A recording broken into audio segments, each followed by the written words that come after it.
Hear your voice. Can you hear me okay? Yes, I can. Good. I can see you, but you can't see me. That's true. Enjoy the moment.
Sam, Yes. this is Steve Buckland. I was just making sure I got a new computer today that my audio was coming through. The audio is virtually perfect. All right, great. Thank you, sir. Good evening, sir. Nice to see you. Nice to see you.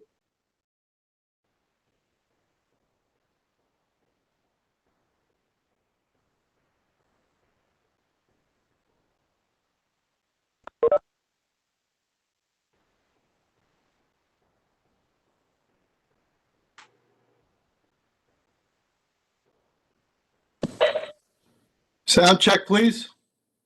We can hear you, Commissioner Castillo. Good evening. Good to see you all. Nice to see you as well.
Good evening, Mayor.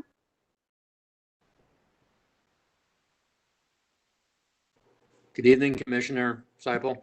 Good evening, Commissioner. We can hear you. You Good can't. evening, Mr. Gorin. Good evening, ma'am. Nice to hear your voice. To hear you as well. Hi. Oh, I think I see Vice Mayor. Hi, Vice Mayor. How are you?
Good evening, Mr. Vice Mayor. You can hear? Good.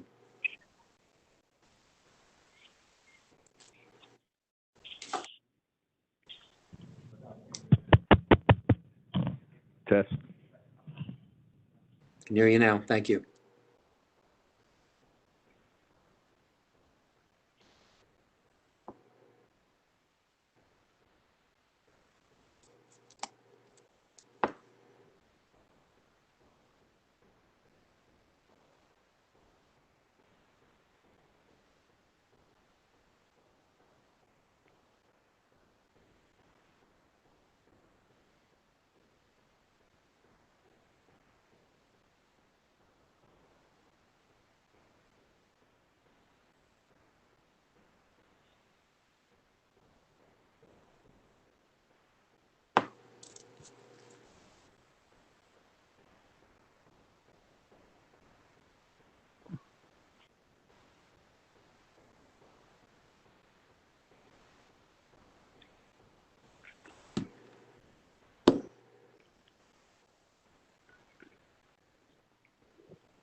Good evening. Good evening.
Mayor,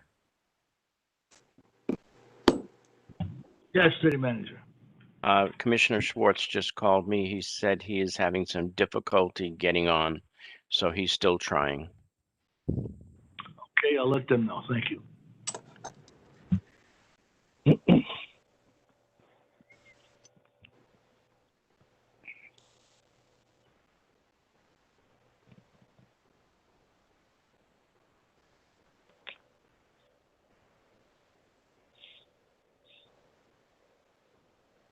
Good evening, Mayor. Good evening, Commissioner. We can hear you. Can you hear us? She had some issues trying to get in, but everything's working. We can hear you, Commissioner. Thank you.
Earn free crypto just by learning.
Good evening, ladies and gentlemen. Welcome to our virtual meeting in April. Hopefully next month we'll be back at a regular meeting. We're looking at that. So let's call this meeting to order. Roll call, City Clerk, please. Commissioner Castillo, I'm here. Vice Mayor Good, Here. Commissioner Schwartz, Here. Commissioner Siple, I'm here. Mayor Ordus, Here. City Manager Dodge, Here, City Attorney Gorin. I'm here. We have a quorum. Thank you. Please all stand for a pledge of allegiance. I pledge allegiance to the flag of the United States of America. To the republic for which it stands, one nation, under God, indivisible, with liberty and justice. For all. Thank you all. Okay. Mr.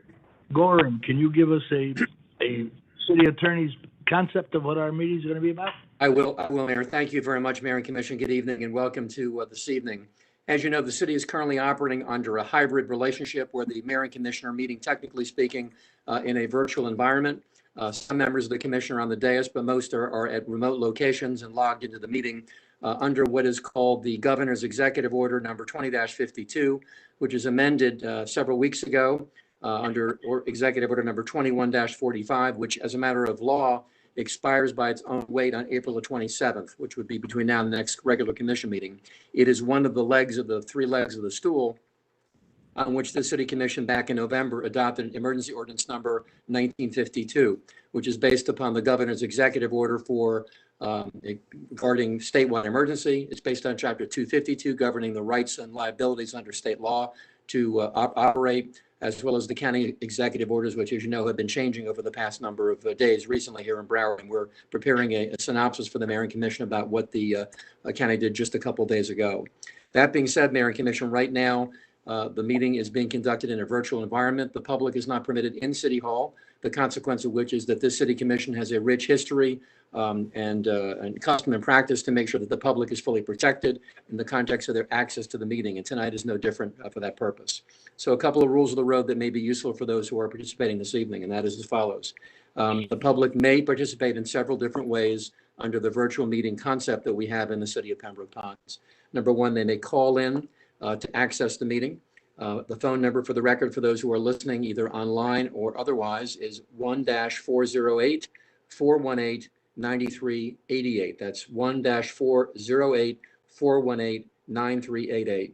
If you're logging in from your desktop, laptop, iPhone, iPad, etc., the meeting access code, if you've not seen it before, posted by the city's clerk, it is 129-547-5879. That's 129-547-5879.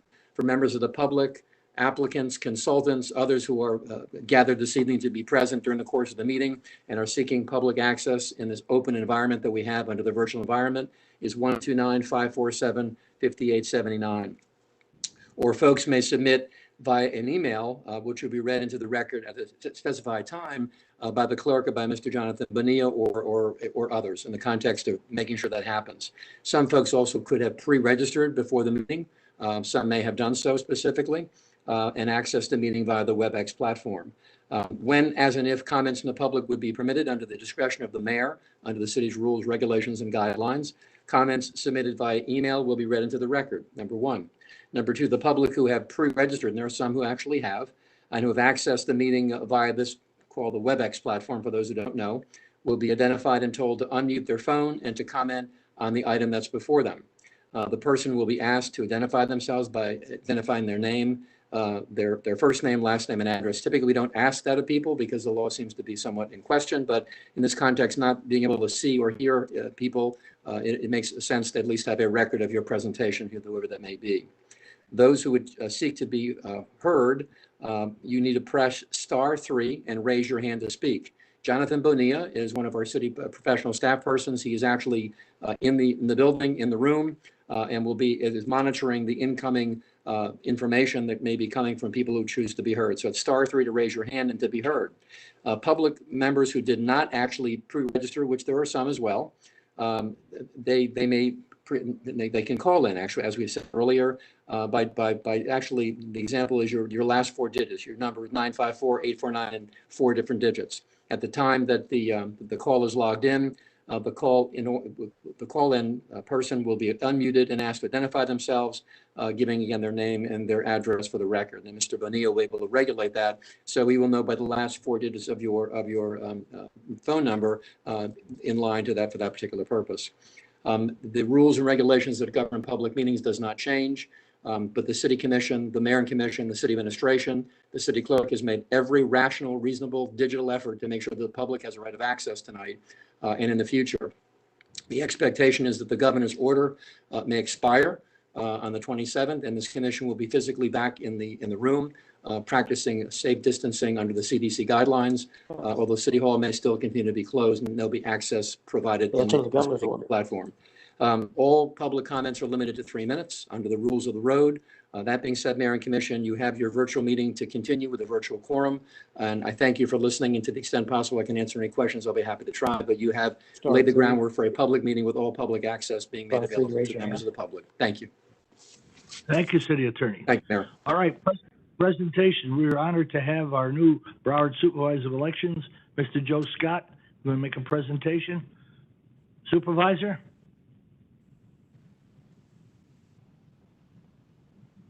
Supervisor Scott?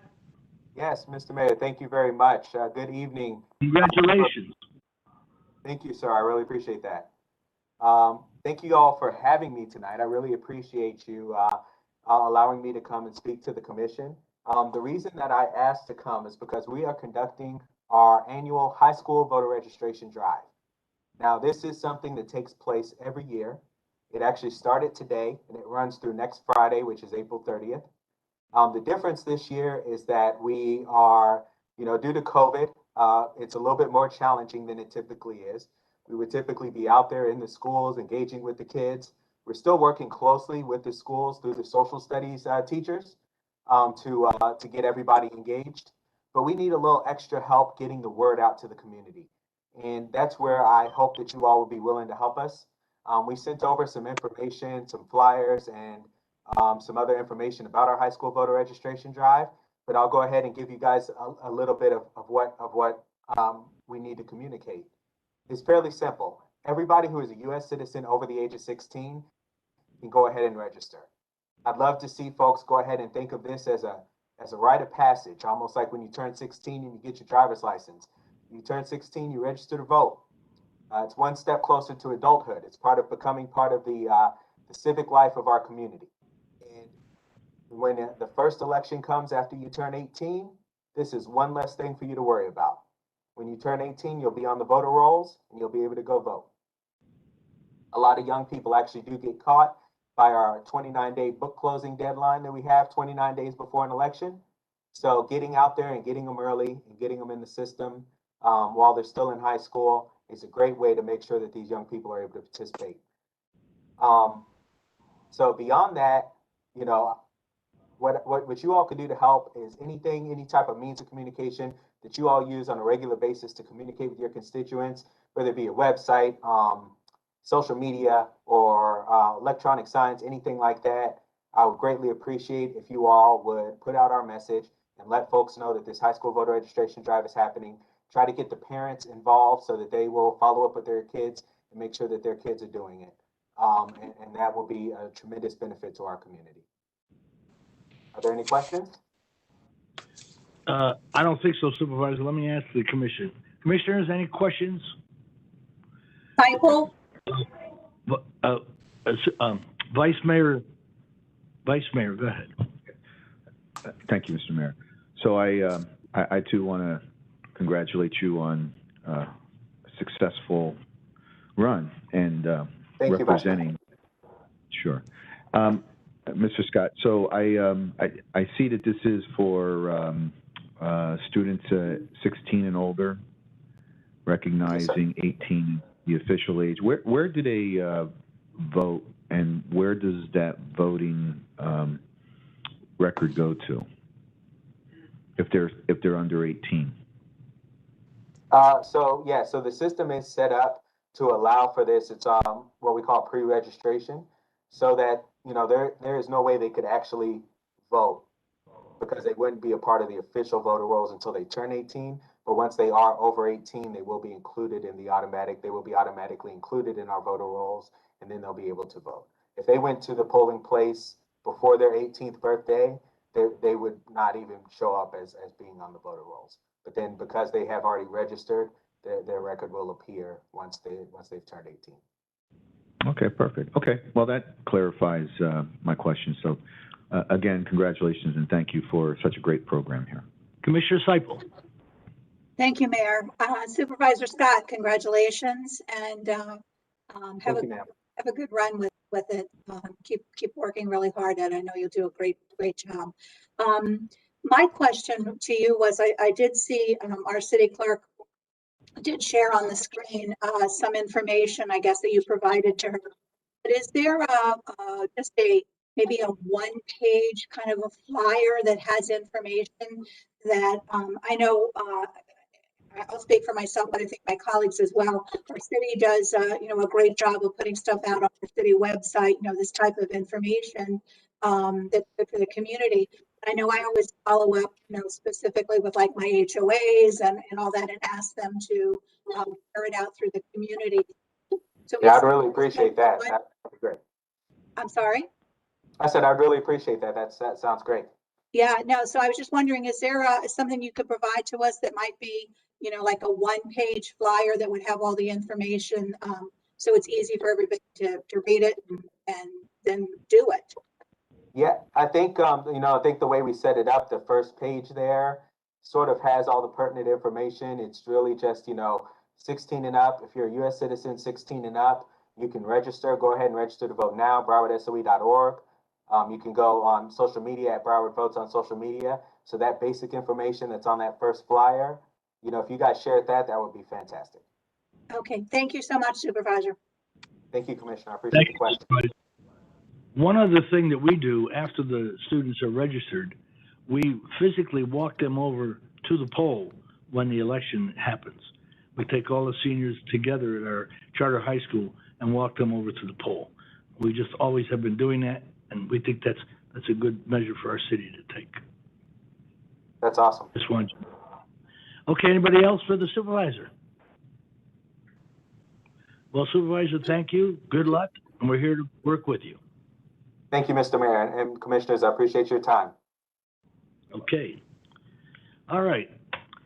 Now I have a proclamation for Arbor Day. Whereas the City of Pembroke Pines has been recognized again as a Tree City USA by the National Arbor Day Foundation for the 28th consecutive year, and desires to continue its tree planting practices. And whereas the City of Pembroke Pines is known for the beauty of its trees and plantings, and whereas trees can reduce the erosion of our topsoil by wind and water, cut heating and cooling costs, moderate the temperature, clean the air, produce oxygen, and provide habitat for wildlife. And whereas when properly selected, planted in right places, and tended appropriately, trees in our city increase property values, enhance the economic vitality of our business areas, and beautify our community. Whereas trees were properly utilized, create a sense of community throughout the city. And whereas the City of Pembroke Pines will continue its commitment to urban forestry through its updated tree ordinance and annual Arbor Day observance. And whereas using science to educate our kids, families, and communities about sustainable forestry in Florida is vital to the long-term conservation of our trees and forests. And whereas the City Commission continues to recognize and acknowledge the importance of such efforts and encourages the issuance of tree canopy throughout the city. Now therefore I, Frank Sears, by the authority vested in me as Mayor of the City of Pembroke Pines, and in accordance with the National Arbor Day, do hereby proclaim the last Friday, April 30th, 2021, as Arbor Day in the City of Pembroke Pines. Congratulations to us all. All right, City Clerk, items to be pulled from the agenda. Mayor Ordus, I will defer to the City Attorney regarding item 11, where there was a request. Mayor Commission, thank you. Item 11 is a land use amendment. It is the Borlove project that's been referred to in the backup. The counsel for the applicant has requested a deferral of the matter and withdrawing it from the agenda. When the appropriate time arrives, Mayor and Commission, to read the title into the record, it would then be appropriate to table the item to a time uncertain. The cost and expense of re-advertising for a second first reading will be on the applicant. But for the purpose of tonight's presentation, item 11, which is the land use amendment, will not be heard, just the title to be able to legally place it on the table and then move it forward from that point forward, Mr. Mayor and Commission. Thank you. Thank you, City Attorney. Items at the request of the public, City Clerk. Mayor, there's an item that was, there was an item that came in from Mr. Bruce Udolph. Although it's a request to speak at the request of the public as a public comment, it's regarding an item on the agenda pertaining to King of pressure cleaning. Okay. And I think he may be on the virtual platform requesting Mayor, to Commission, speak. Mr. Mayor, may I be heard for a moment, please? City Attorney. Yes, thank you, Mayor. The counsel for King of Pressure has logged onto the meeting this evening. Item is on consent, as I recall, for the purposes of your consideration to reject all bids. But as a matter of the city's rules, regulations, and policies, if Mr. Udolph would like to speak under public comments to the issue without pulling the item, he may do so with the mayor's discretion to permit him that opportunity at this time, Mayor. Okay, Mr. Udolph, go ahead. Are you on the line? Mr. Udolph? Okay. Oh, I didn't hear that. Good evening. If you'd like to speak and you've called into the meeting, please press *3 in order to raise your hand, and then I will unmute your phone, please.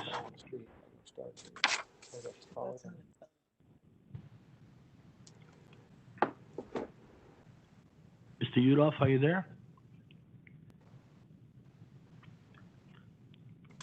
If you've called in and would like to speak and are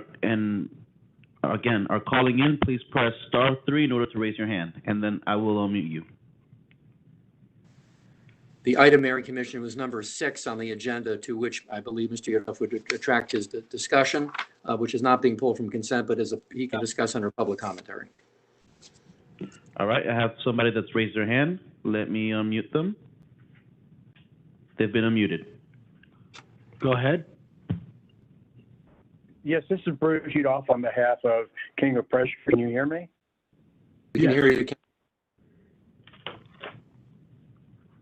Yes, thank you for the opportunity to address you this evening. I represent King of Pressure, a wholly owned minority pressure cleaning and painting company with over 20 years in existence. The president of that company, Kevin Ramdahl, is a taxpayer and a resident of Pembroke Pines.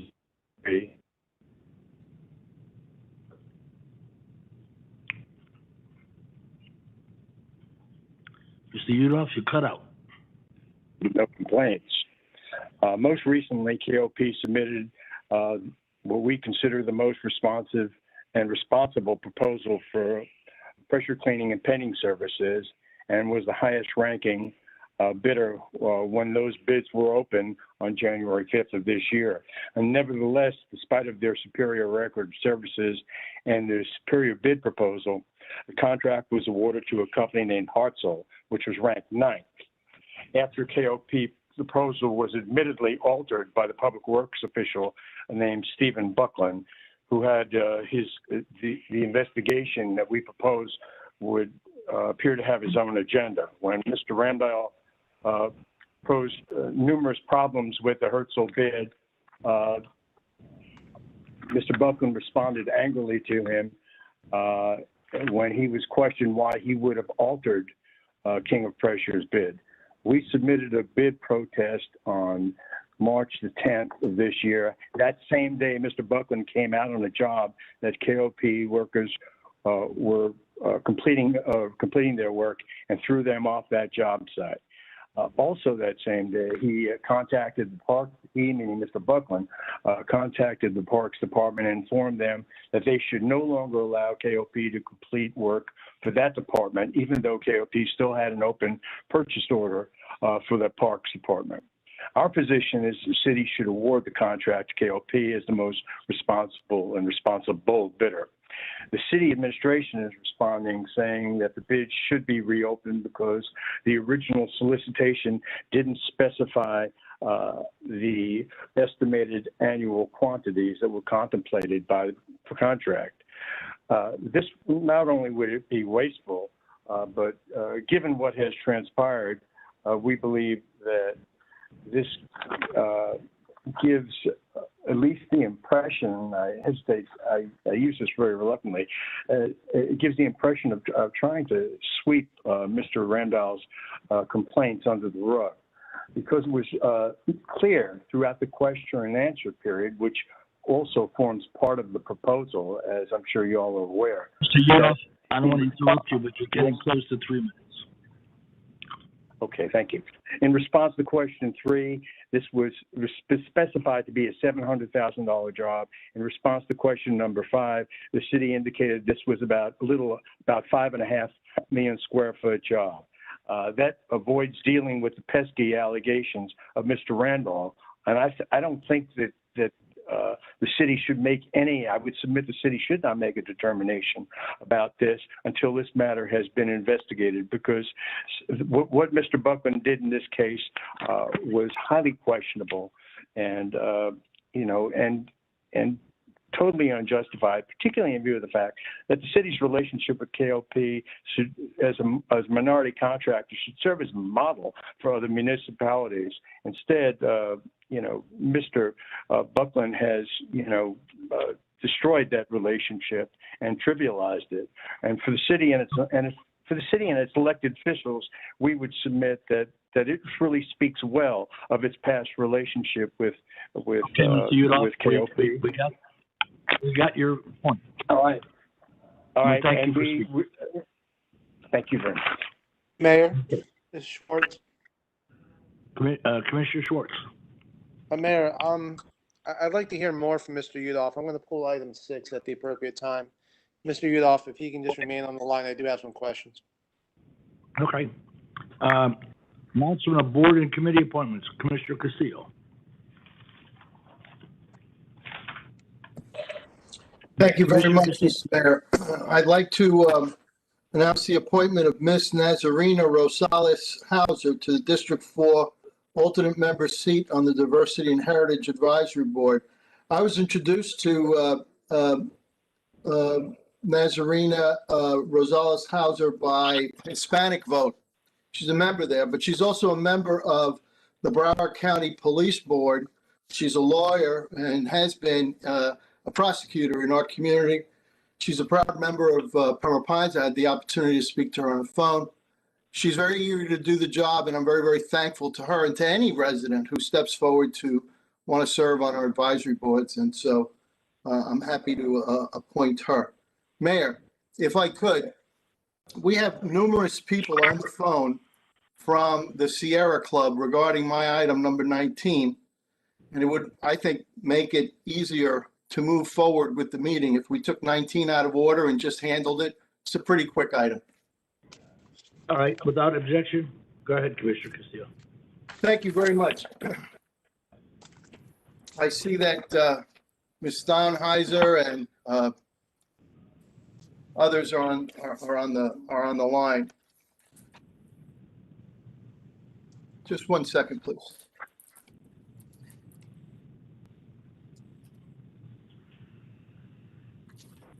Now, number 19 is at the request of the Sierra Club of Broward County. This is a motion to discuss and draft a resolution this evening in opposition to Senate Bill 1128, House Bill 919, and Senate Bill 856 and House Bill 761, and Senate Bill 1236 and House Bill 617, which seeks to preempt local municipal home rule to move to 100% clean and renewable energy.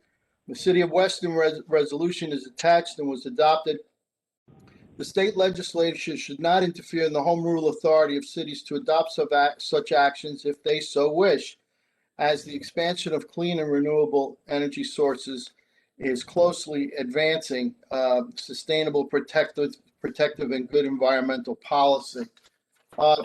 Colleagues, the item that's before us tonight is not the question whether or not the city should move to 100% renewable energy sources. That is not the question that's before us tonight.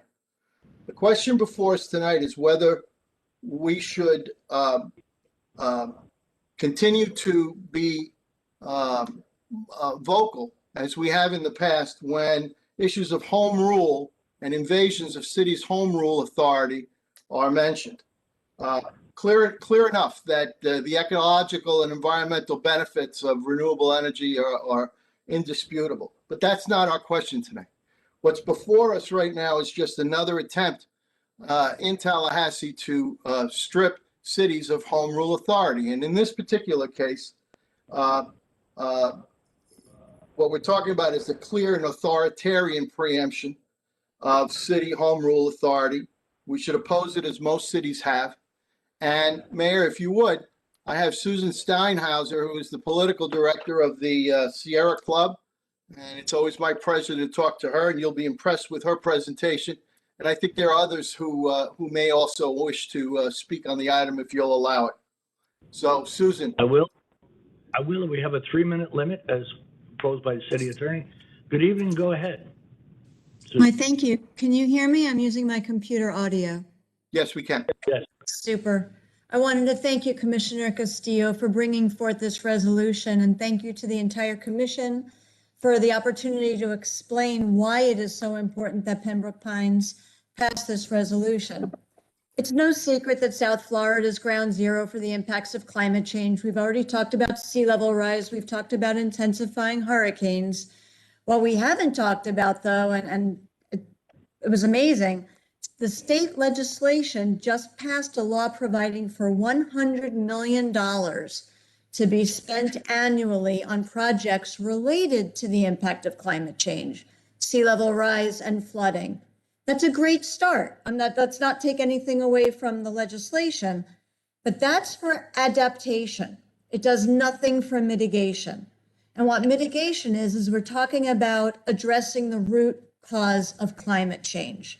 So if you've got a wound that's bleeding and you put a Band-Aid on it, that's going to stop the bleeding. That's adaptation to the bleeding. But if there's an underlying infection that's causing the bleeding and you don't treat that infection, you're going to end up with more bleeding and perhaps worse in the future. And imagine if somebody came up to you and said, oh, no, you can't take antibiotics. You can't take anything to treat the infection. We're not going to let you. What would you do? And that's exactly what's happening here. Greenhouse gas emissions are causing global warming. That's the infection.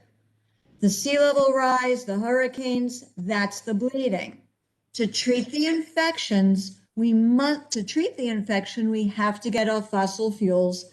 We have to do it now.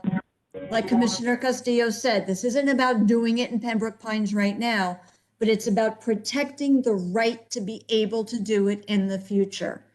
11 communities in Florida have already committed to 100% renewable energy. That's because they had to, because at the state level, where the work should be done, it hasn't been done. So local communities have been left to do the heavy lifting. Unfortunately, yes. Steinhauser, I don't want to, but if you could wrap up because I understand there might be some other speakers. Okay, absolutely. We'll cut out the rest of it. All I'm asking is please pass the resolution, whether or not it's too late, whether or not the bills are going to be passed. We need to have official statement that we disagree with this. Home rule is being taken everywhere, not just with climate change, smoking, plastics, everything. So thank you. Thank you very much. And I'd be happy to answer questions if anybody has any questions.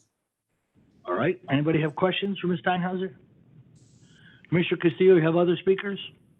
Yes, I believe Diana Pierre is on the phone, and I also believe that Heike Nagor is on the phone, and I'm not sure, Susan, if there are any others of your members that wish to speak tonight, but they're there. Okay, who would like to speak? Okay, this is Diana. Can you hear me? Yes, and this is the mayor, and you have 3 minutes to make your presentation, please. Sounds good. Very quickly, Mayor, as somebody that I'm looking right now at the website that says climatemayors.org, you have made commitments to take our city and to make sure that at some point, hopefully not too far future, we're depending on 100% clean renewable energy. And I like to think that the rest of the commission feels just as strongly about this issue. If for no other reason, for any of us that has a child, we got it, we have often heard that we're stewards of our children's future. We can't steal from it. And so Susan did such a great job explaining the importance of the resolution, regardless of how you feel about when, how we should move to clean energy. The concept is that what I don't want to be taken away is the abilities for us citizens to influence you as our representatives, as our elected officials, to take our city in the direction that we envision. And in my case, what I envision is a city operating on 100% renewable energy, one that helps to restore back some wetlands, that brings back some nature, so that we're surrounded literally by a city that also, is great for wildlife, and is great for our kids and our future. So I definitely would please ask you to support this resolution and give a strong message to Tallahassee that the days of the colonies and our fight it's like it's over. All right, Mr. Perry, we let's got it. Very good message. Thank you. Thank you. Commissioner Castillo, any other speakers? Heck, Dr. Nagor, do you want to speak? Sure, can you hear me? Yes. Okay, cool. So I strongly urge the city to pass this resolution. I think it's extremely important that we make our voice heard, that, we want to create and be part of our future. We don't want to be driven by a utility or the state to make these decisions. Do we want to be 100% renewable? Absolutely. Do we want to make sure that we don't use fossil fuels and reduce our use and reliance on them as well? I think this is, not so much a political resolution in that, questioning is climate change real or not? And I got a news flash, it is real. It is more of a utility trying to expand and control of what should be naturally our right to access and make our own decisions, particularly when it comes to renewable energy sources. And concerning to me is especially Senate Bill 1236 for the greenhouse gas emissions, that specifically states that greenhouse gas emissions cannot be regulated by local municipalities. That's unheard of. We are the ones driving that. We need to make decisions within our community to make sure that we, whichever way we go, if it's, going 100% renewable, if it's increasing energy efficiency, all of the above, okay, that needs to be up all right, to Mr. us. Berry, thank you. Very good presentation. City Commissioner Castillo, any more?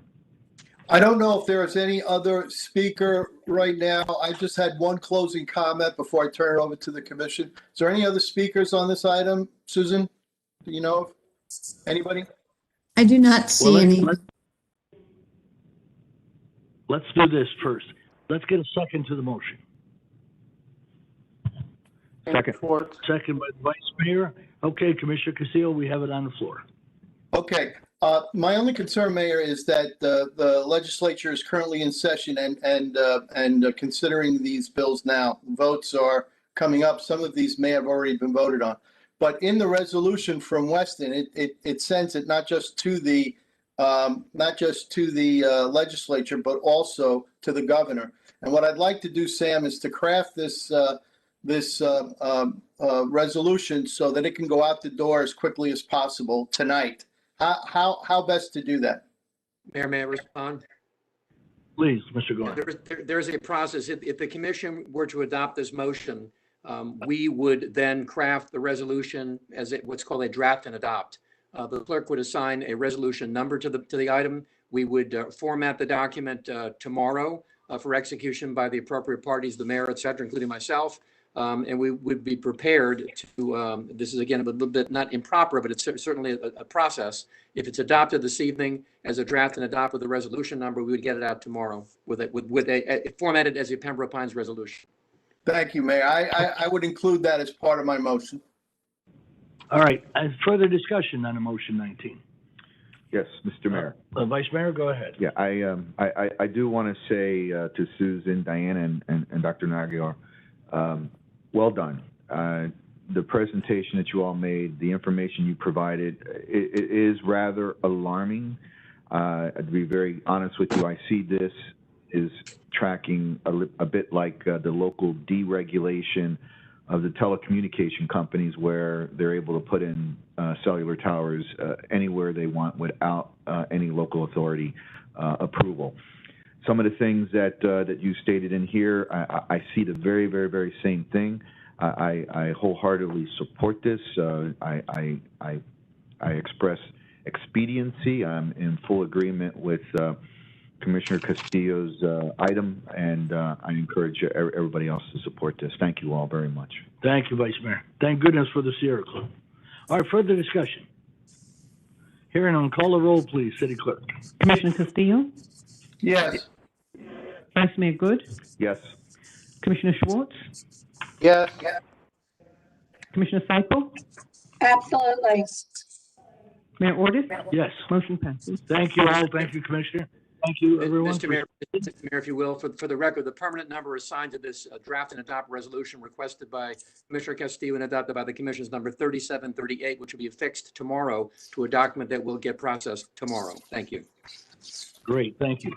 All right, Mayor, on Commissioner Siple.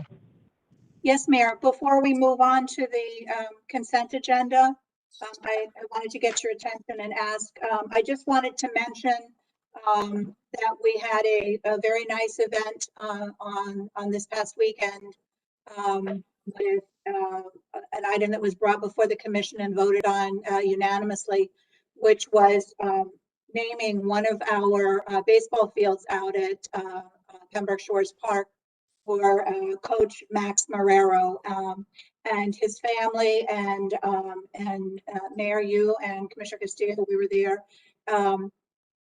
I was amazed, although it was what I expected from everything that I had learned about Coach Marrero. And how many folks were there to join to support this naming of the field?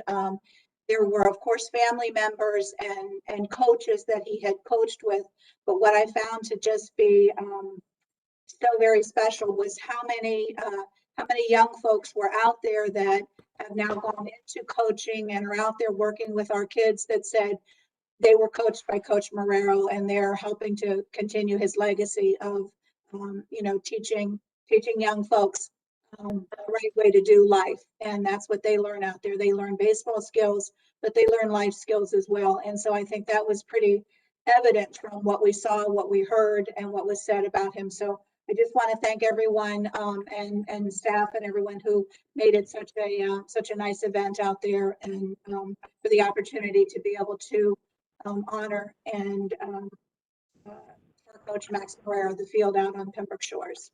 Thank you, Mayor. Thank you, Commissioner. All right, we're on the consent agenda, items 1 through 10. What is your pleasure? Yes, Mr. Mayor. Vice Mayor Schwartz is going to 6 and 10. Vice Mayor. Go ahead. Thank you, Mr. Mayor. I'd like to pull item number 1, 4, and 8. And what number? 8. All right, further pulls. 6 and 10.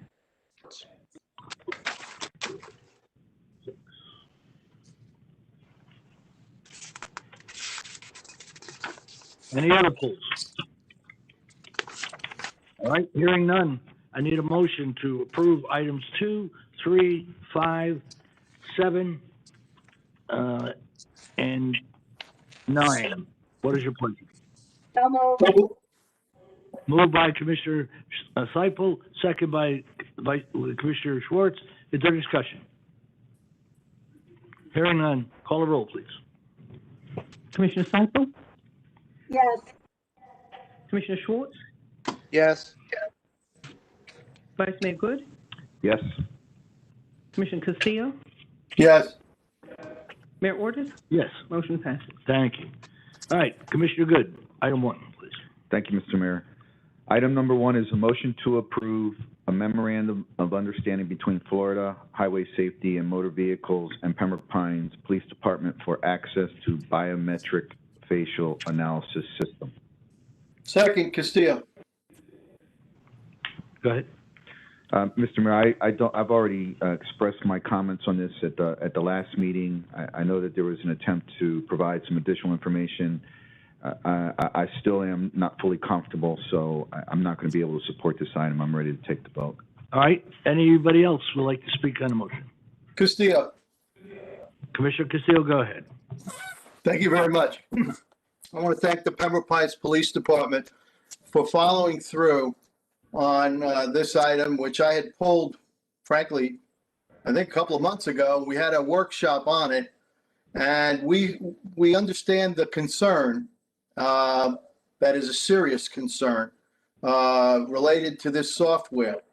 And that has to do with its notorious inaccuracy too often when used to try to identify people of color. It's a very quirky sort of a thing that we've never quite seen before in a police technology tool.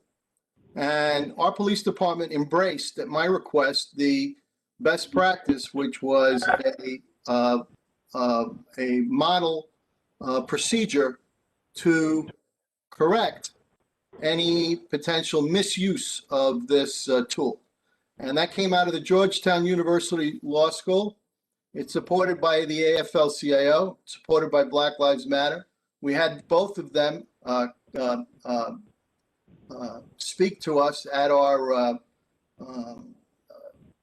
workshop, together with numerous residents from the community who share those concerns.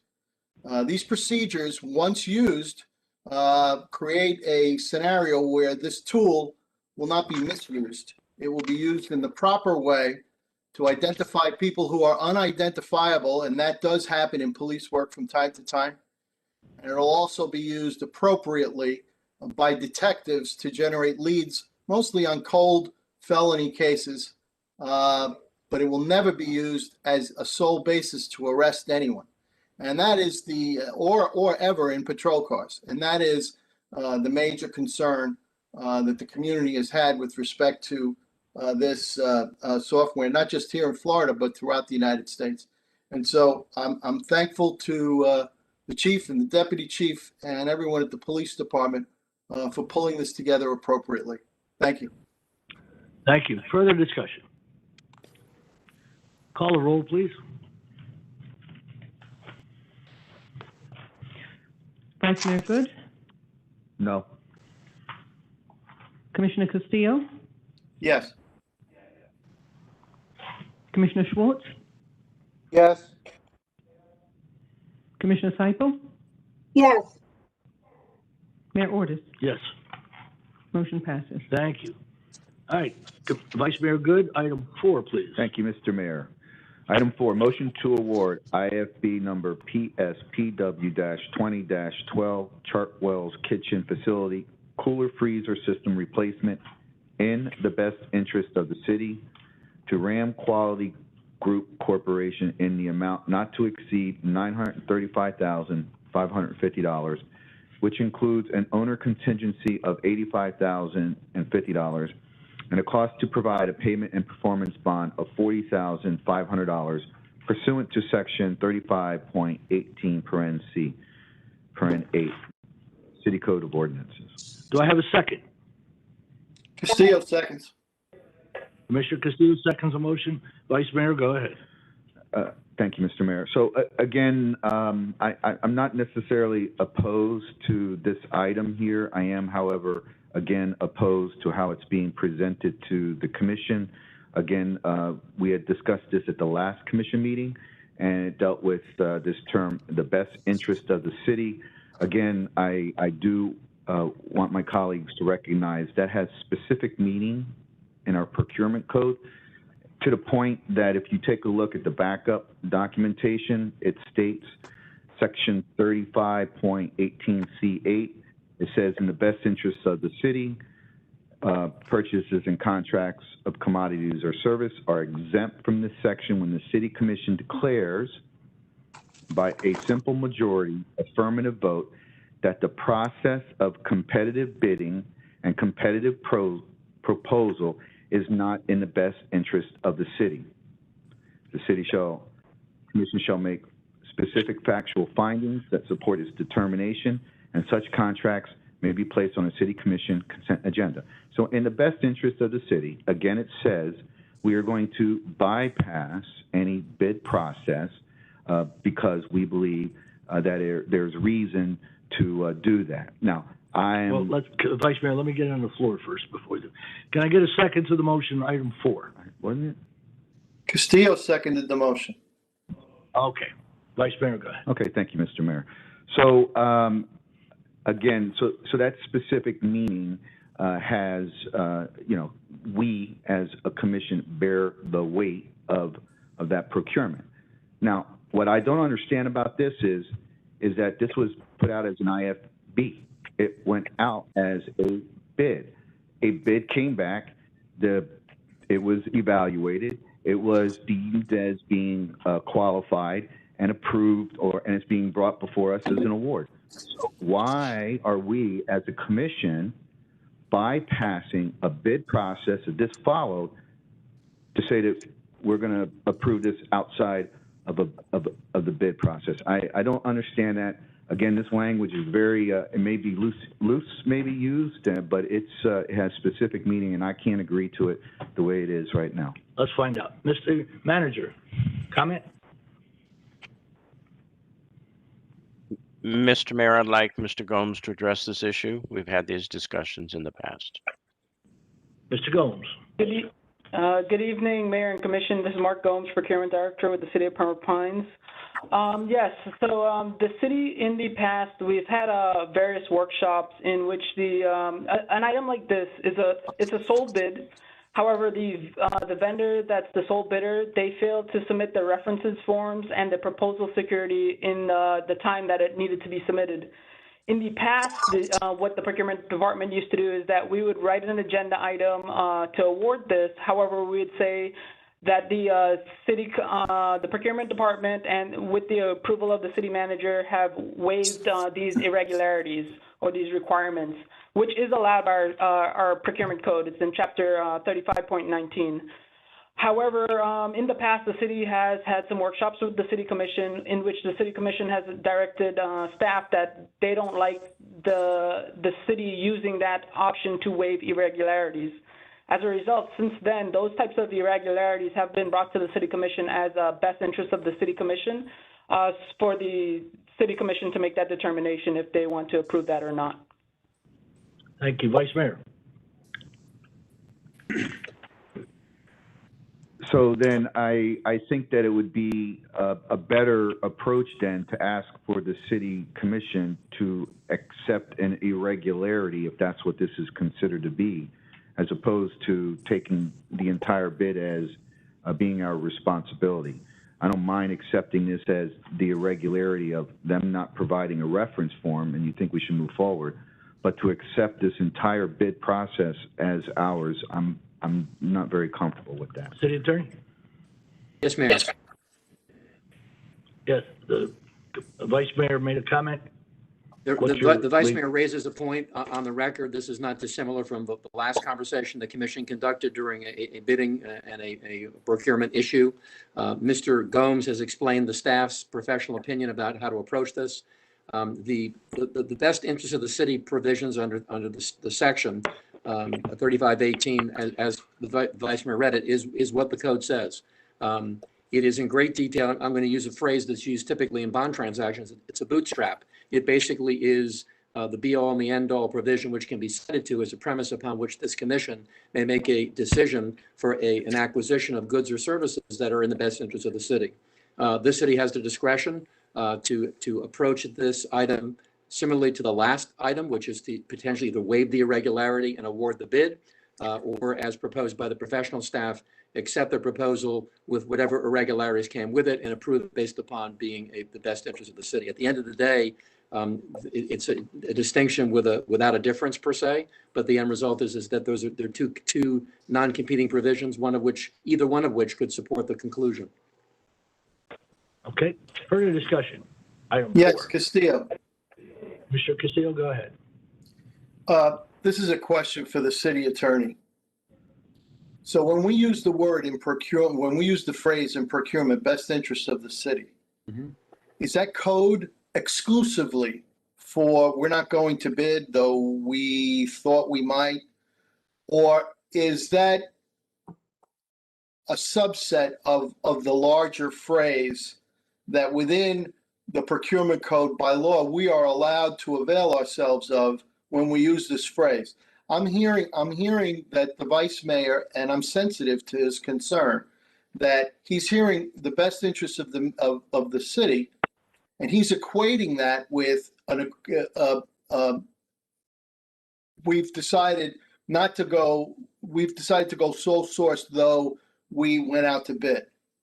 So is it that the phrase, as a matter of legal interpretation, is limited to not going out to bid or to a sole source, or is that a subset of a larger context that we can use that phrase appropriately with? If I may respond, Mr. Mayor, to Commissioner Castillo, as from your experience, there's a phrase I'll use which is called impera materia. You read this section, the best interest of the city, impera materia, which means among the other provisions of the code regarding procurement, it does not independently stand alone per se. It's read in conjunction with all others, so that it's not an excuse. It is certainly a premise on which this commission, among others, may consider making a decision. The vice mayor has made a distinction, which he's permitted to do to the extent that he's raised the bar on that subject. But I think that your interpretation with regard to it being one of several, when you look at the procurement code, you can't just simply isolate one section to avoid avoid a legal obligation or to, in some fashion, compromise one. That was never the intent to do so, and I don't think the intent of staff to do so either. That said, I have to tell you though, that's enough for me to vote in favor of it tonight. But I am still very sensitive to what the vice mayor said as a matter of good government. If we're using the phrase and we've linked it in the language to waiver of RFP, then there's no reason why we can't use another phrase like waiving requirements with an explanation and not call that in the best interest of the city. Or maybe we want to call in the best interest of the city the waiver of requirements and refer to waiving the RFP as deciding to go sole source, which is what most procurement codes that I've worked with say. So I understand the purchasing manager's concern.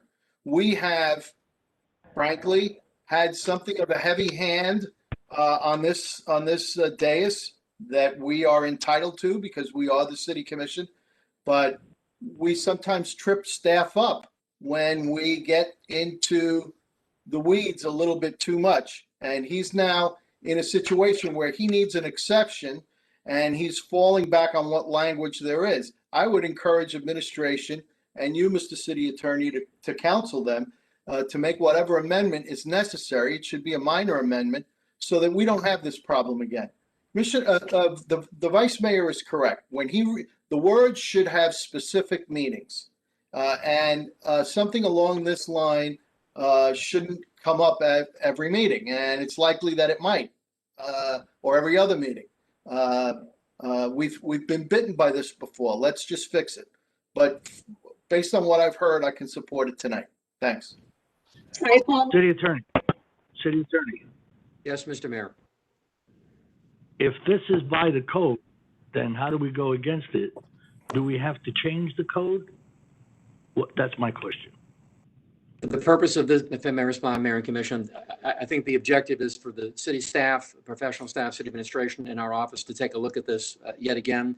as a global issue under procurement, but I think there's also a request being made by the comments of the commissioners to also look more specifically at each individual procurement, which may align itself with a different section of the code than just simply utilizing the best interest of the city as the sole deciding factor in making that decision, which we will do. We will confer with staff and with the administration to do so. Okay, Commissioner Siple. Thank you, Mayor. Thank you, Mayor. Thank you, Vice Mayor, for sort of staying the course on this. I know that you've discussed it several times, and quite honestly, it's been a little bit of an uncomfortable situation or position that I feel like that we've been in, only because it seems to me that that phrase, while it sounds very good, you know, everybody wants to do everything in the best interest of that.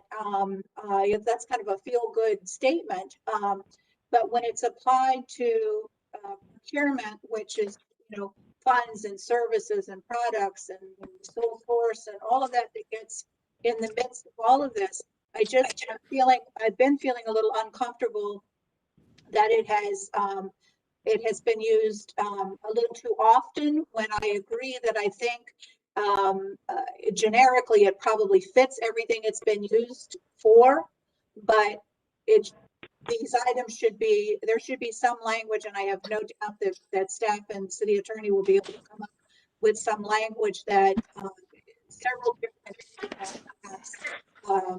speeches that will be able to be more specific to specific items that come before us for for approval on these proposals.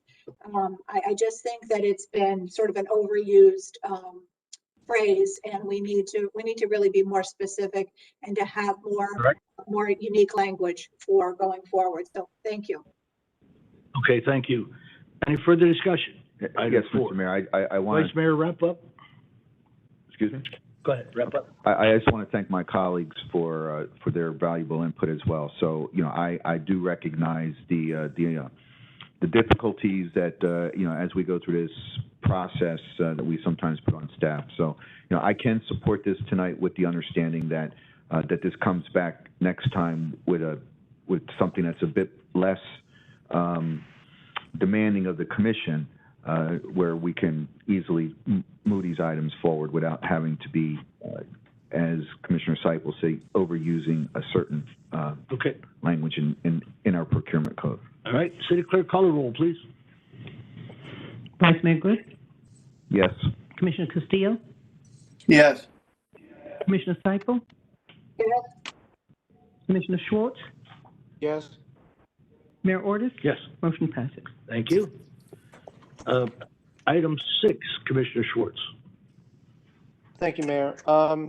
Before I read that in, Mayor, Commissioner Siple had difficulty hearing the meeting a couple weeks ago, and what I'm noticing is that we have speakers who don't have the floor with their mics on, and it's causing feedback.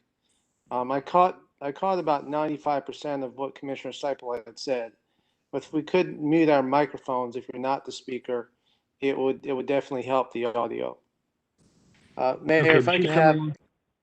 She's coming along fine, and our end here. I'm sure it is on your end, sir, but I'm getting feedback through my speakers. All right, go ahead. Go ahead. If I could have the city attorney read the item for me, that'd be awesome.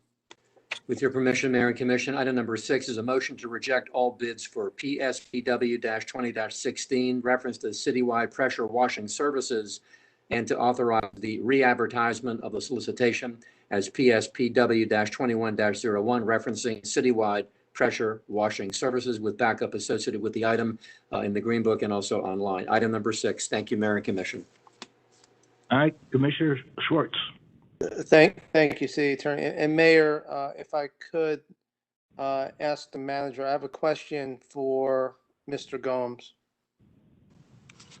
Manager? Mr. Gomes is go on. ahead. He's online. Go ahead. All right, thank you. Good evening, Mr. Gomes. How are you? Good. How are you, sir? Good. We heard for the first time publicly that there was a bid protest on this item, is that correct? Yes. Was there a bid protest? There was a bid protest, there was an intent to protest that was filed, and then there was a bid protest that was also submitted.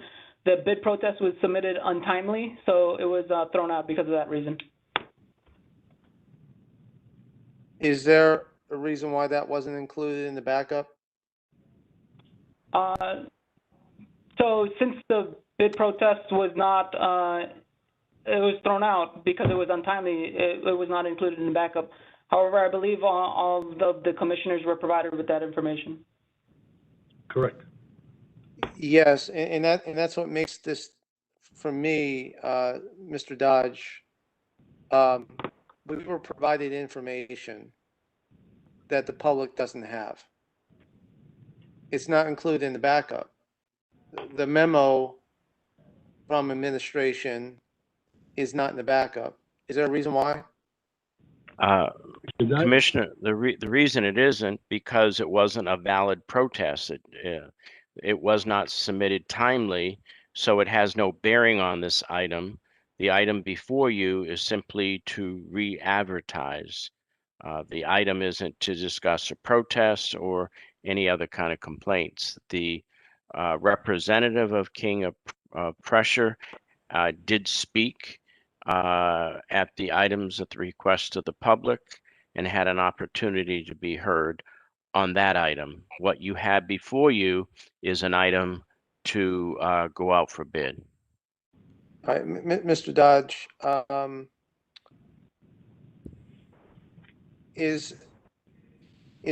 was there any difficulty? Were there any procedures that weren't followed by staff during this process that led you to make a decision to reject all bids? Mr. Dodge? I would like Mr. Gomes to respond to that based upon the process and the team that reviewed this particular bid. And there were multiple bidders.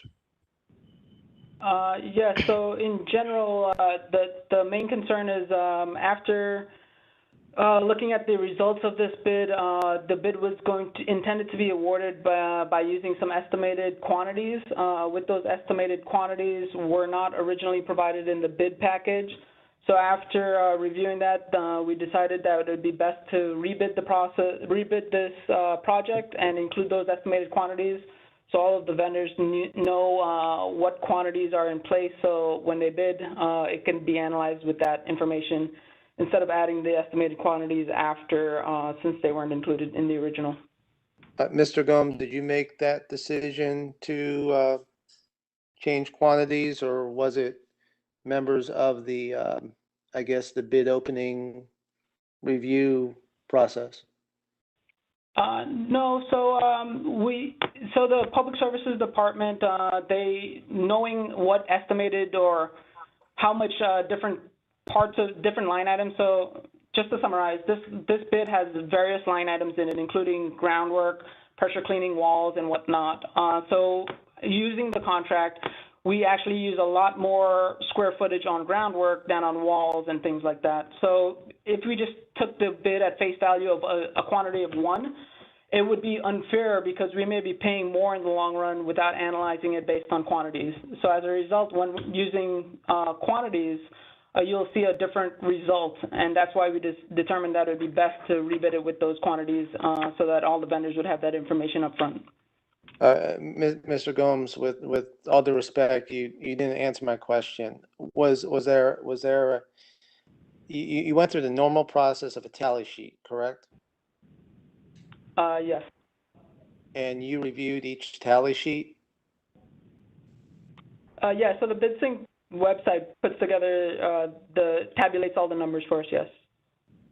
Okay, so how many folks were involved in this tallying process? How many were a part of the bid opening? Not vendors, but staff members. So the bid opening process happens in the city clerk's office, and the bids are just opened. So normally it's a member of the purchasing department that's there with the city clerk's department. The BidSync website tallies the numbers automatically. It generates an Excel spreadsheet. From there, the procurement department and the department that's involved looks at those spreadsheets and analyzes it. Okay, so let me explore that process that you just mentioned. How many people were a part of that process that you just mentioned? Once it came out of the clerk's office and given to your team, how many of those folks reviewed this bid? I think initially it would have been the purchasing manager and the public services director. So just 2 people? Off the top of my head, it might have been some other procurement staff that might have been involved. Public services might have included some additional staff on their team as well. It's not that we get together in one room and really look at a spreadsheet together. Okay, was there any departure from normal tallying, meaning that a staff member created their own summary of what things could be? Was there anything like that? Mr. Udolph had mentioned, he raised some concerns that kind of caught my attention. Was there any, based on your review, was there anything that departed from the normal course of business? Yes. Yes So, or no? yes. Well, yeah, just to clarify. So, yes, as he mentioned, they submitted a proposal. It was tabulated. They left off one line of pricing. They put it in as 0, and they also put a note in for that item. I believe they put they are unsure of what that line item means, which was a request for hourly services. So they put in $0, which made this looks like their total pricing was only 22 cents for all of their line items combined because it didn't include that line item. However, in their note, they stated that that line item could be up to $150. The public services director, he created a tabulation where he took all the numbers from all the vendors, but since they left that as $0, in his analysis, he calculated a number between the 50 and the lowest number that they submitted for his analysis. But that would not have been the analysis that we would have used to award the vendor and bring it to City Commission. In addition, in that tabulation, he also included estimated quantities, which I also mentioned is the estimated quantities that we're planning on going back out to bid for. We're going to include those quantities to assist in the evaluation process. So Mr. Gomes, and Mayor, I am wrapping up. So Mr. Gomes, are you saying that the public services director made a subjective determination during this bid process, and as a result of that, may have created an unfair situation for all vendors, and therefore we're rejecting? Is that what you just stated? No, I wouldn't say that it was unfair. So he did an analysis. That analysis is not the analysis that we would have brought to commission and awarded a vendor with those numbers. So it was an analysis that was done that was inconsistent with the policies that we normally do through procurement as a part of the public domain, meaning this is what you bid on. It was. It's a difficult conversation to have. I understand, but yeah, but let me you're not comfortable. You're not comfortable with the way that the process was handled. Commissioner Schwartz, let me interrupt. Sure. Because it looks like this discussion could go on for a long time. City Attorney. Yes, Mayor. You're hearing this. Is it, in your opinion, that the city did the right procedure in sending out this bid and analyzing the bid? Reverse order, Mayor and Commission. The item is legally properly before the Commission for disposition as item number 6. The ability of the Commission to reject bids is provided for in the procurement code in conjunction with the manager's recommendation and your own. So from a legal procedural perspective, the item is legally and properly before the Commission. You've listened to the testimony of staff. They've contended that the compliance with the procurement code and the process was as he described it through Mr. Gomes, through Mr. Dodge. You certainly heard the commentary, you heard the questions of Commissioner Schwartz. At the end of the day, the end result is that there was a determination made legally that the protest was not timely filed. It was in fact notified that the council was notified of that situation. Staff analyzed the matter further. I believe there's a memorandum that was circulated from the staff's analysis so that the item before this commission this evening on the sole specific issue of rejection is legally before you to decide. Okay, Final that's what the question city. for the city manager, Mayor. City manager, why did it take so long? Why did it take so long to reject? I mean, we received this information back in February, and we went through the entire month of March. Now we have to go out to bid, and we have a need for service. Why are we now going out to bid, and what are we going to do in the meantime? Our city has needs. So why do we have a delay? If there was an issue back in February, why are we dealing with this almost 3 days later? Let's get an answer, Mr. Dodge. Mayor and Commission, the staff used caution in the review of the project. It took a little bit longer than was anticipated, but this was the first agenda that we were able to come up with a recommendation to place before the commission. Thank you. All right, any further discussion? Let me have a motion on item 6, please. Need a motion on item 6. We opened the item up. Vice Mayor, are you talking? I need to have a motion. I'm sorry. One Mr. way or Mayor. another on item 6. I was just asking that it looks like that we have somebody from the public that wanted to speak on this item now that we pulled it. I want to get it on the floor first. Does anybody want to make a motion for item 6? Mayor, it was my understanding that Commissioner Schwartz made the motion, but I never heard a second from anyone. No, he did not. The city attorney read the motion. He just pulled the item. That's why I'm asking to put it on the floor. He had the city clerk. Castillo moves the item.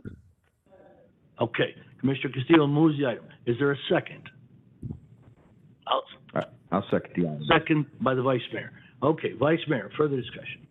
No, I was just wondering if there was public input on this. Okay, Mr. Bonilla. Thank you, Mayor. So the gentleman that spoke earlier, before, he still has his hand raised, so if you want to give him. Well, we gave him 3 minutes. Yes, sir. So I think we're fine. So there's no one else. City Attorney, are we fine? Mayor and Commission, the discretion that which the mayor afforded during public comment was otherwise provided for in public comment. There's no legal requirement to be heard. This is not a bid protest this evening, Mayor and Commission. With due respect to my colleague, Mr. Udall, it is an item for commission discussion, was pulled for consideration, but the item is properly before you. The record reflects exactly what each person's thoughts were on the record. All right, great. City Clerk, call the roll. Mr. Mayor, I'm sorry, Vice Mayor. I'm sorry, then I do have a question. Go ahead. So what is different this time around that will prevent this type of circumstance from happening again? City Attorney? I'll defer to administration. I believe that whatever Mr. Gomes, if they can through the manager to Mr. Gomes, that would be the best place to get the answer, Mayor. I think that would be useful. Mr. Gomes? Yes, this is Mark. Yes, so this time in the bid package, we do have the line items with the quantities this time around. In addition, we put some extra clarification on that line item that the one bidder left blank, which gave them the conclusion that they were the lowest price vendor, even though they left out that number. Now with that explanation of what that service is for, hopefully they won't leave it blank again, and every bidder would bid on every line item where we could compare each line item evenly with those quantities. All right, Vice Mayor? Yes, thank you, Mr. Mayor. All right, call a roll, please, City Clerk. Commissioner Castillo? Yes. Vice Mayor Good? Yes. Commissioner Schwartz? Yes. Commissioner Siple? Yes. Mayor Ordus? Yes. Motion passes. Thank you. Commissioner Good, item 8, please. Thank you, Mr. Mayor. So item number 8, a long read. Motion to approve the following three projects to be performed by Train US Incorporated for a total amount not to exceed $310,626 which includes the cost to provide a payment and performance bond pursuant to Section 35.18C7D of the City Code of Ordinances, the Summit Upgrade and Academic Village Building, B&M, Building Controller Units, BCU upgrade in the amount not to exceed $99,659 for fiscal year 2020 to 2021. B, the chiller plant controller upgrade, purchase of tracer ensemble, hosted cloud-based facility management tool, and academic village installation of cooling tower, fan motor, and variable frequency drives in the amount not to exceed $83,039 for fiscal year 2021 to 2022. And C, the Academic Village Building U, Central Campus, and Pembroke Shores FSU Building Controller Units, BCU, upgrade in the amount not to exceed $127,928 for fiscal year 2022 to 2023. Castillo seconds. Okay, Vice Mayor? Okay, so this sort of goes like to that best interest of the city stuff again, and I don't want to get all wrapped up into it, but, you know, I'm assuming that the code reference is the best interest of the city. Is that correct, Mr. Attorney? City Attorney? 3518, subsection C, C7D, which is 3718 C7D. And if I'm not mistaken, Mark Gomes, we're looking at the maintenance issue. Is that not correct? That is correct. Right. D, if I may read it, it says maintenance service and was recently at and repair of equipment. If I'm not mistaken, Mr. Gomes, when considered to be in the best interest of the city and recommended by the using department, and the services to be performed are by the equipment manufacturer, manufacturer service representative, or a distributor of the manufacturer's equipment, the services may be procured without following the competitive sealed bid process. That's the subsection D you're referring to, Mr. Vice Mayor. Okay, thank you. So if I may, is that a the best thing I could say is like a sole source? Is that a question? Yes. Who are you directing that to? I mean, does this equate to like a sole source? Mr. Gomes? Good evening, Mark Gomes. No, so not exactly. So the city's code, and we've brought this in front of the city commission before, we have various exemptions in the code. One is sole source, one is city standard, emergencies, best interest of the city. This one is a different exemption in the code, which talks about maintenance being performed by the service provider or the manufacturer of the equipment. So this equipment is manufactured by Train, it's serviced by Train, and the upgrade that the Public Services Department wants to proceed with would be done by Train, as they feel that that is the best choice for the city. All right, and I guess maybe I'm just trying to have a hard disconnect, so to say, with the fact that we speak to the system manufacturer no longer fabricates replacement parts. So who is the system manufacturer? This is Train equipment. Okay, and because they no longer fabricate the parts anymore, this code, Mr. City Attorney, still applies? Based on what if I may respond, Mayor, from what I'm hearing from Mr. Gomes, that's his analysis, essentially, given the nature of this product. Correct, Mr. Gomes? Yes, that's my understanding. It's a Train piece of equipment. They don't fabricate certain pieces of the equipment. That's why the Public Services Department is recommending to upgrade that equipment. So it's still a Train system, and it's being upgraded by Train instead of a brand new, different system replacing it altogether. I'm still having okay. I'll move on and I'll bring this at another level. I do have a question in regards to the agreement itself. So we are doing this in a sort of like I assume it's a 3-year period. This year, next year, and the year following.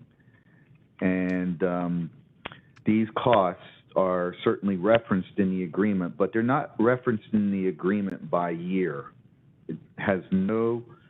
it doesn't say year 1, year 2, year 3. It says phase 1, phase 2, and phase 3, but it doesn't make reference that throughout the course of the 3 years that there will be no cost escalation. As we all know, cost of living adjustments or CPI or something like that always becomes an issue for us. So I asked then, how do we know that there is going to be no cost escalation in regards to these to this agreement? Mr. Gomes? That was the the purchasing department. We spoke to the train representatives, and they said if we agreed to award the whole project, they would hold the prices. So that was the conversation. We could add additional language or get additional language in writing from train if needed. So I would like to make that as an amendment to the item when we get to that point then, because I certainly would feel much more comfortable if we have something in writing that says that there will be no cost escalation over 3 years based on these prices. The other thing is that the total cost is $310,000, and that includes a payment performance bond. So we're paying for a payment performance bond, because payment and performance bond is paid by the city. Is that correct? Not necessarily. So when we put certain bids out, we ask for, in general, we normally put a line item for payment and performance bond costs, however, not in all bids. So some vendors do factor that in. In this situation, when we spoke to the vendor and the proposals were presented to us, we, in procurement department, we looked at the project and we said, well, is this really one project or is this 3 projects? Generally, a project over $200,000 by statute requires that we have a payment and performance bond. So the train representatives originally said no. However, we got them to agree to include that payment and performance bond at no additional cost to the city. Okay, so how does that payment and performance bond that get handled over a 3-year period? Because it seems like maybe potentially after, I don't know, call it the first year, maybe halfway through the second year, you're no longer at the $200,000 requirement. Does that mean that they drop the payment and performance bond? I mean, this is a 3-year period. Is it a fixed price? I mean, does the payment and performance bond for a full $300,000 stay over the full 3-year period? I mean, because you're doing it in each year, you're taking a bite out of the total cost. Yes. So I believe it. I don't understand how that would work. Yes. So since we're looking at this as 3 different projects, it would be a payment and performance bond for each phase of the project. All right. Okay. All right, I need a second amendment from Vice Mayor. Is there a second? I'll second the amendment. Discussion on the amendment. Mr. Mayor. Hearing none. Mayor, just to clarify, if I may, Mr. Mayor, City Attorney. Vice Mayor Good, your motion to amend essentially relates to the holding, to add language to the document that would in fact maintain the holding the transaction prices for a 3-year period during the duration, correct? Yeah, that is correct. Correct. Thank you, sir. That would be the record motion on the amendment, Mayor. Thank you. Call a roll, please, City Clerk. Vice Mayor Good? Yes. Mayor Ordus? Yes. Commissioner Schwartz?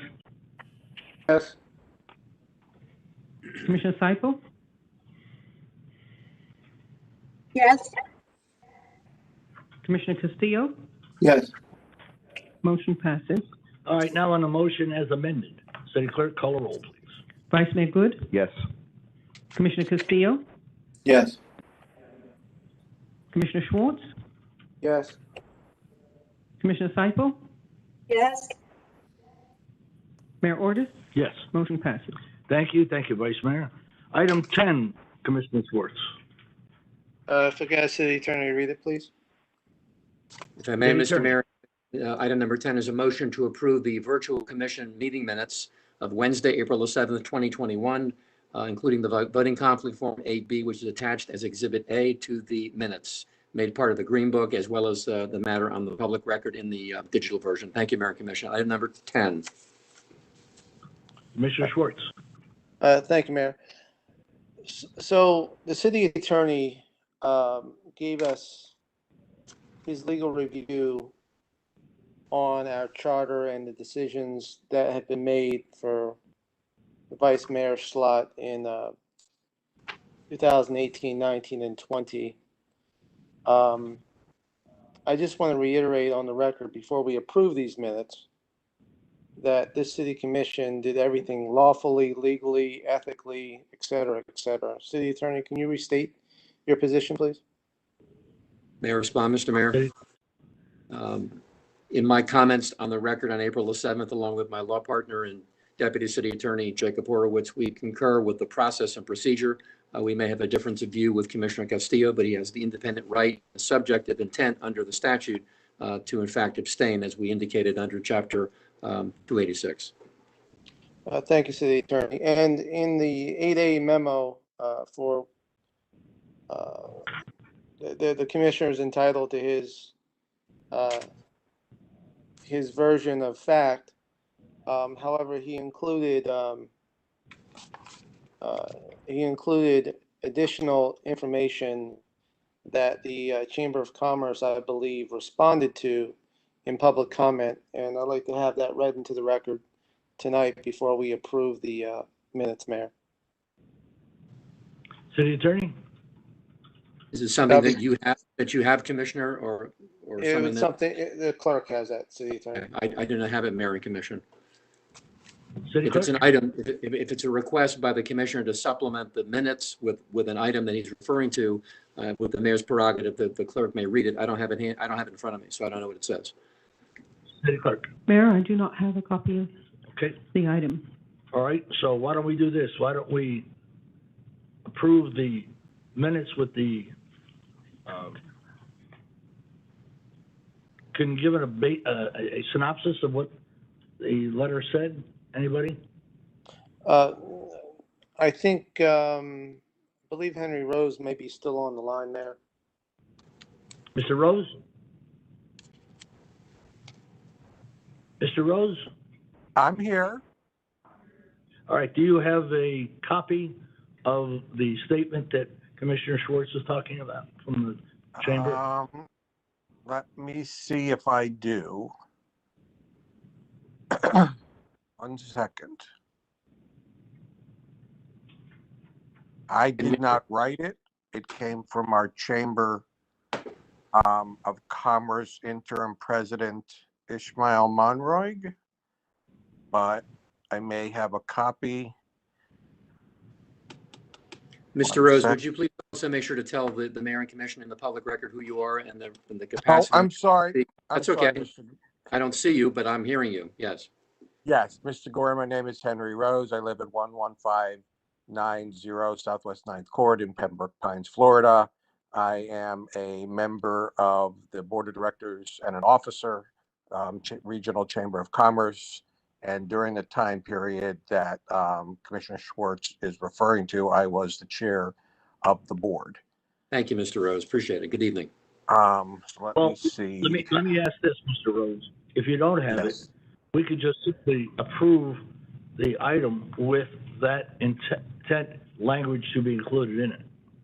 City Clerk, City Attorney. Mayor, I would like to have the information provided from the chamber on the official transcript. And if it means tabling this, if it means tabling the item, it's imperative that. Mayor, if I may ask a question? City Clerk. I have come across a letter that it's Miramar, Pembroke Pines Chamber of Commerce, a letter from Henry Rose. Is that the letter to which No, ma'am. the question is? No, ma'am. No, It ma'am. comes from Ishmael Monroe. It was sent to the public comments section of, where you can submit it on the city website from Ishmael Monroig, either today or earlier this week. Let's do this. Let's table the item until we can bring it back to the next meeting with the language in it. Is everybody okay with that? Mr. Mayor, if I may.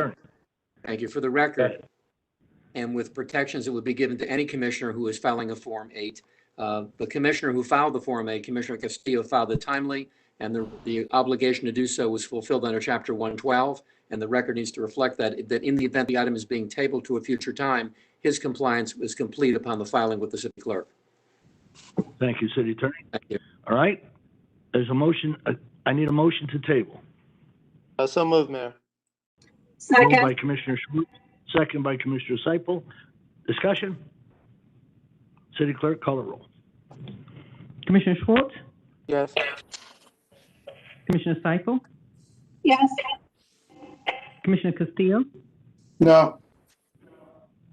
Vice Mayor Good, Yes. Mayor Ordus, Yes. motion passes. Thank you. All right, item 11, City Attorney. Thank you, Mayor and Commissioner. As indicated at the beginning of the meeting this evening, I'm going to read item number 11 into the record and then confirm on the record that the applicant has requested the matter be withdrawn from tonight's agenda, not permanently withdrawn, but tabled to a time uncertain. With the Mayor and Commission's permission, this is item number 11. It's a motion to pass proposed ordinance number 2019-12 on first reading. It is an ordinance of the City of Pembroke Pines, Florida, amending the City of Pembroke Pines future land use map from agricultural to low medium residential. That's 5 to 10 dwelling units per acre. Providing for transmittal of certified copies of this ordinance and transmission of the updated future land use plan map to the Broward County Planning Council and the Broward County Commission, requesting the county to amend their future land use map and to recertify the city's land use map, directing the city manager and all appropriate members of the city administration to take all action necessary to effectuate the intent of the ordinance, providing for conflict severability, providing for an effective date. This is the reading of the record, Mayor and Commission. For the record, the applicant has submitted a letter which is made part of the public record, confirming its request on behalf of the applicant. Mr. Mealy, I believe, was the signer of the letter, requesting a deferral by the commission by motion to a time uncertain. The cost and expense of republication for a second first reading would be borne by the applicant and or by council. Thank you, Mayor and Commission. Mr. Mealy may be available for comment if needed. Mayor Castillo, Commissioner Castillo, go ahead. I make a motion to defer this item to a time uncertain. Okay, is there a second? Second. Second by the Vice Mayor. Discussion? City Clerk, call a roll. Commissioner Castillo, Yes. Vice Mayor Good, Yes. Commissioner Siple, Yes. Commissioner Schwartz, Yes. Mayor Ordus, Yes. motion passes. Thank you. Thank you, Mayor and Commission. Resolutions, Thank you, Mayor. number 12. Mayor, thank you, Mayor Oh, and go Commission. ahead, With your permission. Thank you, Mayor and Commission. Number 12 is a motion to adopt proposed resolution number 2021-R-07, which is in fact a resolution of the City Commission of the City of Pembroke Pines, Florida, to notify Broward County of substandard street pavement markings citywide, consistent with the traffic engineering agreement executed between the City of Pembroke Pines and Broward County, directing the city clerk to transmit and to distribute this resolution, directing the appropriate city officials to take any and all action necessary to effectuate the intent of this resolution, providing for conflicts, providing for severability, and finally providing for an effective date. Item number 12, resolution proposed 2021-R-07 on the floor. Thank you, Mayor and Commission. So moved. Can I get moved by Commissioner Castillo, second by Commissioner Siple? Discussion? Yes, Mayor Castillo. Commissioner Castillo, go ahead. Thank you very much. I'm glad to see this item back. This began because the community. Commissioner Castillo, excuse me, could you turn down your voice? It's screaming in our end. Can you just turn the volume down, please? Hold on one second.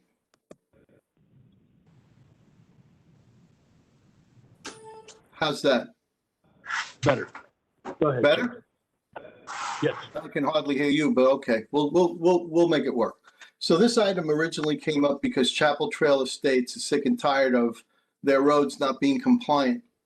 And I came forward, having read the traffic enforcement agreement with great care, together with the city attorney. And what it says is that when we see a condition under the agreement, it's our responsibility to tell the county about that condition, and then it is their responsibility to fix it. In considering that request, a resolution should be sent to them, and budgetary matters cannot be the reason they say no. So I brought that motion forward, and the commission decided that it wanted this to be citywide, which I respect. There are indeed many communities within the city of Pembroke Pines that need markings. I worked with staff to execute the direction of the city commission. And originally I thought that notice required a list of all of these streets. Our good city engineer found it difficult for lack of available resource to create so monstrously large a list. He instead came up with a map. My remaining question then was to the city attorney, which I will ask him again on the record, was whether or not this map was sufficient under the terms of the legal agreement to constitute notice. And his answer to me was that the map was sufficient notice. Do you agree, Mr. City Attorney? The mayor, yes, Commissioner, I still agree. Thank you. Okay, so this matter is now before you in the manner that the city commission asked, that we place the county on notice, that the streets identified in the map are non-compliant because of markings, demanding that under the agreement, they perform and correct the condition. And I'm very proud to bring this thing forward, and it will improve. I'm thankful to my colleagues for helping me not just to deal with the problem in a community in my district, but to expand that relief to citywide. I think that's wonderful. So I'm very, very happy to move the item, and I look forward to a unanimous support of it. Thank you. Siple? City Clerk. Commissioner Siple, go ahead. Thank you, Mayor. Thank you, Mayor. This is, this is a good item, and we've talked about this on many different occasions. Fortunately, we've usually ended up discussing this because there was some horrible accident or something that tragic happened, and we kind of had discussion about traffic. While I also read the traffic agreement between the county and the city of Pembroke Pines, which was first created back in '83 and then amended in '84, which is fine, but '84 is a really, really long time ago, folks. What I find, I think, to be where we really need to look at this is certainly it is required of us that when we have knowledge of an issue, that we in writing submit that to the county for fixing. But what has been so frustrating to me, because I know I've worked with city managers and our city engineer through the years on a number of requests for some traffic help and relief on some very dangerous situations. And while they do studies and they do tests and they count cars and they do everything that they do, the problem is when they come back to us, it always says it doesn't meet the criteria. So what I'm saying is that if that criteria is something that was based on a 1984 amended agreement, what we need to be looking at and having discussions with the county about is their level of criteria. And I know that, FDOT, everything gets involved in that, but the problem is the criteria levels. If the county feels that their hands are tied because something doesn't meet the criteria, then we need to look at what that criteria is and how we can make that more friendly and more usable and more sensible to us. I find it hard to cope with the fact that, and I know there's this area not too far from where I live in Spring Valley, where Mr. Kennedy and Mr. Dodge and I have worked many times sending requests to the county for some traffic relief, where we've had several deaths because of traffic accidents. And I just think that that is just, unforgivable in this day and age when we have the ability to make some corrections and we're held up because the criteria is 1984 criteria, or just, doesn't meet what life really is today and how our roads and how our traffic is today. So while I agree that this is a fabulous step moving forward to have this conversation and all that, I'm pushing that we really, and City Attorney, I'd like to have your opinion on that as well, that how do we go about making sure that while we are, dotting our I's and crossing our T's by turning into the county our requests for areas that have issues and we need their help from, how do we look at the criteria basis, which seems to shut down so many issues through the years? City Attorney. City Attorney? Through the mayor to the commissioner, you ask a very valid question. The 83 document is a very important agreement between the city of Pembroke Pines and Broward County. Many Broward cities have also executed a similar document and as amended in 84. Around during that time, and I recall the importance of that document because of the protections that it provides to local governments at the time.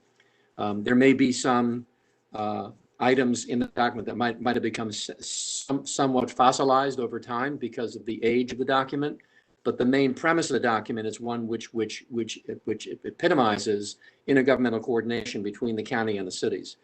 This may be a call to order, so to speak, to have a conversation with the county regarding perhaps an upgrade to the document or a modification, keeping the document consistent with its tenor and its obligations. And to the extent that with the passage of the resolution this evening, if it does pass, that may be the starting point for that conversation, because there are some aspects. I'm not an engineer, but I know that our engineer is well versed in this document in his private life as a former engineer for a private entity, as well as his city engineer role with us. But there are no doubt some things about this document that could be tweaked and that could be enhanced and could be brought to more current vintage. And I don't disagree with Commissioner Siple. Castillo, with a point of information, please.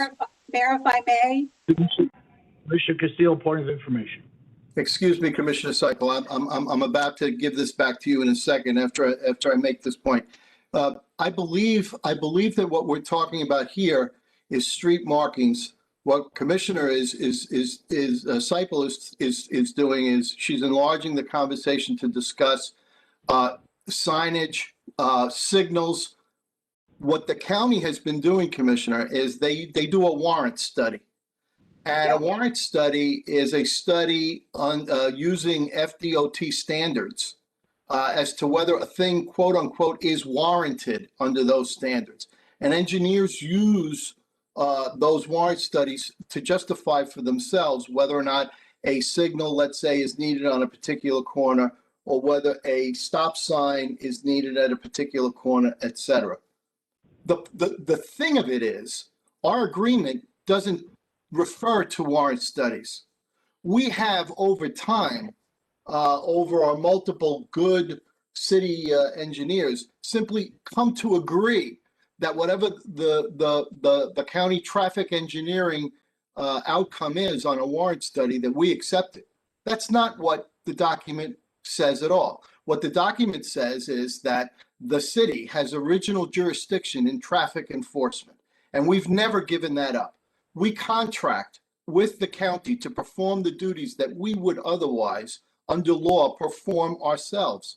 And if this city commission decides that it wants to have a three-way stop sign, let's say on 208 and Northwest 4th Street, as the community has been asking for years, and if the county says, I'm sorry, but it's not warranted, if we insist, I could see them saying, well, if you insist on having it, we can pay for it. But Castillo, excuse me for interrupting. Yes. The item itself is street pavement, nothing to do with stop signs or traffic. The item itself Mayor, is I'm referring to Commissioner Siple's very intelligent point. Okay, I hear that. And you didn't interrupt her when she brought the point up. So I'm responding to that. And I'm trying to make that point for your point clarification. Okay. Go ahead and finish.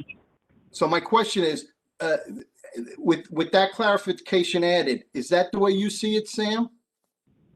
Mr. Goring? If I may. Hold on one second. Let me ask the city attorney. City attorney? I would ask if I may, Mayor, with due respect to Commissioner Siple, to clarify her intention so that we don't do violence to the resolution. All right, Commissioner Siple. Thank you, Mayor. And while I partly agree with my colleague, as I'm looking at the actual agreement, it does say that that the county install stop or yield signs necessary to govern traffic, install and maintain traffic signals where necessary, establish speed limits, establish no passing zones. All of those things are determined by these studies, these warrants that are out there, and that's exactly what I understand. I understand the item that my colleague brought up, but what I'm asking is that we expand a little bit on that item and include, or I could make it as a separate motion, Mayor or City Attorney, if you think that would be more appropriate, that we look at again the criteria that is used by the county to perform these tasks that are listed here in in the agreement. Stop or yield signs, traffic signals, speed limits. Mayor, it is a different animal to what my colleague's item is, but it still all plays into this traffic agreement that we have with the county. And more importantly, Mayor, it really highlights the fact that our residents are sometimes in an unsafe position in traffic because things are not being done as should be done. And I'm not looking to point fingers at anyone or anything. I'm just saying this is a reality of it, and we can't sit back and do nothing when in fact we do have options. And I think one of those options certainly is to look at and have. So I'm going to make a motion, Mayor, if I could, after this item. You can make an amendment. You can make an amendment.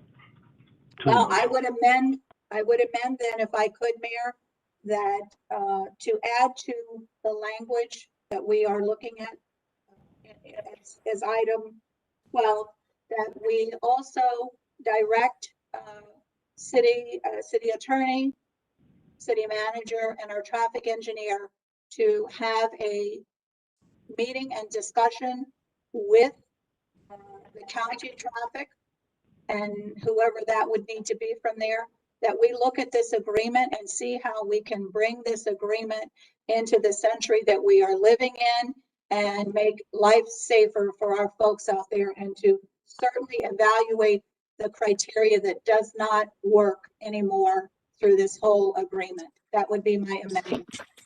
Mr. Mayor, sorry. City Attorney. Just to raise the bar for Commissioner Siple, the intent is not to modify this resolution, but to, in fact, if the motion carries, to amend. The transmittal would include a direction to the city attorney, city manager, city engineer to confer with the county on the subject about which your amendment is based. Correct? Correct. Yes. Correct. Second. Second by Commissioner on the amendment. Discussion on the amendment. So, Mr. Mayor, if I Vice may. Mayor on amendment. Yes. I have to say that my colleagues, Commissioner Siple and Commissioner Castillo, I really am excited about what you're introducing.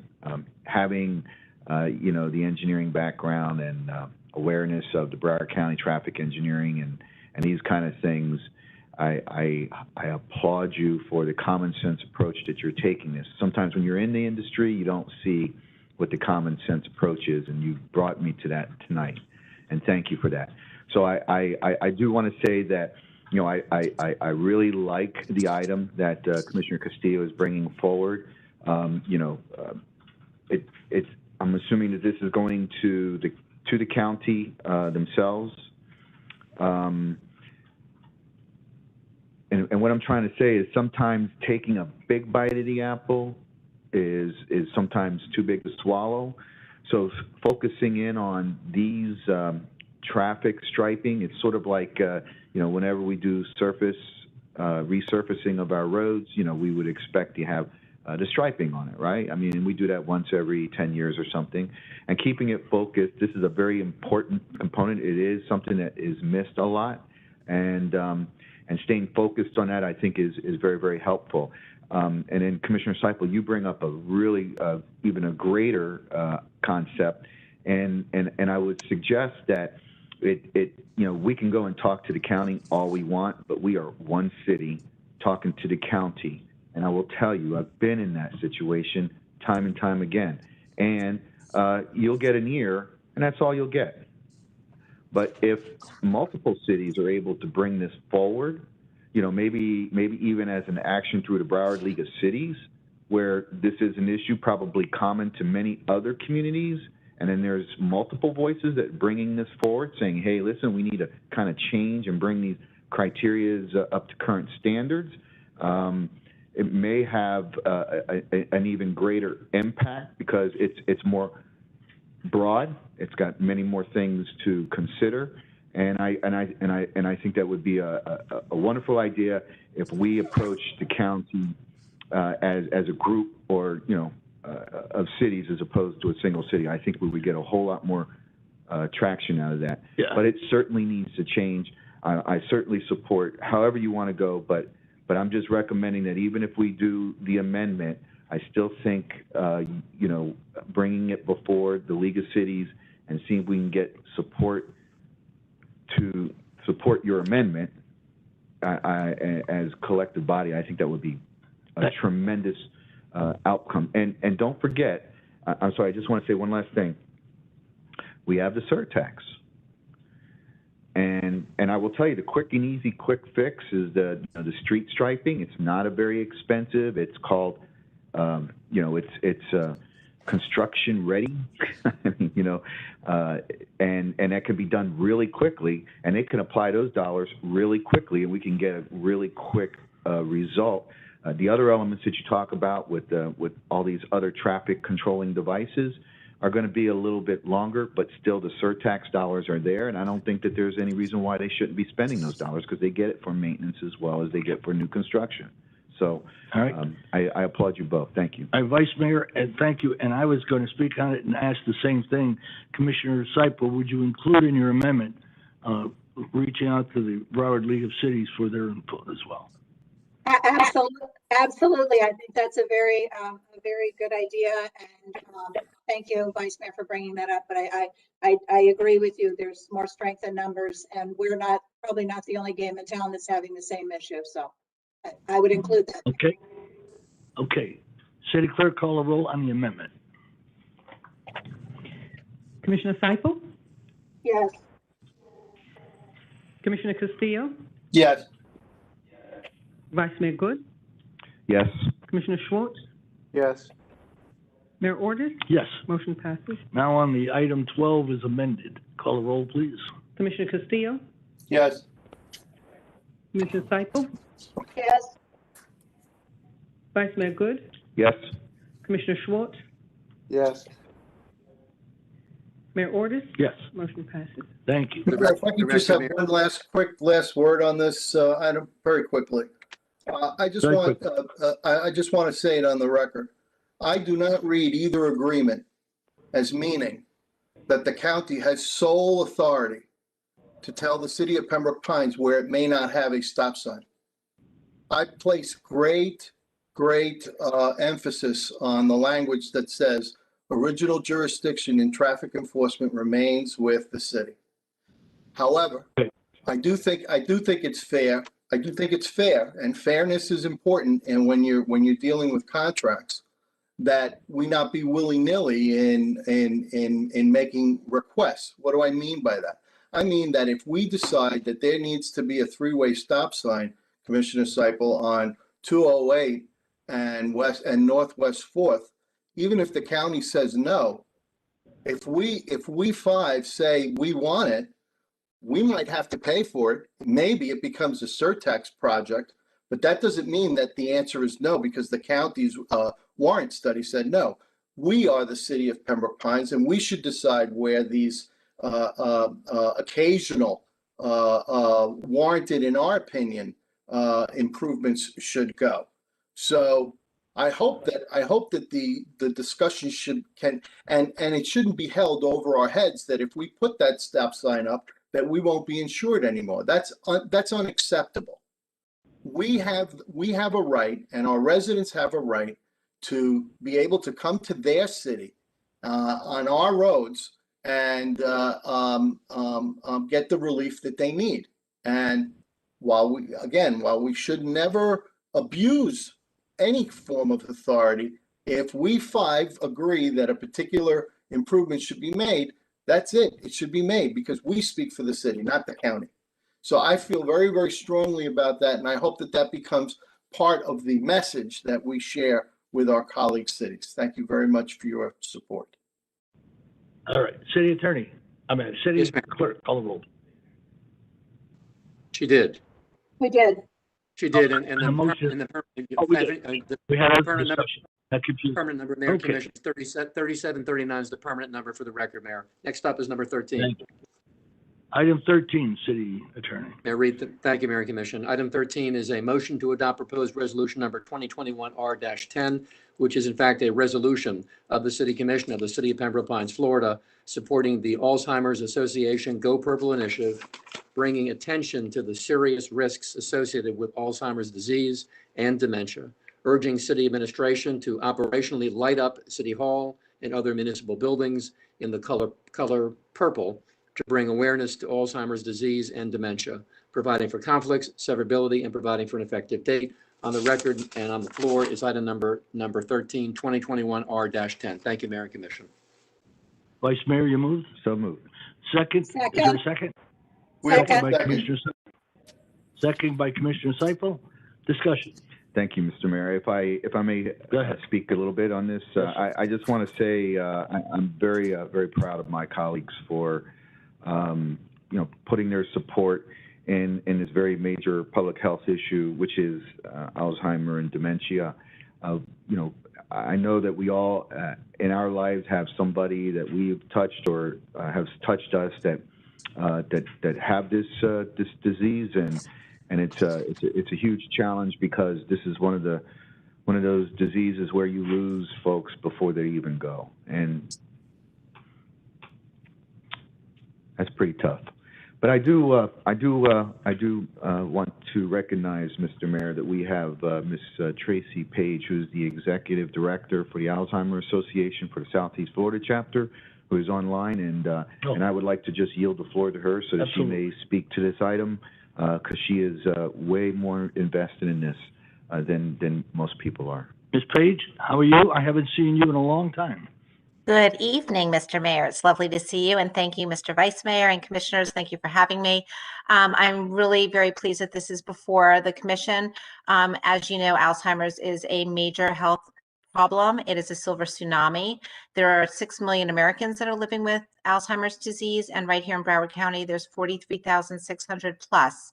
So it is critical that we do all that we can to increase the awareness about this disease, increase the awareness about the resources that are available free of charge to those that are living with this disease. And I thank you very much for your consideration of helping to create that awareness by lighting up the City Purple in the month of June, which is Brain Health Awareness Month. Thank you, Ms. Page. Thank you. Further discussion? Call a roll, please, City Clerk. Vice Mayor Good? Yes. Commissioner Siple? Yes. Commissioner Schwartz? Yes. Commissioner Castillo? Yes. Mayor Ordus? Yes. Motion passes. Thank you. For the Regular record, Mayor, agenda, motion. permanent number is 3740, Mr. Mayor and Commission. Thank you, sir.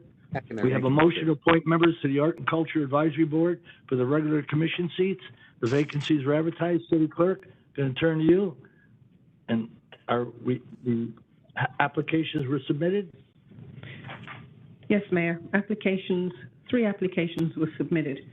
Now, there are 2 commission positions that were created pursuant to Ordinance 1697 in 2010. These positions were advertised. We received 3 applications. 2 of the applications are from, we have 3 applications. 2 of the applicants are currently serving as alternates on the Arts and Culture Advisory Board. one of the applicants is serving as, or was serving as a regular commission member, but their position expired because it's a 2-year position, and they wanted to renew their seat on the regular, as a regular commission member. Okay, so on appointment of Art and Cultural Committee, what's the procedure you have? The two, I'm a little confused. What applications do we apply in this case? We have 3 applicants. 2 want to go from alternate to full commission. Correct. Okay. And one of them, Ms. Rosenberg, was serving as one commission member on the as a regular commission member. I got it. The other commission seat was vacant, and the 2 alternates submitted applications to see if they could run or would be nominated.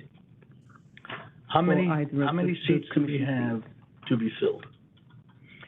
If the 2 applicants who are currently alternates, if they were to be nominated and to be selected to the membership as regular members, that would leave 2 alternate seats vacant. And what happens to the commission? What happens to the people that are on those seats? They would displace them? It's a possibility, but I don't think it would necessarily have to be a displacement, because whoever is selected as the commission member for the 2 commission member seats, the remaining individual could then be a member, an alternate member. But there's 5 members on the committee, correct? There are 5 district seat members, including citywide. Mr. Attorney, I'm just a little confused on this. I want to make sure we do the right thing. I discussed this with the city clerk. Are you following my discussion? So far. Okay, so if we go ahead and nominate the applicants, there's 3 of them, how do they go into a seat that is now occupied? I can understand the one that's expired, but how would the other? Is it the intent, Madam Clerk, is the intent to displace seated members? Well, that's what I'm asking. No, if I may understand this, I believe that we have 2 positions, 2 permanent positions. One is already filled by Ms. Rosenberg. Ms. Rosenberg is resubmitting her application to keep her seat. Correct. Then we have 2 additional applications that are looking to take 1 more permanent seat. And two applications. Correct. Ms. Colmenares and Ms. Diaz, and they are both seeking the other permanent seat that's available. That's available or is filled? One is filled, one is available. But Ms. Rosenberg is asking to be reappointed to the filled seat, and then we have 2 applications to fill the other seat. For 1 seat, correct? For 1 seat. Correct. Vice Mayor. All right, Vice Mayor, why don't you make a motion or something for some people that have. Well, I certainly would like to just, I don't know that, Ms. Rosenberg has been on this board. This is a 2-year appointment. I don't see any reason why she can't go ahead and retain that seat. I don't see any information that would identify her as not performing her responsibilities in that role. So, you want to make a motion? I would like to make a motion to reappoint Ms. Rosenberg. Second, Schwartz. Second, Schwartz. All right, discussion? Hearing none, City Clerk, call the roll. Vice Mayor Good? Yes. Commissioner Schwartz? Absolutely. Commissioner Siple? Yes. Commissioner Castillo? Yes. Mayor Ordus? Yes. Motion passes. All right, now And on Mayor, the other. But we're not, any other, Vice Mayor, if you still have the seat, go ahead. Well, I do have a question about Ms. Diaz's application because she did not put her her address in, and nor do I know what district she's in. Vice Mayor, if I may, that was an error on my part in terms of the documentation that was uploaded. So but I do have her application with the full address. Can you tell us what it is? Yeah. And I can pull it up.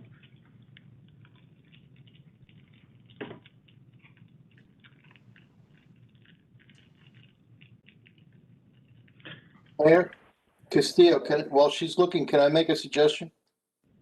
Commissioner Castillo, go ahead. So we have 2 applicants and 1 slot to fill, right? Correct. I read these resumes and I think that they're both very, very capable people. Can we ask the city attorney to flip a coin? If I may, for just a moment, may I just ask to appeal to just a little bit of an analysis in the sense. Well, wait, Vice Mayor, if you don't mind. Let's get that information you requested first from the city clerk. City clerk? I thought they were both great. And they are, and they'll probably still be on the board. Yeah. Just one is, one will still remain as an alternate, the other will be the permanent. Right. Vice Mayor, on the overhead, you can see Aura Colmenares application. Mm-hmm. Yeah, I see hers. I know where she's from. Yeah, She's in District 2 as well, right? Yeah, and if I may, Mayor, she, Aura has been a part of the board already, and I would move to make her the permanent member. And what district is Ms. Diaz in? I can't see that. She lives at 650 Southwest 124th Terrace.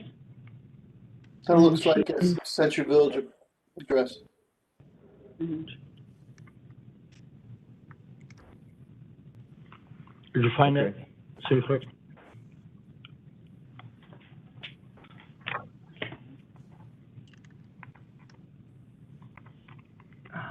Maybe we should expand the border.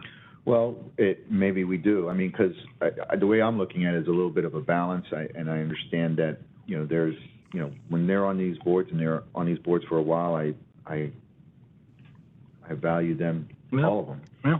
But these are just 2 city commission appointed boards, right? We all have a appointee from each of our districts. Correct. And then we have 2 commission appointed boards members. Right. So I would prefer a balance. Okay, so what's your motion? Simply for that. Well, if Ms. Diaz is in District 4, and we have Ms. Rosenberg, who we just selected, is in District 2, I would prefer to go with Ms. Diaz at this time, because she would be a bit more of a balance to the board. All right, there's a motion to appoint Ms. Diaz. Is there a second? Second. Okay, second by Commissioner Castillo. Is there any discussion?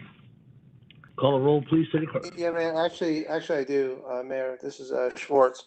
Quickly, Mr. Commissioner. Yeah, no, I know that we have these appointments, but the Arts and Culture Board, I believe, and City Attorney, please correct me. I think that this one was carved out differently from the other boards. Can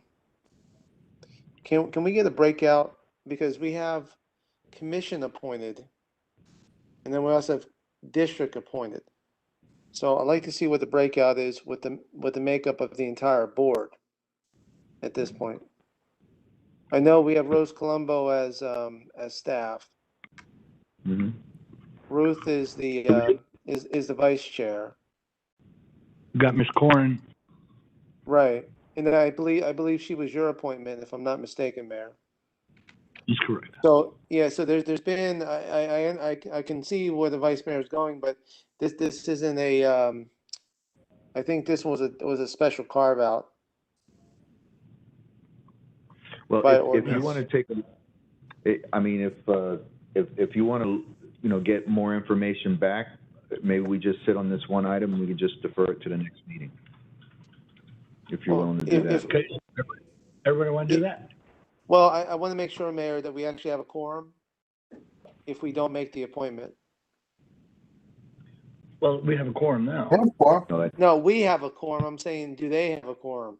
Yeah. Do they have enough board? members on the board already? City clerk, does the board have a quorum? Yes, they do, Mayor. Okay, so if we table it, if we table it to the next meeting, it doesn't matter. I think it shouldn't be a problem. Okay. No. Vice Mayor, you want to make a motion?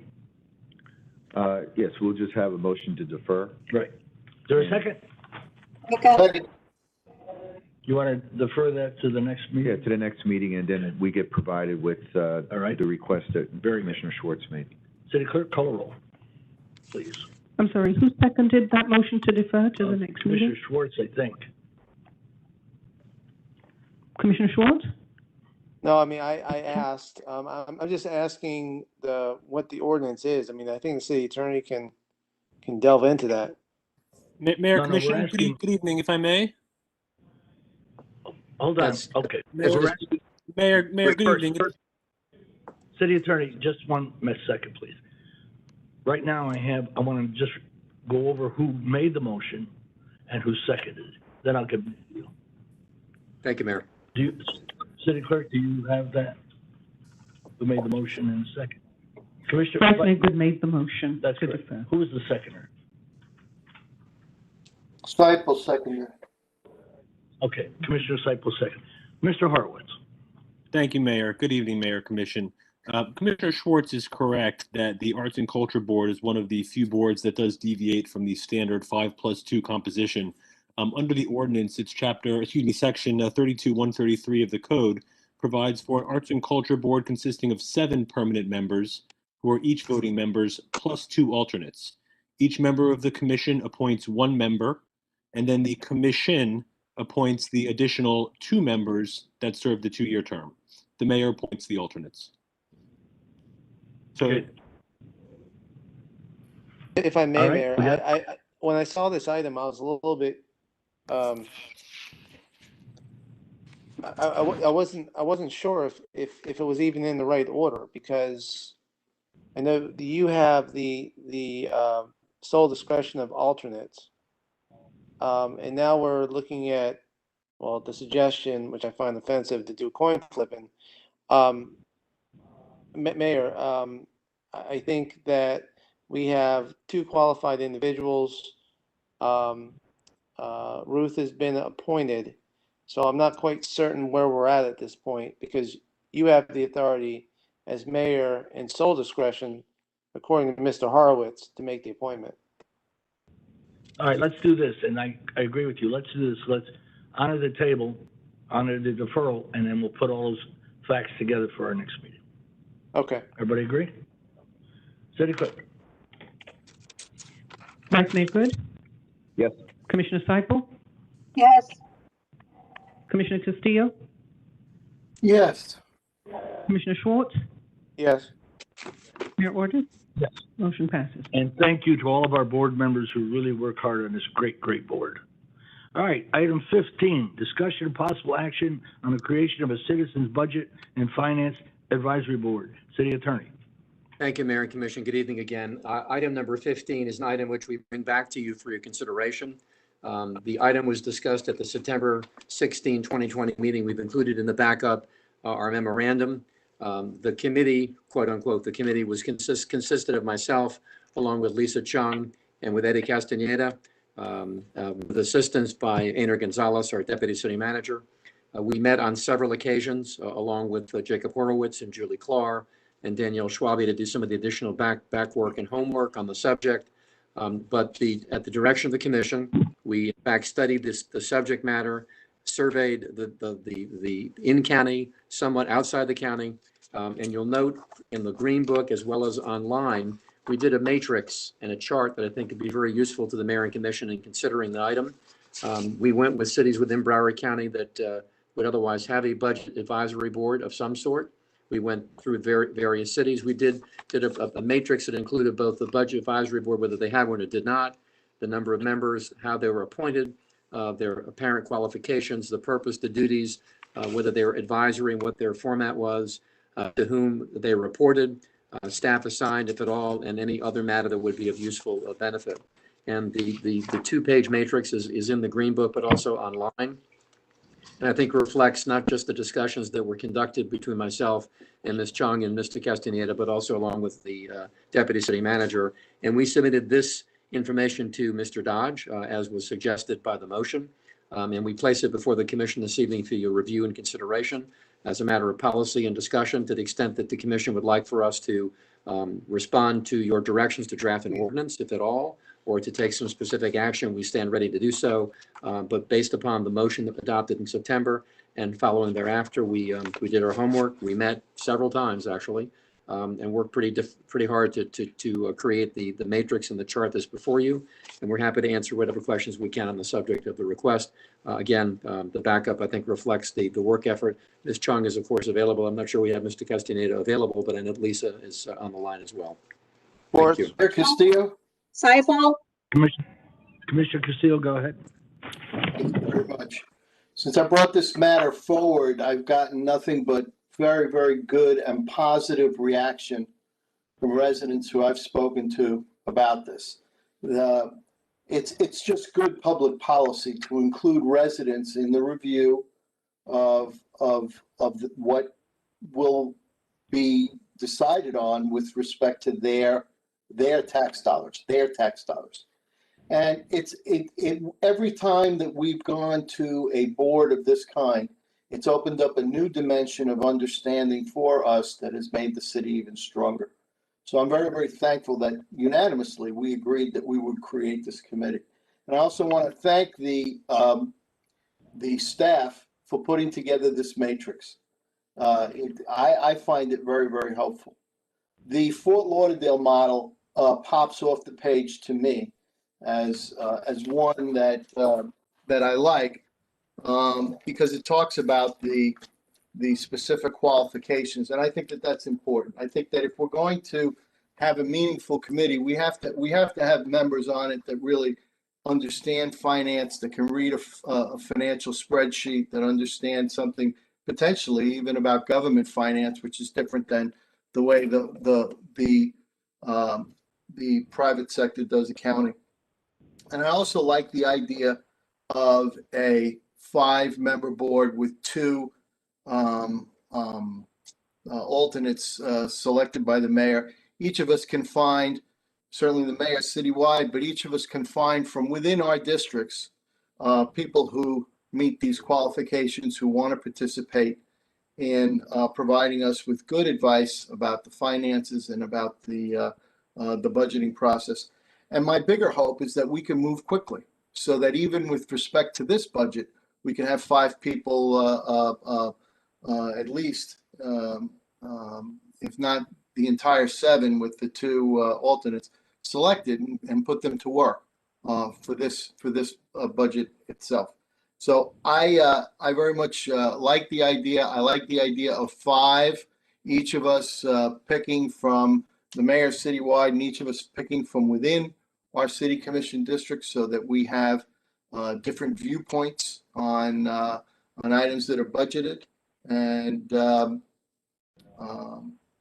I look forward to seeing this happen. I think the residents are going to be very, very pleased that we did this, and I thank you all for supporting. Thanks. All right, now we haven't done anything yet. It's all under discussion. I just want to make that clear. Okay, Commissioner Siple. Thank you, Mayor. Thank you, Mayor. I remember some of the discussion when this was first brought up, and certainly I'll speak for myself, but I think I'm speaking for all of us, that we've always been very much of advocates for our residents to participate in their city, whether it be attending meetings or writing emails or calling us on the phone or asking for items to be placed on the agenda. It is their city, and you know, we need to be their voices. I've really been given a lot of thought to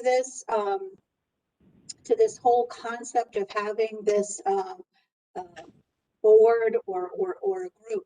And I really am kind of getting to the point where I think that perhaps this may be better suited to, instead of creating a board with a limited number of folks that are going to have to reach certain criteria, I guess, that would be set up, that this may be suited better to like a, for lack of a better term for it, a special type of workshop with residents and HOA representatives that are invited.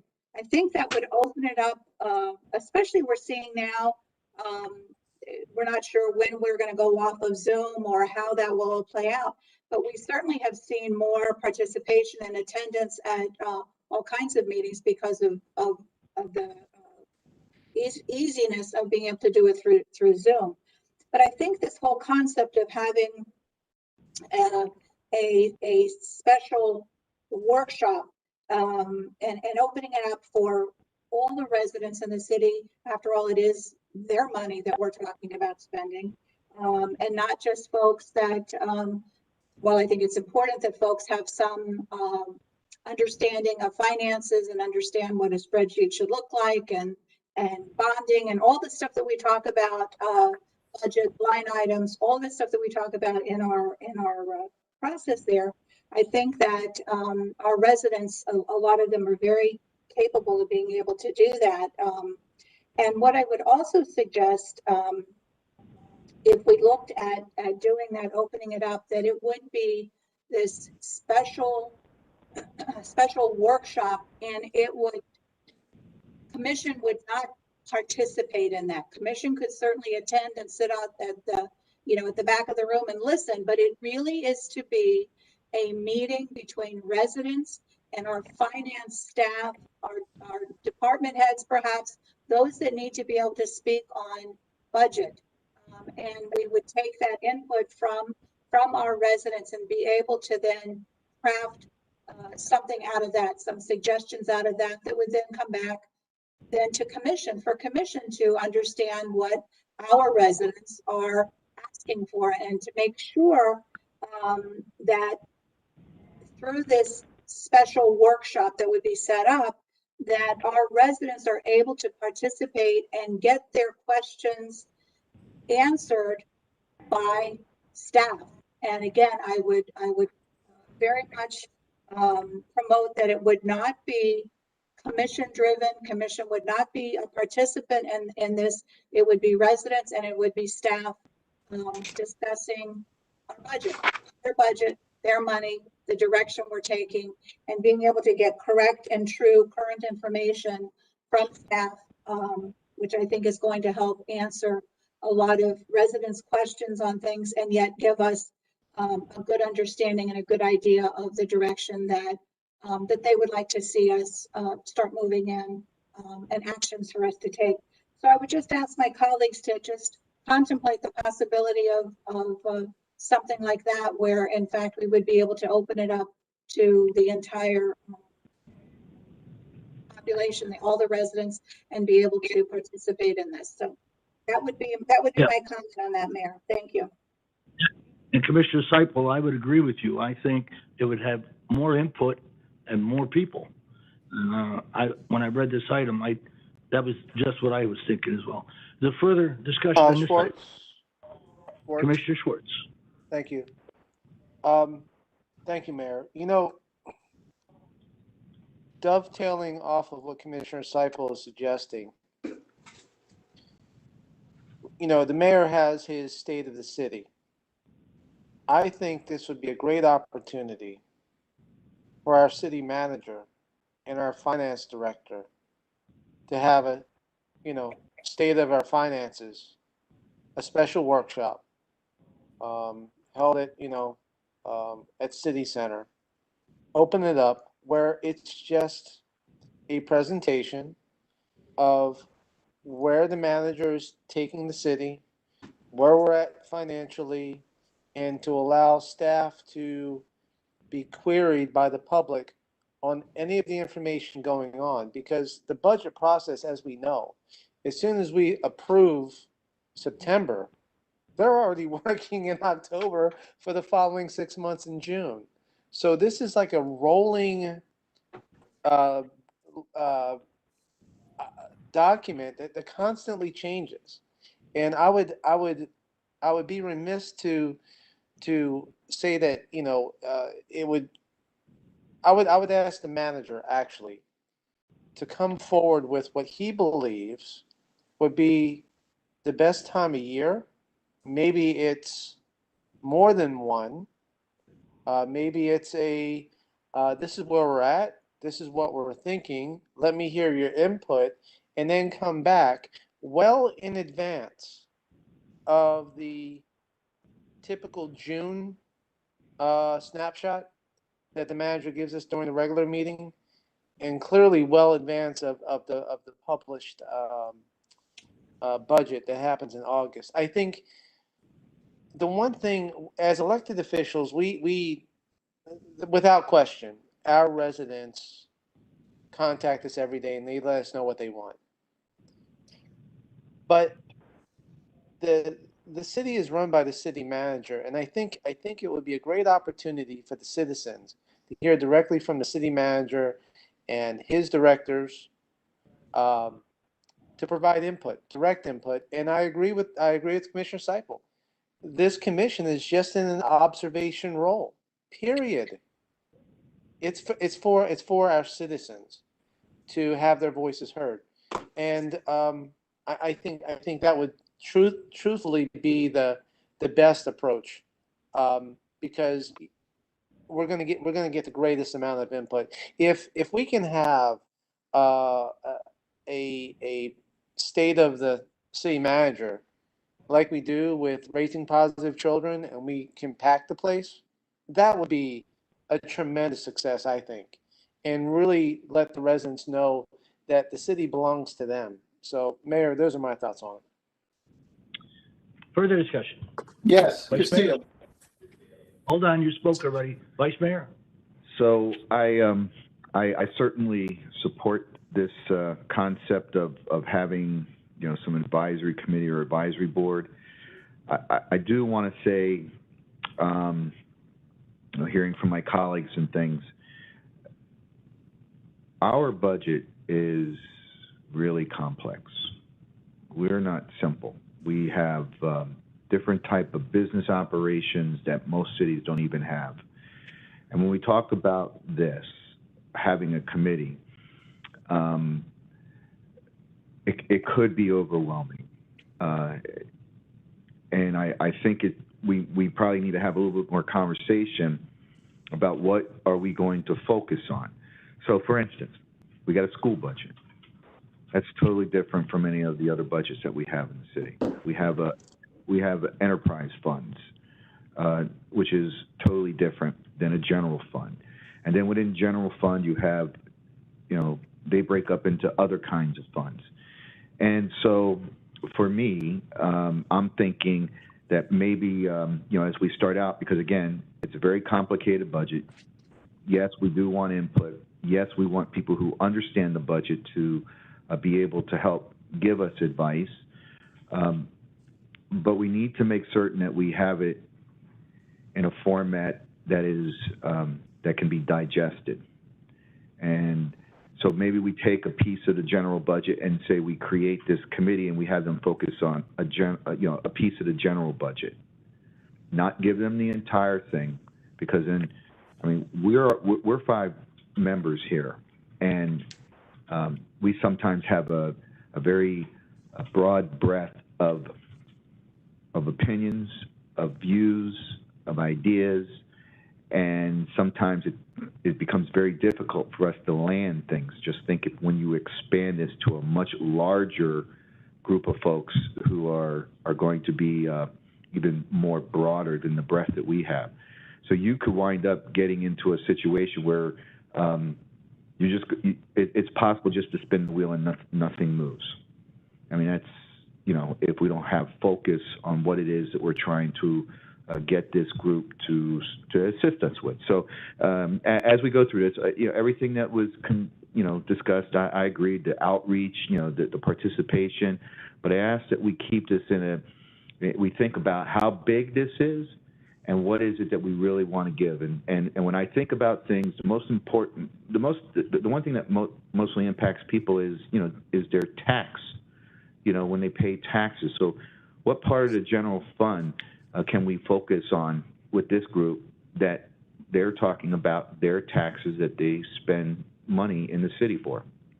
So again, I support this. I really do. I think it's great to have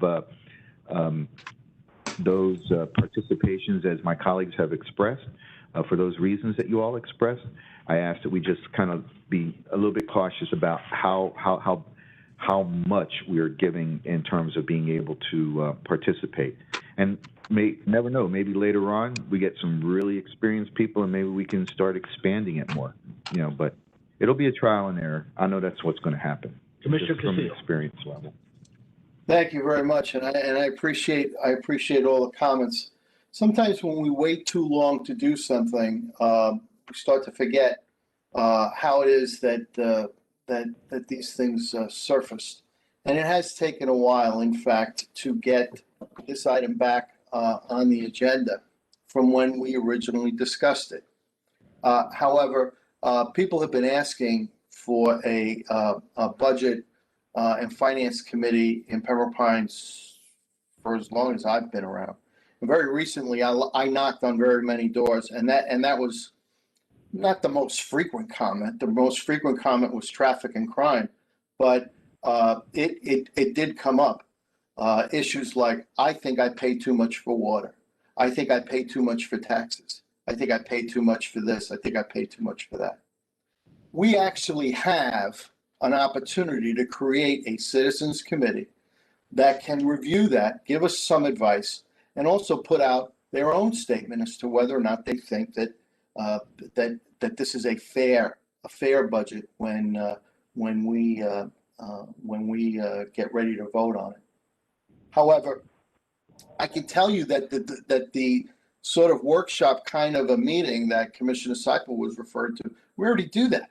Before every budget, we have 2 readings of the budget where the public can come. And we also have the State of the Union, State of the City things where most recently there is a video that people watch with folks talking about their departments. And it's really very, very interesting. But it's not a budget presentation. It's a what we're up to sort of presentation and what we're up against sort of presentation. Now, it wasn't so long ago, and I did have a break in service, but there wasn't so long ago that the city was talking about potentially needing another bond issue.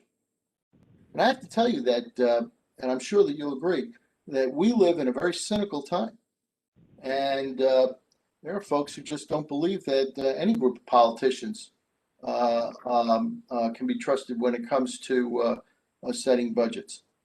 So it was not just my thought, but the thought of our neighbors citywide that maybe by opening up the discussion a little bit more to a group of citizens whose sole job would be very much the same as our other advisory boards, because I wouldn't want us to say that, that somehow economic development isn't complicated or arts and culture isn't complicated, or that our environmental protection isn't complicated, or planning and zoning is very, very complicated, but somehow citizens figure it out and they give us great advice. So the way I remember the meeting was we had this discussion and we said, you know what, maybe it's time for us to move forward with a committee of this kind, but how would we appoint it? But now we're back to whether or not we should have it. I believe that the residents will be very disappointed to hear that we passed up yet again another opportunity to create a voice in addition to these larger scale meetings, which we've always had, to invite participation. on something as important to them as their budgets and their fees. And I can't think of a good reason for not doing it. I can only think of good reasons for doing it. The kinds of things that we say that we're always about: transparency, listening to what other folks have to say. And to me, it's just a very natural thing. We've got cities here that have been in business a little bit longer than we have, and they've got these committees, and they seem to be doing just fine. So I don't really follow why it is we would have difficulty appointing a budget and finance committee to review how the city spends money. It is the single most important thing that we do, and currently we don't have an advisory board for it. So I would say that we can do all of the things that have been mentioned, but that we should create this committee, and that each of us should pick from within our districts a representative. Maybe you all want to have a bigger committee than just 5. If you all said to me, you know what, let's each pick 2 and have the mayor pick 3 plus the 2 alternates, I'd say fine. I can find any number of people, certainly in my district, that would be willing and certainly able to have these reviews. So I don't know where the discussion is going from here, but I think it's a very good, positive, progressive, forward-thinking, good government proposal, and I think that we should seize on it already. This has actually come up several times before, and we've failed to do it. Let's put our shoulder to the grindstone and get it done now. Our residents will really appreciate it. Thank you. All right. I think that we should, in my opinion anyway, go for a specially called workshop to see how many of our residents are interested in this. That could give us more of a generation of people of interest, because I haven't, in my years, I haven't had any of them ask me to be on a budget committee. I haven't. So I think that would give us a flavor of what our residents think, and then we could expand from there. That's just my opinion. Any other discussion? Yes, Siple. Commissioner Siple. Thank you, Mayor. Thank you, Mayor. And I'm listening to everything my colleagues, and I appreciate their comments. But I would have to say that I think Commissioner Castillo sort of made part of my argument when he said he was knocking on doors and he was hearing an abundance of people saying, what's happening with our budget? I want to know more about our budget. How is my money, being spent? And I would always, and I don't mean this to be in kind of a smart alecky comment at all, but I always like to refer and say we should never underestimate the knowledge and experience of our residents. And we have very valuable people out there with a lot of experience, a lot of education, a lot of training, and we should never underestimate that. Also, when I'm looking back at this information that city attorney provided to us, there's only 4 cities in Broward County that even have something that is like this board. So that kind of tells me something there as well. In reference to the we have these meetings and not so many folks turn out. I'm saying I'm not looking to have again, this is not negative, not to be negative at all, but I'm not looking to have a resident come sit down and have a canned presentation, a video someone presented to them. I'm looking to have live, open discussion with residents, with our city staff, city manager, our finance folks, and a totally outside the box, different way to present this and to ask our residents to be a participant in their city's budget presentation. And that presentation to me would be also filled with the information, but certainly an opportunity for the residents to have one-on-one questions. You know, you've got staff there, let them ask those questions. It may be more than, hopefully, you know, more than an hour workshop, but I would have no problem sitting for a few hours if in fact it was being successful in helping our residents participate and let us hear what they have to say to move forward. So Mayor, I would still like to move forward with having this special workshop set up with all of the issues that we've talked about tonight to make that happen. So I would. Want to make a motion and see where we are? I'm sorry? Do you want to make a motion? We have to have some leadership here where we want to go. I would like to make a motion, Mayor. Is this the appropriate time? Go ahead. I guess we're in it. Okay, I'd like to make a motion that that city manager would set up and schedule a special workshop for residents and HOAs with our city staff, finance staff, department heads,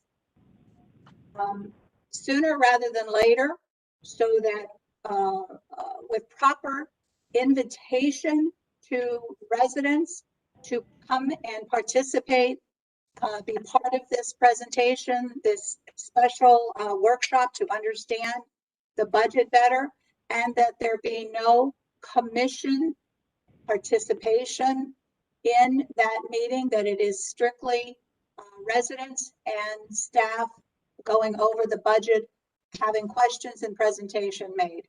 Second, Schwartz. Commissioner Schwartz, second. Discussion on the motion. Hearing none, call the roll, please, City Clerk. Commissioner Siple? Yes. Commissioner Schwartz? Yes. Commissioner Castillo? Yes. Vice Mayor Good? Yes. Mayor Ordus? Yes. Motion passes. Thank you all for your good input. Mayor, before we move on, can I ask the manager a question? When are we going to have our visioning session for this current budget?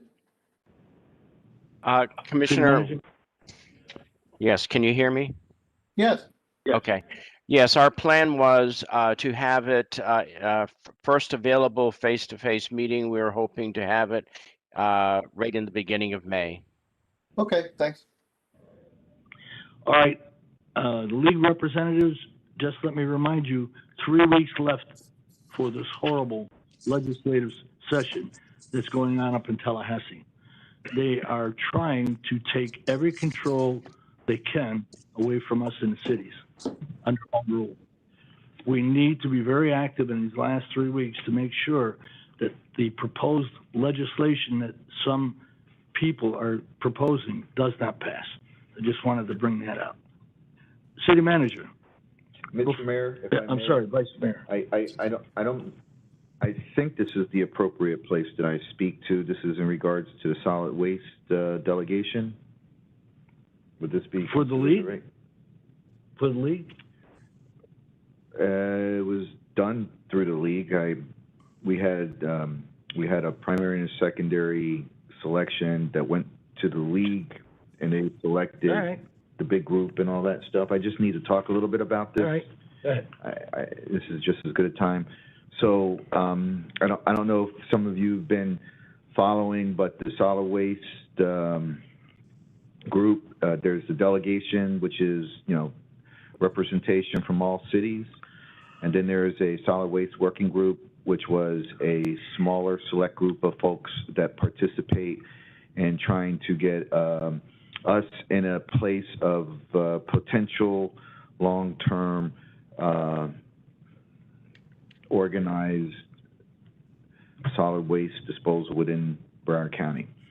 And so the solid waste group has been going on for quite some time, but finally there was a recommendation that was made through the solid waste group, which was essentially talking about governance of a potential district for solid waste disposal.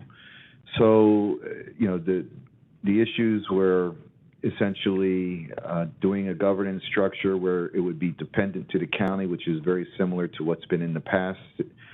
City of Pembroke Pines really hasn't participated much in that, so maybe there's not a whole lot of of awareness of what that relationship was, and maybe if there's a request to understand that a little bit more, maybe we can put a presentation together on what a dependent district was in the past, which is the Resource Recovery Board. And the second form of governance that was discussed was having a independent district established by state legislation, which means that basically all the cities in Broward County would be a part of that district. Really wouldn't have, you have no choice, would be a mandatory requirement to be a participant. And then the other form of government was a sort of an independent district, but again, we'll call it more like an authority, which would be done through an interlocal agreement. That means any city that voluntarily wanted to participate in creating a district for solid waste disposal would then be able to enter into an interlocal agreement. And there's pros and there are cons about each of those governance structures. I do need to bring that before you probably at the next meeting, because last week there was a meeting with all the delegates where the recommendation from the working group was presented, and that recommendation was to do a solid waste district as an independent district as established by state legislation. So right now the delegation is tasked with getting what the consensus would be of each of the commissions or the elected bodies throughout Broward County. And then we'll all be meeting within the next 30, 35 days to have that discussion to see what the consensus is. Do we want to have an independent disposal district as established by state legislation or not? And or are there other discussion points to be made in regards to what each local governing body would like to see in terms of a disposal district? So I know that the city manager will need to also participate as well with, because he needs to share with us a little bit about what his vision is for disposal, because we have not been a part of any district whatsoever. We've participated in a disposal system process that's quite unique to very few cities within Broward County, but we do know that that disposal element is about ready to expire, and we need to be thinking about what our future for disposal is, because it does have a great impact on cost of services to our residents. So I will be bringing this forward. The city attorney will be assisting in putting together a presentation so that I can help frame the question and then allow for you all to share with me what you all believe is a consensus for this commission. Thank you, Vice Mayor. I want to also congratulate Mayor Ross for being elected as the chair of Solid Waste Committee. I'm an alternate, as you know. Yes, sir. Okay, very good. Can I offer a comment on that, Castillo? Go ahead, Commissioner Castillo. Yeah, so two things. First thing is, I'm still not sure what it is that that this group is going to be sitting grace over, because I haven't heard enough specificity with respect to how we're going to handle the recycling crisis and what we're going to do within Broward County not to be one of these growing communities that is swimming in its own recycling and can't do anything other than incinerate it or bury it. And I still don't have enough of that information. The second thing is, I have to tell you that I don't like the idea, particularly not in the garbage industry, of people setting rates for residents who aren't elected officials. I just think that's a problem. And I understand that there have been some who are very much on the side of creating, an appointee group who are going to set rates for what households throughout this county will pay for that. And I think that Broward County has outgrown those structures, and we have a county, and those are elected officials. And if we don't want a county, then that's one thing. But some things need to be done, in my opinion, by people who are elected, in setting rates and fees and taxes are high on that list for elected officials. So it's the only way to make sure that they are completely and totally accountable to the public under oath. And I just feel very, very strongly about that. So I'm looking forward to hearing what the presentations are, but I have grave concerns about what this plan is going to be. There hasn't been a lot of published information about it. Specific answers to questions that I asked months ago are still not decided, and I have grave concerns about people who are basically civilians in the work of the. I mean, they could be elected in their own city, but they're not elected in the capacity of setting these rates. I have lots and lots of problems with that. So, thanks. Thanks. Manager, before you give a report, I have a strenuous appeal. We've talked about it before, and Mr. Sam was talking about it.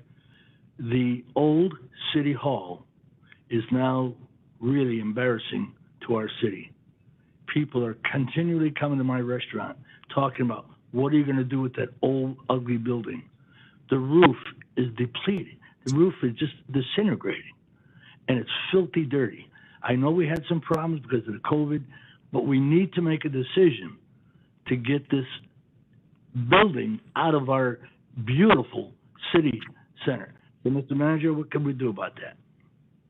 Mr. Mayor, I believe Mr. Stam has spoken to you. He is having those discussions with the purchaser of the property, who are finalizing their plans for development. And I think Mr. Stam is on the line. He could probably tell you what the timeline is for that. Michael? Mr. Stam, thank you. I'm anxious because of it just doesn't do a good justice to our city. Mr. Stam? Mike Stam, Planning and Economic Development Director. Mayor, at our last meeting, I gave a presentation under the city manager's report regarding the kind of our status at City Center. If it's my recollection that the commission asked for a workshop to discuss City Center and the use of that last building. I am working with the development group that's made a proposal for the property to assemble some documents and bring that back to commission in the form of a workshop sooner rather than later. So. Appreciate that. Manager, you have a report? No, Mayor, I have no report this evening. City Attorney? Thank you, Mayor and Commission. Good evening again. The next item up is item number 16, obviously. If you permit me, Mayor, to speak about the Veterans Memorial Foundation briefly. I have several other unpublished items I need to discuss with the Commission briefly on the record. So with your permission, Mayor and Commission, item number 16 is in fact our memorandum, where we analyzed and evaluated, as requested by the Commission, the status of the current Veterans Memorial Foundation. I'm going to cut to the chase because time is short, and obviously the meeting is not yet over. But if you'll turn to the memorandum, which I know you've all read, I've had conversation with most of you about it. After looking at all the various options, we can fix what is currently at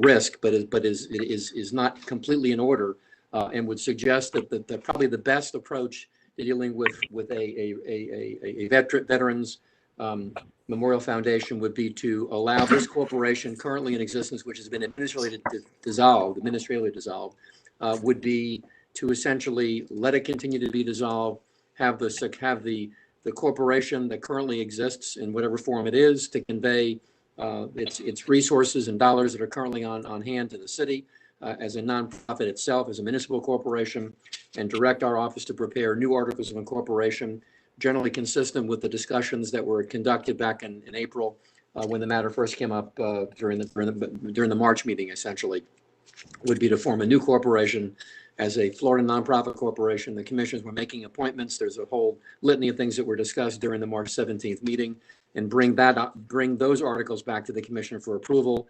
And then to the extent possible, allow the current existing corporation, where there are board members that are not city commissioners and are not your appointees, and allow that corporation to dissolve, take the funds from that, accept those funds as a donation to the city, and reformat the organization into a new organization in which, as public officials, you would create the organization as prescribed by the memorandum, and essentially make appointments for a membership on that board.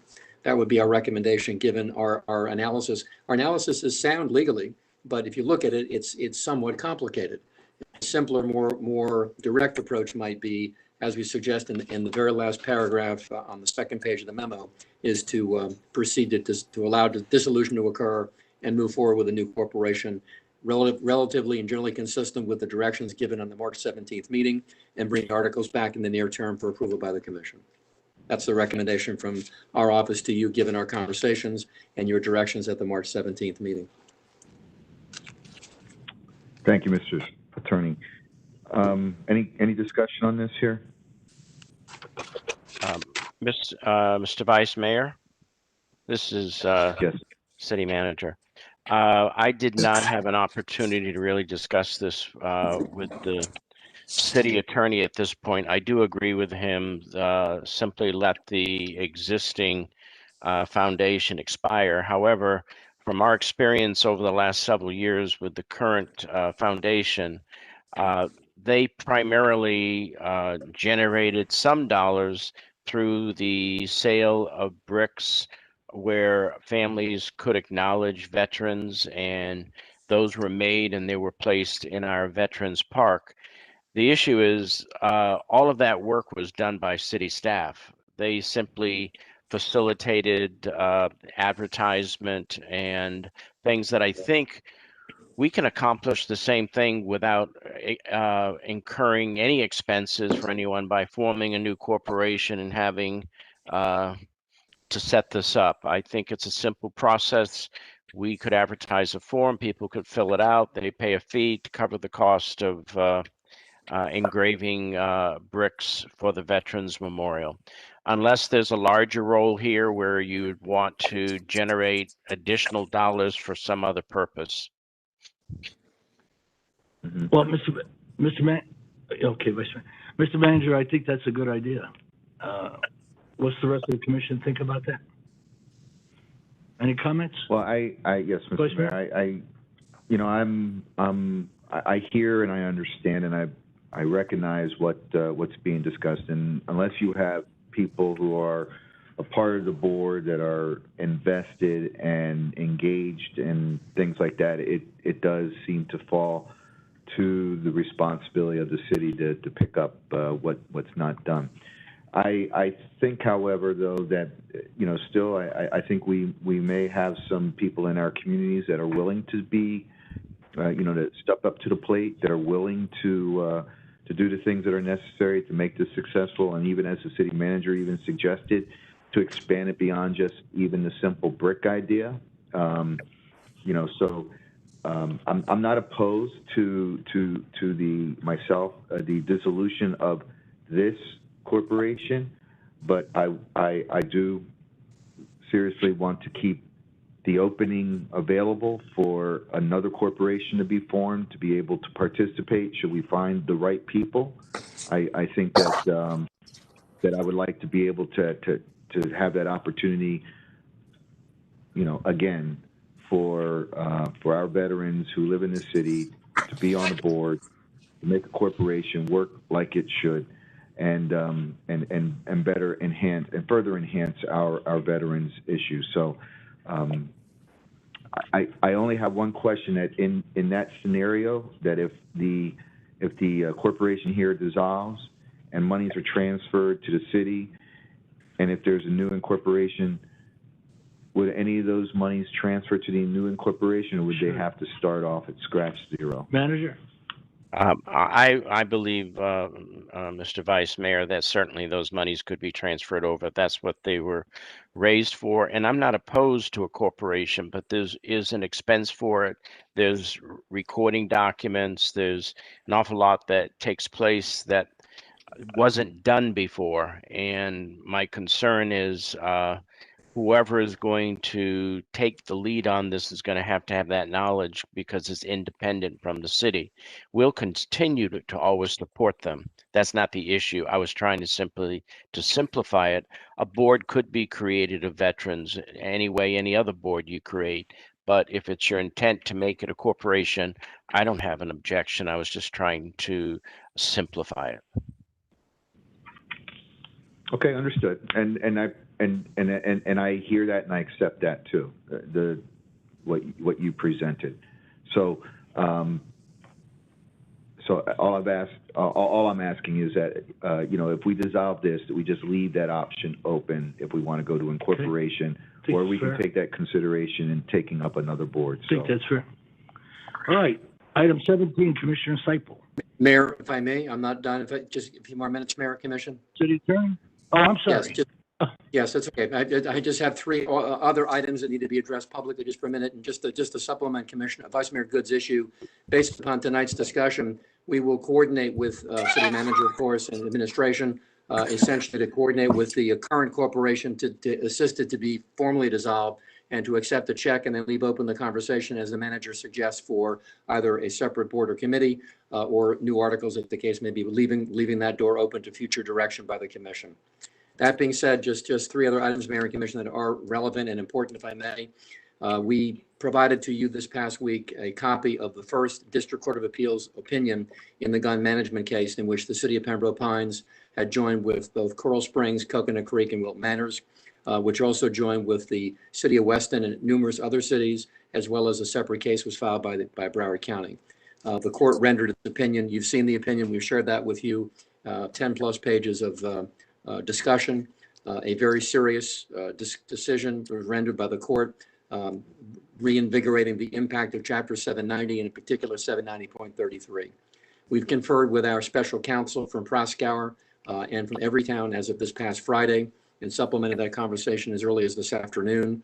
And in my emails to you, which are privileged and confidential, I need on the record just to confirm with the commission that absent direction from the commission to the contrary, we will stay the course and direct our special counsel in conjunction with that of Broward County and of the City of Weston and other cities involved in this litigation to seek what is called a petition or a certificate to the court requesting that the Supreme Court take up the matter, the Supreme Court of Florida, as a matter of great public importance, which is an appellate rule that allows the first district, based upon the filing of briefs and related documents, to ask them to certify the question, is what it's called, to the Florida Supreme Court, to allow this matter to get further heard or be further heard, given the nature and tenor of the briefs that were filed by both all the cities and the counties, which we recommend the commission do. And if by motion you direct me or you absent objection to the contrary, we'll simply accept your non-objection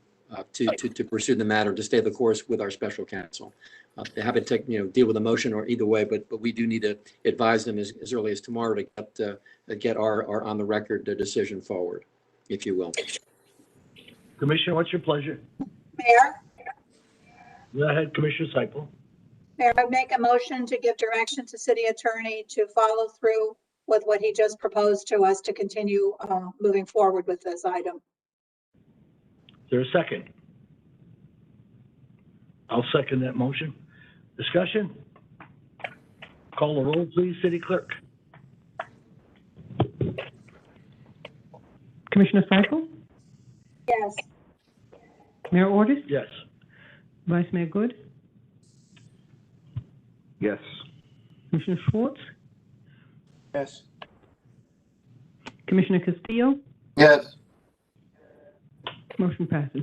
Thank you. City Attorney? Thank you, Mayor. Just two more items, if I may, Mr. Mayor. Thank you. We also provided to you as early as this afternoon some documentation regarding the currently pending opioid litigation in which the City of Pembroke Pines, distinguished from other cities in the state of Florida, is a party to the litigation in the Middle District of Ohio. Also, the city of Pembroke Pines is a plaintiff in the federal district court case against McKinsey, which is the consultant marketeer of the opioids through the companies Purdue Pharma and others. We will bring back to you at the next regular meeting of the commission a resolution which supports a memorandum of understanding, which we just received actually physically yesterday. Well, it was mailed to us. We didn't get it until yesterday, and which we reviewed this today and provided a memo to you this afternoon regarding the distribution of dollars with regard to the settlement reached by the Attorney General's office, along with the City of Pembroke Pines Special Counsel, Scott Weisselberg and others, and Gene Pettis. So just wanted to give you that information on the record. Should you be asked questions about the item, it's public record now. There is a statewide settlement with regard to the opioid crisis. Because Pembroke Pines was a party in the litigation, we stand somewhat differently in the context of some of the proceeds and attorney's fees, which would not be payable by the city. I will bring back to the commission as the city attorney a formal resolution to adopt the MOU at the next regular meeting, but would choose for you to just take a look at the memo we published today. And should questions be asked, I think the memo responds to the general issue as to why the matter needs to be publicly approved at the next meeting. Not tonight, next meeting would be fine. Any questions I can answer, we can answer offline or otherwise discuss during the next meeting when the resolution is produced for your review. And last but not least, I want you to know this, the governor signed the anti-riot bill, House Bill number 1 yesterday. It is a serious document. We provided a memo to the commission yesterday after the governor signed that bill. It modifies probably 12 or 14 different statutes in Florida. We provided you with a synopsis as best we could of the matter currently pending, the bill that was adopted. The news is that as of mid-afternoon today, Jacob Horowitz and I confirmed that there is a lawsuit that was filed in the, Jake, I think it's in Orlando, in the middle of Florida, mid-state or North Florida. Correct. It's federal court in Orlando, the Middle District. Federal court in Orlando, challenging the constitutionality of the statute that was adopted by virtue of that bill. So at the moment, there is a lawsuit pending, which we knew was imminent. But some of the implications of that bill, which I know many of you have asked me questions about regarding the waiver of sovereign immunity, some burdens that are placed upon city commission members and city administration regarding budgeting. We didn't want you to not know this going into tomorrow when the issue might be an issue for you or for administration, but the lawsuit was filed. It's a significant litigation matter. We've yet to see the actual complaint, but I wanted you to be aware of the fact that we memoed the commission to keep you advised, but now there's a lawsuit to challenge the issue as we had suggested would be the case. That being said, I appreciate your indulgence in listening to me on these items. And to the extent that we can pursue each of them individually with any questions, I'm happy to respond, or Jacob can respond. Otherwise, thank you very much for listening and for your indulgence in this discussion. Thank you all very much. I'm done, Mr. Mayor. Thank you. Your whole staff. Thank you. Commissioner Siple, item 17. Yes, thank you, Mayor. Item to be reconsidered, Commissioner Siple, item number 1, motion to reconsider item 14A from the March 17th, 2021 commission meeting. Motion to approve request to advertise solicitations AD-21-02 disaster debris management services. Mayor, okay, go ahead. Thank you, Mayor. As you all know, I brought this item and the next item back for reconsideration. It was properly processed, and thank you all for allowing me to have the opportunity to reconsider. Again, I would just say I do apologize for what happened, but it was something that was out of my control, and I just wasn't hearing. I just wasn't able to hear, or I was able to only hear things after a very long delay. But having said that, we've already talked about that. I do have a couple of questions, Mayor, and I obviously read through the agenda. So if I may, a number of my questions would be actually directed at Vice Mayor Good, because I think a lot of the issues in discussion were things that he brought up. So I just wanted to make sure, if I could, Mayor, that I could have a much better understanding of where Commissioner Good was coming from, because again, I wasn't able to hear so much of what was going on. One of the issues, Commissioner, that you brought up was updating references to the assessment of liquidated damages so that it is not automatic and it could be up to the discretion of the city's debris manager. And I listened to quite a bit of that discussion that you had, and a number of times you mentioned that they shouldn't necessarily be penalized or what have you because they may have limited resources and they just extend to as many resources as they have and then they sort of run out.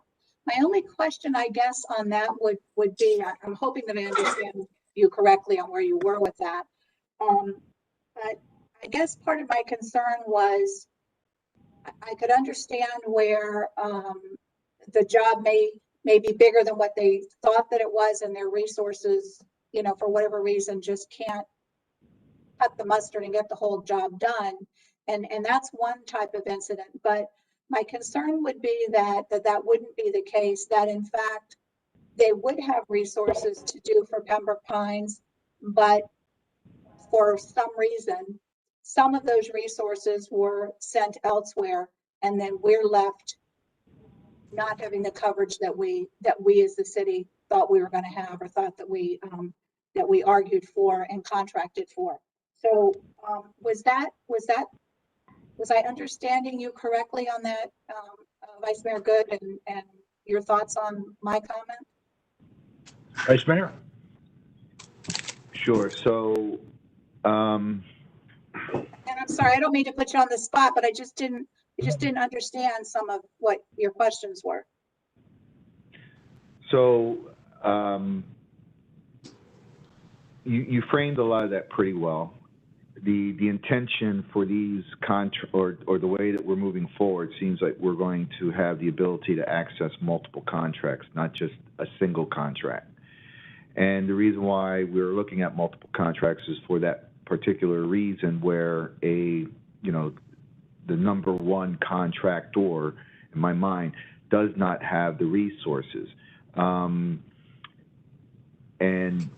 when they run out of resources, the choice is, do we argue about getting the resources, or do we find another company, the number two company, and just bring them on board and get them to do the work? Because the goal is to get the material off the streets as quick as possible.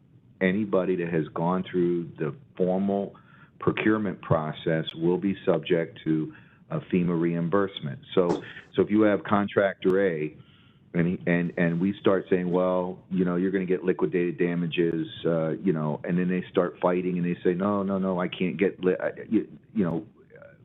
it actually happened here, where it became very difficult to try to get a secondary contractor on board.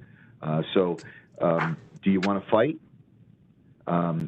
For whatever that limited amount of money is, because also too, when you go to a liquidated damages to a contractor, you're impacting their future ability to work too, right? I mean, it becomes a mark on their record. So that's another reason why they fight it, and that's why they resist. And so the goal for me was, listen, if we have a library of 10 contractors, I'm certain that within that library, that when you go from number one, number two, number three, number four, number five, that we will have sufficient level of service in order to expedite the movement of product off of our streets, and dispose of where they're supposed to go. Just the liquidated damage just creates a conflict that prevents us from being able to seamlessly, quickly get into a secondary contractor or a tertiary contractor. Okay, I understand that, but I think, and thank you for that. But as I'm thinking through the actual process of it, and we have our primary, and for whatever reason, their resources aren't sufficient to handle. And so we're now in the process of, because now we're already doing this, and now we're finding out somewhere, a few days or weeks, whatever down the road, that they don't have the resources to complete the task. And now we're going to go and look for another company. My concern at that is to go looking for a second company, whatever trucks that they may have available, equipment they may have available, I'm quite sure that's already gone somewhere and being used somewhere. I mean, why would they be sitting around? So that's a little bit of my concern on not making sure that our primary is committed with enough equipment to make Pembroke Pines #1 for, you know, for them.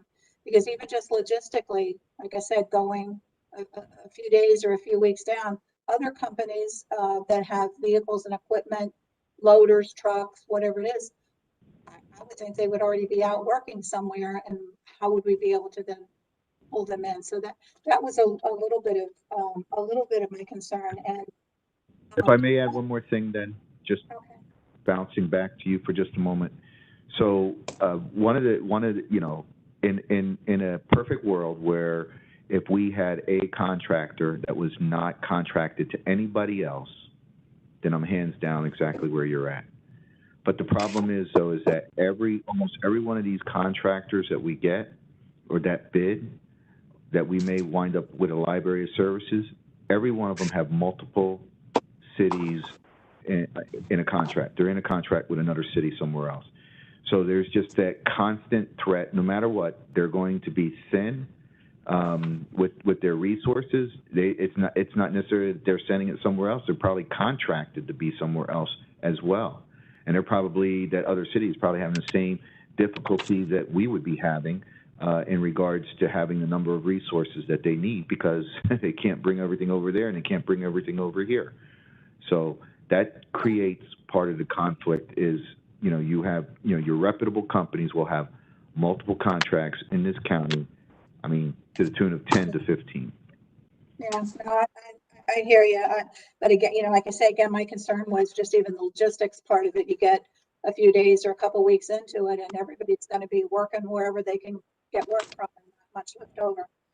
One other question that I had, again, I'm hating to be putting you on the spot, but I just needed to know where you were coming from on this.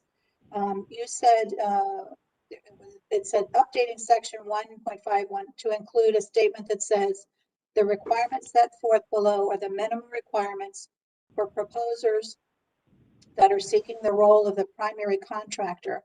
However, contractors that are seeking a position in the pool of qualified contractors shall not be required to meet the minimum requirements. So my question, I guess, on that is, why would we then allow, you know, the pool to not also meet the minimum requirements? Because if the primary leaves, you know, we would go to the pool for some selection, and why would we accept someone that's less qualified than what we thought was important enough to put out on our first line, you know, to have our first line be there? So I didn't quite understand your comment on that, where you were looking to add that language where the below the primary, they would not, the pool would not have to meet those standards. Did I understand you correctly on that? So I'm at a disadvantage. I don't have my notes in front of me with regards to this here. I do believe the intent of the contract that was put out, the RFP, was that that there was going to be an ability to have multiple contractors, and really, if it gets down to it, it's really haulers. You know, yeah. Who's got the trucks? And the reality is that you're trying to access as many haulers as you can get your hands on in order to be able to provide that service. So I believe that the reason why I stated that is because I believe the RFP was written in such a way that you can still submit a bid if you were not capable of doing everything from A to Z. And I think I was just trying to have the language consistent with the intent of the way that the RFP was being written.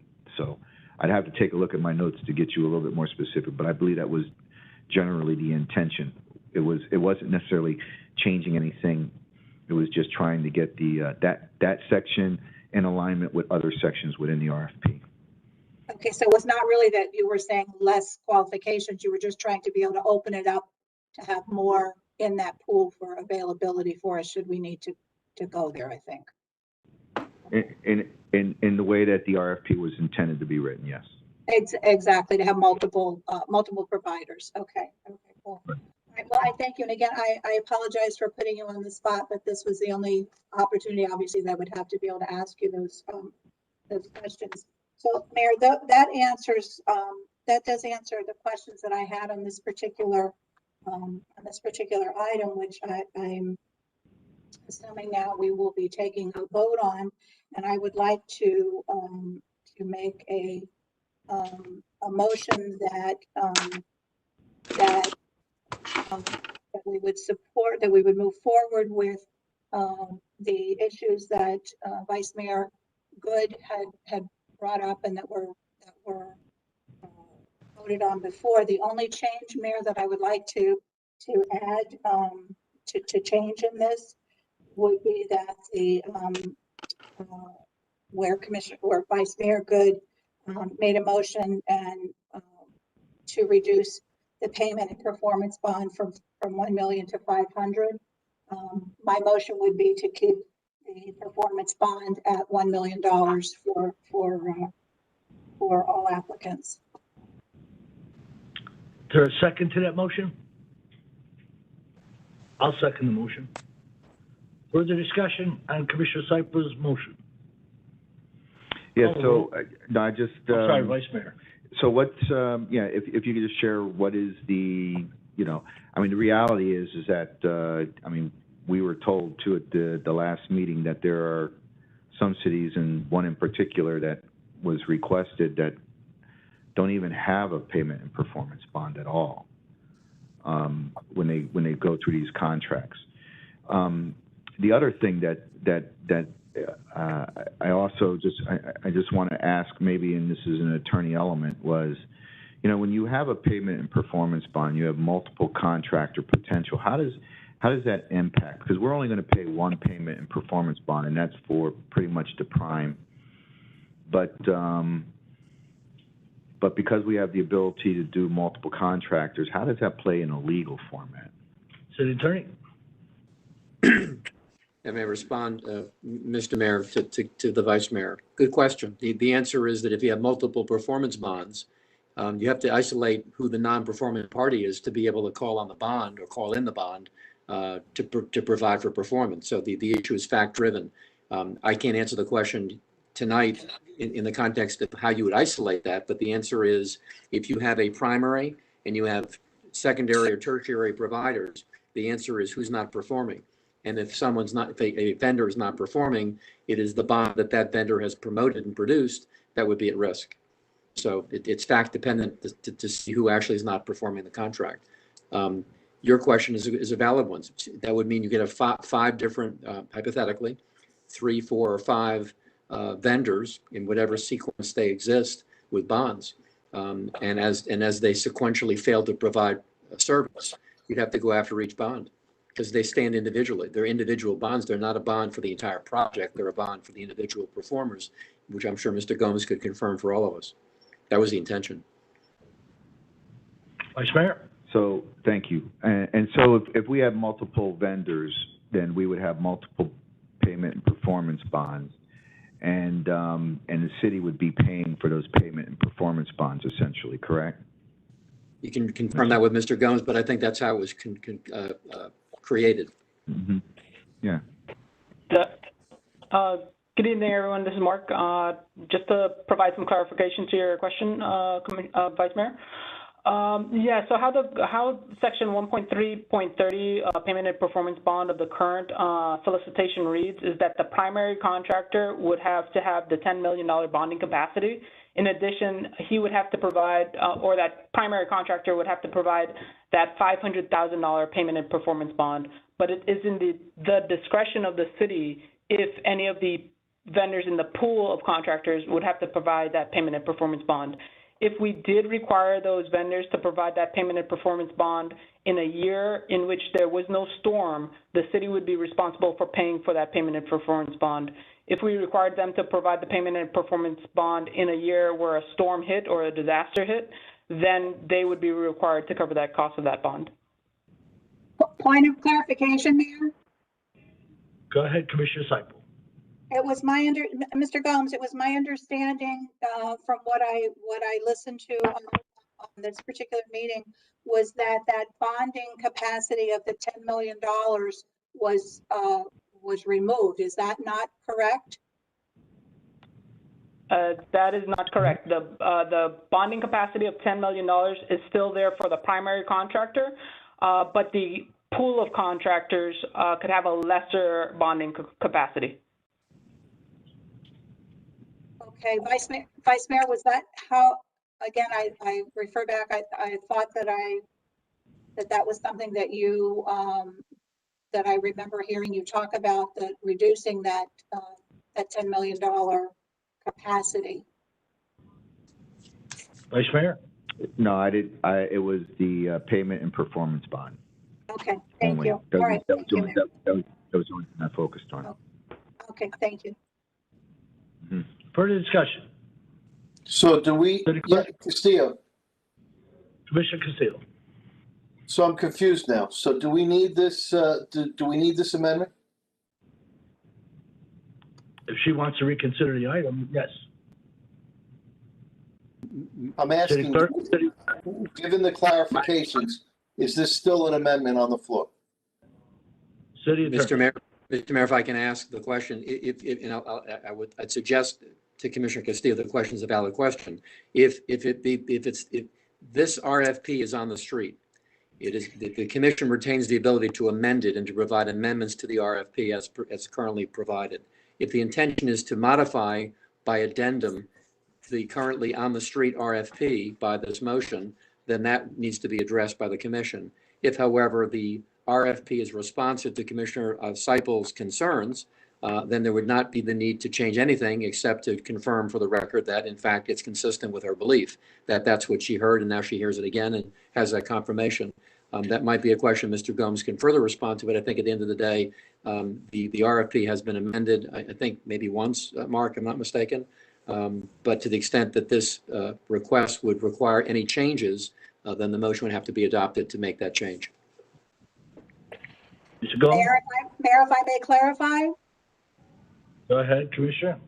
My motion was to accept, now that I've heard and I have a better understanding after speaking to Vice Mayor, was to accept the item as was originally presented. The only thing that I am asking to change in this was the performance, the amount of the performance, the payment and performance bond, which was, I believe, set at $500,000, and I'm asking that be increased to $1 million. And that now would be the only change that I'm asking for. And Mayor, to the Commissioner, if I can, with your permission, Mayor, that would be a change that, if passed by the Commission this evening, would be a change in an addendum to the currently on the street RFP. So, can I ask you now? So my question is, let's assume that we pass that amendment. What value would that provide us that we don't currently have now because of liquidated damages? During the last discussion, we were told that performance bonds have to be mitigated, correct, City Attorney? You can't sit on your hands legally. That's correct, Commissioner. Okay, so given the amounts that are involved and given the fact that we have liquidated damages to make us whole in the event that there's a default or a partial default or an impossibility to perform or whatever the liquidated damages occur, this is why some other cities don't have any bonding. So by us putting in a bonding requirement, all we're doing is hurting small businesses that might want to get into this business. All it does is protect well-heeled interests. This city commission has always been open to allowing smaller businesses to have a place at the table. Why in the world would we do this? So my question is, what value would this amendment bring if we passed it. Mayor, if I may, Schwartz. Excuse me, I need Hold an on. answer to my question. Can the maker of the Okay. motion tell me what benefit she seeks with this amendment? Commissioner Siple. Commissioner, while I appreciate your question, my opinion is my opinion, and that's what I'm asking for, is an increase from $500,000 to $1 million based upon a lot of information that I have. Can you share that information with us? Can we know why you're asking for this amendment? I don't have I'm sorry, I don't mean to be rude to you, but I don't have to justify my reason for how I'm voting or for what I'm asking. So it's an arbitrary thing? Don't start. No, I'm just asking. With all I'm due asking you to respect, explain to me why you want me to vote for this. with all due Commissioner respect, Castillo, I think Commissioner Siple answered your question. I have Commissioner answered Schwartz. I have answered those questions. I got my questions answered tonight. Okay, And that's how got I it, made my Commissioner Siple. decisions. Commissioner Okay. Schwartz, you wanted this. Yes, Mayor. Procurement Director Mark Gomes, I don't know if Commissioner Siple had gotten disconnected or not, but I had asked Mark Gomes about the $1 million, and he felt that it was appropriate. So I'm hoping that moved Commissioner Siple. Not that I'm asking why she's supporting $1 million, but I do know that Mr. Gomes did testify that evening as to the reasons why staff felt it was important that the $1 million was in the bid package. Thanks. Okay. City Clerk, call the roll, please. Commissioner Siple? Yes. Mayor Ordus? Yes. Commissioner Castillo? No. Vice Mayor Good? I'm going to say it's not that important. Yes. Commissioner Schwartz? Yes. Thank you all. City Attorney, can we go to item 18, please? 18, Mayor and Commission, on the reconsideration, I need to read the title into the record. It's a second reading. It's been posted as such, if you will, Mr. Mayor and Commission. It is item number, the item reads as follows. It's a motion to adopt proposed ordinance number 2021-02. It's an ordinance of the City Commission of the City of Pembroke Pines, Florida, pertaining to the subject of zoning and land development, repealing in its entirety chapters 37, 116, 153, 155, and 159 of the City of Pembroke Pines Code of Ordinances, adopting new land development code for the City of Pembroke Pines, adopting a zoning map for the City of Pembroke Pines, adopting physical and digital versions of the land development code and map, providing for the repeal and amendments of all other code provisions and ordinances inconsistent with this ordinance, providing for transition from existing land development code, providing for conflict, providing for severability, providing for codification, and finally providing for an effective date. Second reading as required by law. It's on the agenda as item number 18 this evening. Thank you, Mayor and Commission. City Attorney, thank you. Do I have a motion? Motion. Motion by Commissioner Siple. Is there a second? I'll second the motion. Discussion on item 18. Siple? Go ahead, Commissioner Siple. Thank you, Mayor. And again, I apologize to my colleagues for having to bring this back, but the situation you all know about. I don't have to go into that again. I did listen several times to these items to make sure that I was really fully understanding what was said, what I missed, and then how it all fit together. Vice Mayor, I really do understand where you were coming from on this, but I'm not sure that I can support removing the process of removing, P and Z. So I would like to, but I think I'd like to have some discussion and maybe offer up an option that may help work this out a little bit, if you will. if we were to keep P&Z involved, you know, as they currently are through the process as an advisory to the commission, although they do have some discretion to make approvals on certain things, but there are certain levels that always still have to come to commission. And I've had a little bit of experience with this in my district with Memorial Hospital, where, you know, a hospital is so very unique as to any other type of business or residential or anything of that sort.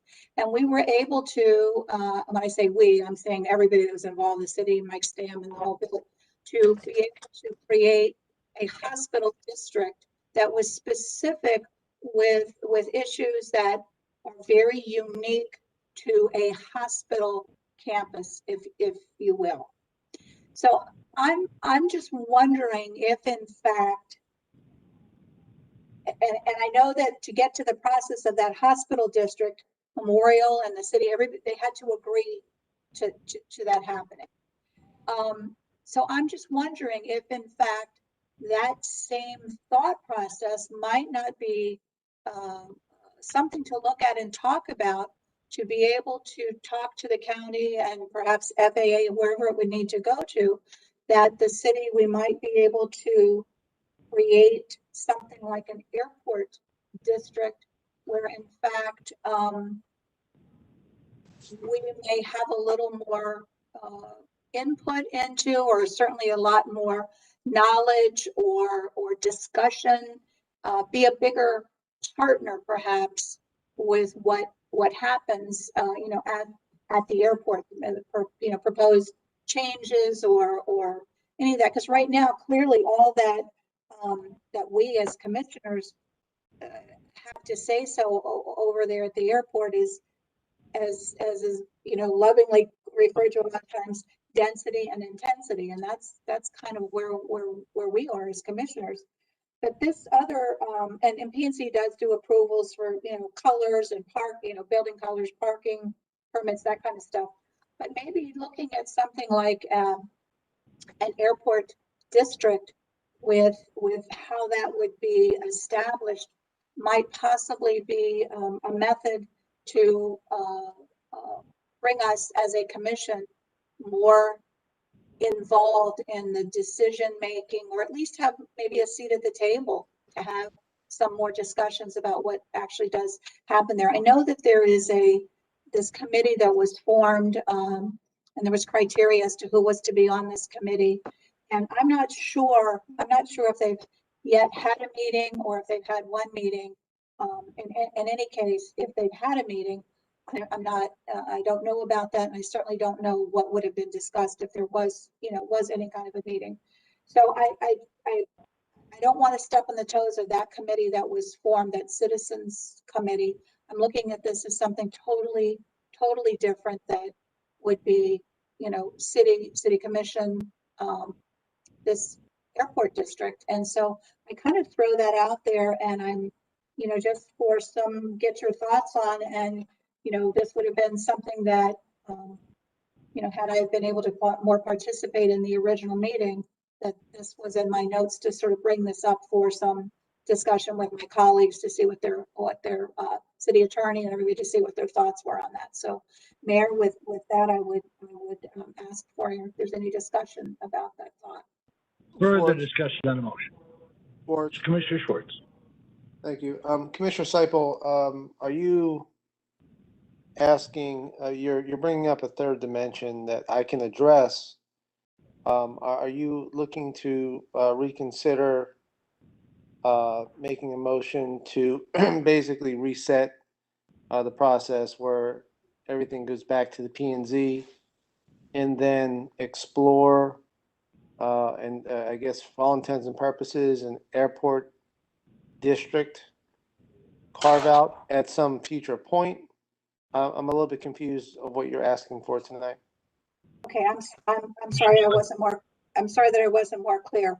Yes, I am asking that we follow the process that we currently have with the P&Z, that not be changed, and that we have some discussion about creating or the possibility of creating this airport district. Okay, so what I would ask, Commissioner, for you to not combine the two, but have two independent motions, and I believe that the city attorney may be able to address the second half of whether it's feasible or viable.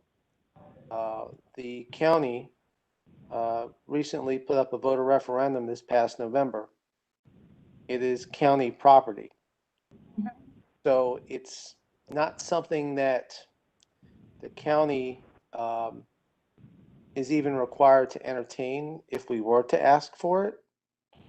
But certainly, City Attorney, have you had any discussions since the item was pulled from the Planning and Zoning Board? Did the county attorney have any insight as far as what direction they wanted to go in going forward? City Attorney. Mayor Spummer, thank you. After the March 17th meeting, but before the motion for reconsideration was on the last agenda for consideration by the commission, which promoted the item further to tonight's meeting, I did call the county attorney to advise Drew Myers that the city commission had adopted a new land development code, and included within the updated land development code, a motion was fostered by Vice Mayor Good, which was adopted as an amended motion, and the land development code was adopted as amended, which included a carve out. I use those words because those are the words that were used on the dais that night.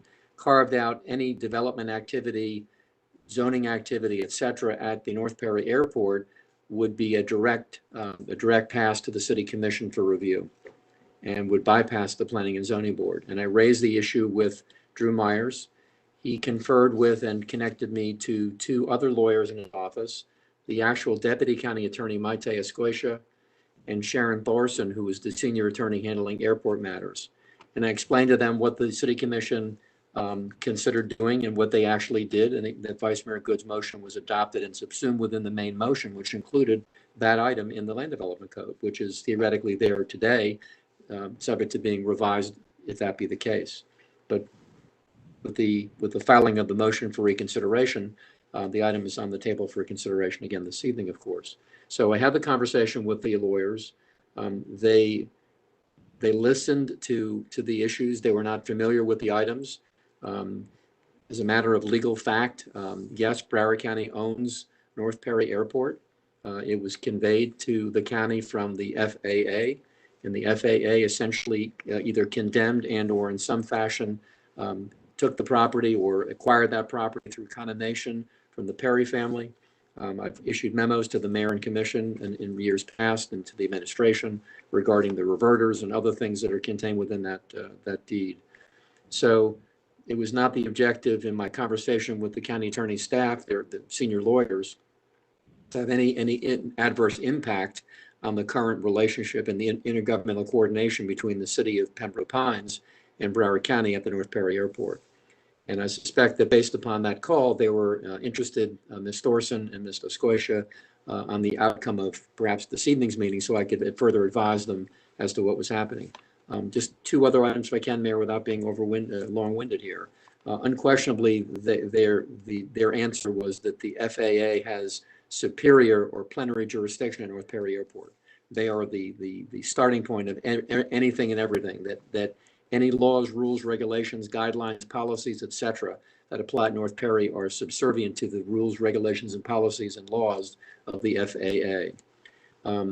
However, with regard to certain matters, which Mr. Stam can speak to if asked a question, there is a relationship between the city and the county with regard to certain approvals for building permits and for inspections and for things of that type, which have been going on for a period of years, I think, since the property became a part of the city of Pembroke Pines. One exclusion to that effect was in 2016, I believe, that LBTRs or business tax receipts were, by case decision, not collectible by the city at North Perry, and that was a matter which the city does not contemplate now.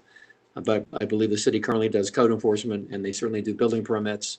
and other items that haven't in the past come before the Planning and Zoning Board and also have come before the City Commission for consideration to some degree also.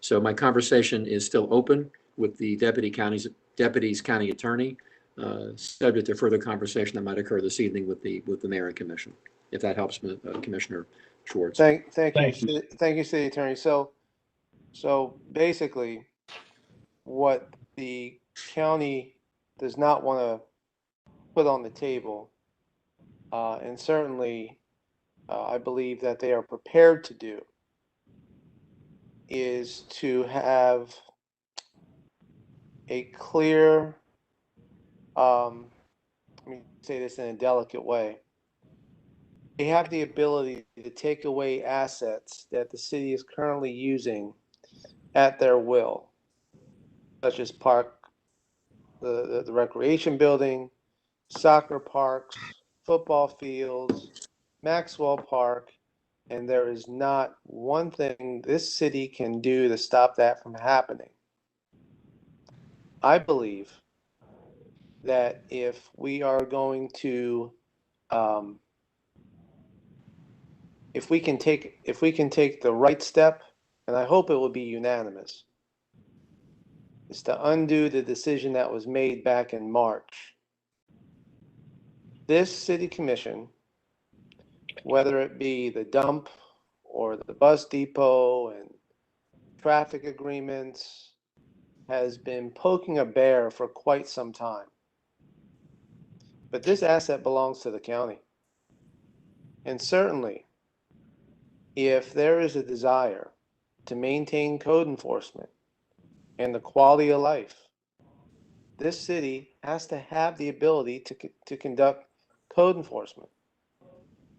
The city has to have the ability to provide recreation facilities.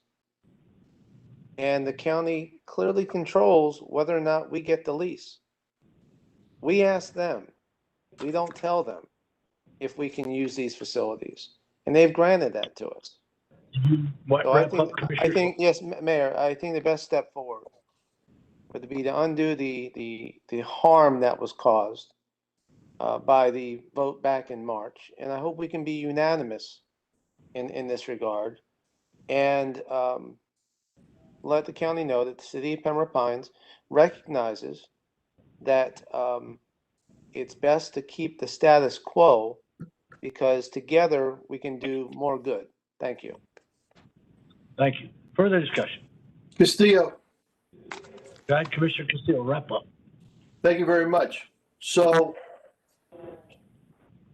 when the discussion came up about excluding the P&Z, the district commissioner made the discussion, and I felt, well, you know, the county does in fact own the airport, so long as it comes to the city commission, I'm okay with it, and I supported it.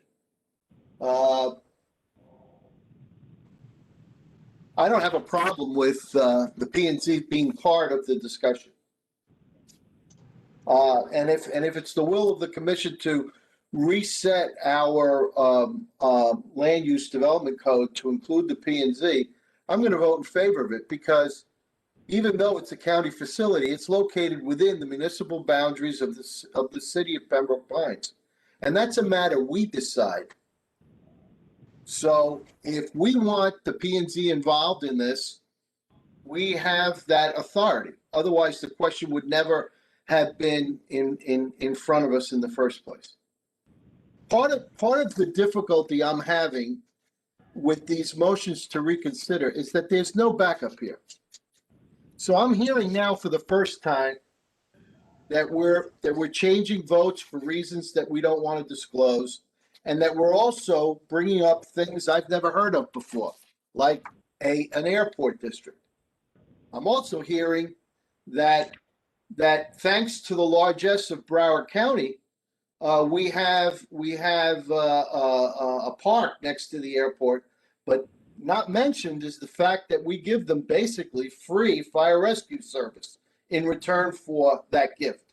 So it's really sort of a trade.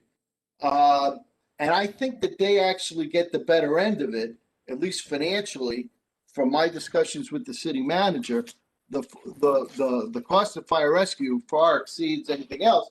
But it's true that that's a piece of property that we want to hold on to, and nothing that we're discussing threatens that partnership that has lasted for years in any way, shape, or form. I don't believe that if we go to Broward County and ask them to create a district for the airport, they will even entertain the question. Why would they? I don't even know what it would do. So I have to ask the maker of the motion again, and I hope she doesn't mind, but we're deciding for the public, and the public is entitled to know. What would this district do? What benefit would it serve that isn't currently served by the fact that this is a county-owned facility? I don't understand what the purpose of this district would be. Mayor? Commissioner Siple? Thank you, Mayor. I brought this up, and you would have heard this as you heard earlier in March. You would have heard this because this would have been something I would have brought up in March had I been able to do that. So I'm sorry that this is the first that you're hearing of it, but it's the first I've had an opportunity to bring it forward because I was not able to do it at that meeting. So I would ask, there are potentially benefits, and with potential benefits also comes potential for not being a benefit. And so I would ask for a district to be created. So I would ask Mr. Stam, if I think he might still be here, if he would just sort of give you a real quick how creating and again, all I'm asking for tonight is an option to have discussion. I know it has to go through Broward County and has to go to FAA. That's very clear, and I'm not making light of that to happen. But what I'm asking is just to put that in our thought process. So, Mr. Stam, if you could, kind of briefly just explain how the reason for the hospital district and how it has helped move forward with things. Thank you, Commissioner Siple. Mike Stam, Planning and Economic Development Director. What Commissioner Siple is alluding to is our hospital district. Prior to having the hospital district in place, the development process and the way the public got involved in the development process was, I'll say for the lack of a better term, kind of haphazard. The hospital could come in and request a note change to their plat without really kind of showing the public beyond what was on the commission agenda where they were kind of going with items, and that was obviously within anybody's right to do. But what the hospital district has now done is it's created like a master planning document, and I think where Commissioner Siple was going with this is that the airport already goes through a master planning process, right? And that master planning process is a very public process. But if you look at our code today, the A1 zoning in which the airport exists, there's very few standards listed in there for our review and for the commission's approvals, et cetera. So, for example, really, when we review the airport properties today, we're reviewing for parking standards and some general architectural.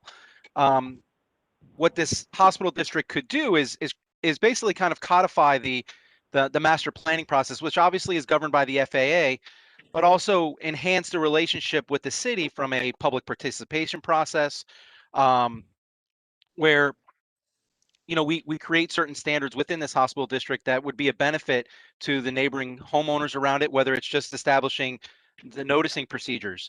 Right now, we notice directly from the site in which it's being developed on.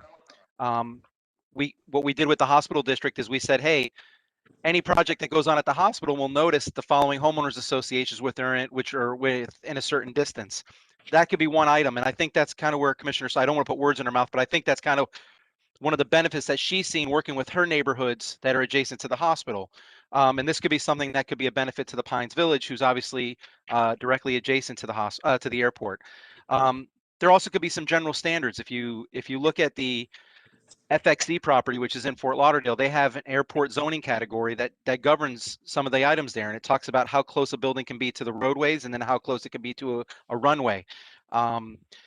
There is even the Pompano Air Park has some general standards. So I think the benefit of the hospital district would be to, number one, put some standards on the books. Number two, and the bigger issue is that, the hospital it would be an enhanced partnership with the hospital. Oh, I keep going back to the hospital. I'm sorry, with the airport. That we tend to find a way to communicate a little bit better together, and put some items on the books as to how the master planning process works with both the FAA and then back with the city and also with the county, and create some general standards that could be applied within the airport. Some of which what they're doing today on their own, but kind of put it on the books long term. And Commissioner Siple, if I didn't touch on the items that you were thinking of, please allow me to elaborate somewhere else if you can give me that direction. So I appreciate that answer. But when we did this with the hospital district, the hospital Memorial agreed to do it. Correct. Yeah, we proposed it. We proposed it. Mr. Stamp. Commissioner Castillo, you're absolutely correct. However, so we initiated the conversation. So the Broward County Aviation or the Broward County Administration says Castillo, no. Mr. Stamp's trying to answer. Mr. Commissioner, Mr. Stamp's trying to answer you. Mr. Stamp, please. Yeah, thanks. I'm sorry, Commissioner Castillo, I apologize. What we approached the hospital district with this planning mechanism so that there was better, lack of a better term, notice and long-term planning. So when you're actually going to see an amendment to the hospital district very shortly. The hospital district talks about short-term projects, long-term projects, et cetera.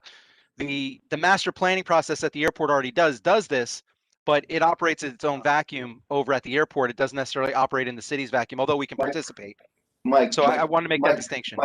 My question is, the reason the airport district in Pembroke Pines works is because Memorial agreed to it, correct? The hospital district, yes, sir. Okay. So for this to happen, the county would have to agree with it, correct? Yes, sir. Okay. If Commissioner's motion is segregated, as was suggested before, I can support her first item, which was to include the P&Z. I can support that. But if it's combined with the two, and the second one, I don't have a problem exploring it with the county. The worst they could do is say no, which is likely. But that's the worst that could happen. I don't have a problem exploring it. What I have a problem with is combining the two. These motions need to be separate motions so that we can get something done and finish your land use plan. And then if this other thing were to develop, that's fine. So I'm asking whether or not these motions can be handled separately. Mayor, if I may, I would gladly take that and separate out the two. Well, my one being that on the initial item before us, that P&Z still be included in the process that they currently were in. And then my second motion would be what I've already stated, which would be to give direction to go forward with city manager, Mr. Stam, city attorney, to address the possibility of an airport district at Perry Airport. We discussed it in great length. City Clerk? No, Mr. Mayor, I'm sorry. I need to Vice speak. Mayor? This is a fundamental impact to my community, and I've let everybody speak. And your committee? To my community, I said. Community. And I appreciate all the comments, but I certainly I cannot find myself going in this direction. Let me make this very clear. We had the issue, what caused this discussion about being able to have this commission have a direct review on anything that happened at the airport is because in the last year, 5 crashes, 6 deaths, one so horrific, they don't even want to speak about it right now. And the very first thing that every one of those people in that community say is, and I'm not talking about just Pines Village, I'm also talking about my Hollywood community as well too, because they are also in a very similar flight pattern. And the very first questions everybody's asking is, well, what are y'all doing about? What are y'all doing about? What are you doing about? What are you doing about? What are you doing about it? Well, what can I say? The goal here is to enhance the communication of what's happening at that airport with this commission. That's all this was. You know, there's this, I don't know what's changed in terms of anything the airport has to do to come to the city to get approval, whether it's to the P&Z or whether it's direct to the commission. Nothing changes. I don't know what harm there is. There is no harm. Might be a little bit more difficult, but I've heard that it can be done. So all it is my whole issue, and it was expressed at that last meeting, was to allow this commission to have a better communication channel, having a finger on the pulse of what's going on at that airport. Not to chase it out of town, that's not the issue. It's to be aware so that when our community needs us, that we're able to say we know what's going on directly from this commission who makes the decisions and tell them that we have their backs. You know, you mentioned about the fact that the FAA has dominant rule over that. Well, when something goes on and we see, we should have the right to go to the FAA directly, not to the county, but to the FAA, because you just said it. Now, let me tell you something. I've watched this city over many years, and I've watched this commission work very hard to protect this community. And I'm going to bring up the issue about the Southwest Ranches and the CCA, where there was an agreement, a process. It was like it was unstoppable, considered unstoppable in the direction that we were heading. But this city commission said, you know what? That community is going to be harmed. We'll put everything at risk, and we did. And we spent a lot of money doing it, and look, and we were successful. I'm only asking for the same in return for this airport, because Commissioner Castillo is right. Broward County is not going to be willing to do something voluntarily like this. Hell no. They're not going to do that. And if it could happen, great. But I'm more interested in this commission having direct information about what's going on with that airport so that we can tell our citizens that we know what's going on and we got their backs. Okay. So I ask you to not overturn this. If there is another process that it gives us this element of communication, of knowing everything that's going on so that we can make a decision collectively of knowing what we need to do, whether we need to act or not, then I'll accept that. But there is no other option at this time in order to be able to get a direct communication from that airport to this commission. Okay. Let me just add one thing about the FAA. When the rec center, when we couldn't get it determined that we could buy it again and fix it up, they said the FAA owned it. So we sent a letter on the signature to the FAA. And after a lengthy period of time, I don't know why it took so long, we finally got the answer we needed. So we do have that option. So I think we discussed this at great length. City Clerk, call a roll, please. And what are we calling the roll on, please? On the two motions that Commissioner Siple has brought before us. Mr. Mayor. For the voter, Mayor, there's only one motion. Hold on. City Attorney, can you Thank put you, us Mayor. in a legal? I'd like to try. The answer is that there appear to be two separate motions, one of which is Correct. to add back in the Planning and Zoning Board into the review process that was otherwise a carve-out at the last approval. That was one motion. And the second motion was, if I'm not mistaken, to explore the opportunity of having an airport zoning district of some kind, which would include collaboration between the city and Broward County at North Perry Airport. Two separate Walter, motions. can I ask a question about the first motion? Well, hold Just on. very Hold on. quickly. Commissioner Castillo, please hold on. I'm Okay. asking the city attorney a question. City attorney, Yes, sir. are they two separate motions that need to be dealt with separately? Or because she Commissioner Siple made that second motion with discussion. So I'm asking you how the process works now. Commissioner Siple indicates that there'll be two separate motions. Okay, so we take one motion at a time. For clarity, that would be the correct approach under Robert's rules. Thank you, Mayor. All right, Mayor, first motion in front of us, hold on. The first motion in front of us, City Attorney, would be what? As you may recall, Vice Mayor Good at the last meeting, at the meeting of March the 17th, by a motion to amend the main motion, essentially sought to have direct access to by the commission of any and all matters of approval or review to the City Commission and not to the Planning and Zoning Board. That amendment was approved. The main motion as amended was also approved. It was then thereafter that Commissioner Siple made a motion for reconsideration. It is back before you, and her motion this evening appears to be a motion to add back in the Planning and Zoning Board as a part of that process, and essentially to create the status quo that existed before the adoption on the tentative adoption on March the 17th. So we deal with individual motions, correct? Yes, Mayor. All right, let's take the first motion that Commissioner Siple has made. We've discussed that.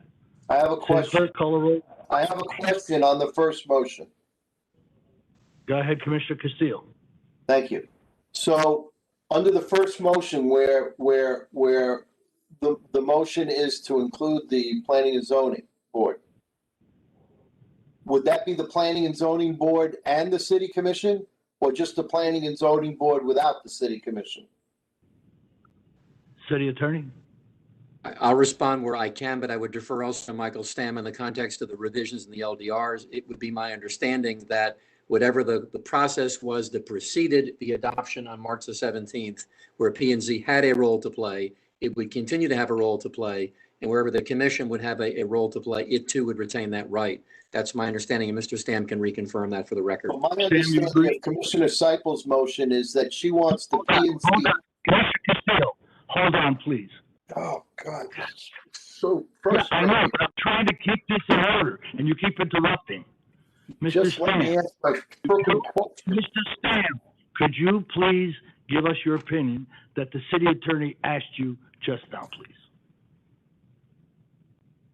Mike Stam, Planning and Economic Development Director. Currently, prior to the adoption of the new Land Development Code, the P&Z Board has architectural and zoning approval for items at North Perry Airport. As always, the City Commission has call-up authority on any item that is approved by the P&Z Board. The P&Z Board would be the quasi-judicial in the current code prior in the existing code in the LDRs, minus Vice Mayor Good's amendment on March 17th. Okay, so my question is, no, it doesn't. My question is, do I understand, Commissioner Siple, your motion correctly, that you want the P&Z and the City Commission to approve these things, or that you want the P&Z instead of the City Commission to approve these things? Commissioner Siple, please make that Yes, clear. Mayor, if I may, my intent is what was actually just stated by City Attorney was to take us back to where we were prior to the vote on March 17th, removing P&Z. I don't believe, City Attorney, I don't believe at that meeting that there was any discussion about removing City Commission from anything. It was clearly the process of the P&Z position in approvals, correct? It was, if I may respond, Mr. Mayor, there was totally lost. The motion was for direct access to the City Commission and bypass the Planning and Zoning Board.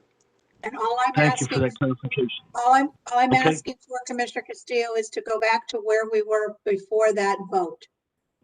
Where we were before the vote. Mayor, please stop interrupting me. I have to be clear on my No, vote. Commissioner Castillo, with all due respect, you're interrupting us. On the vote, sir. Stop being nasty and let me ask my questions. City Attorney, I'm going to ask your opinion on this. I'm running this meeting. I am trying to clarify individual questions when some other commissioner is butting in. I'm asking you as a city attorney to let me have the power to run this meeting as I feel just and justified. I'm asking your opinion. Have I interrupted anybody? Ask you to allow me to finish asking my questions so I can do my job. City attorney, do I have the power to run this meeting as I feel fit? Am I doing it incorrectly?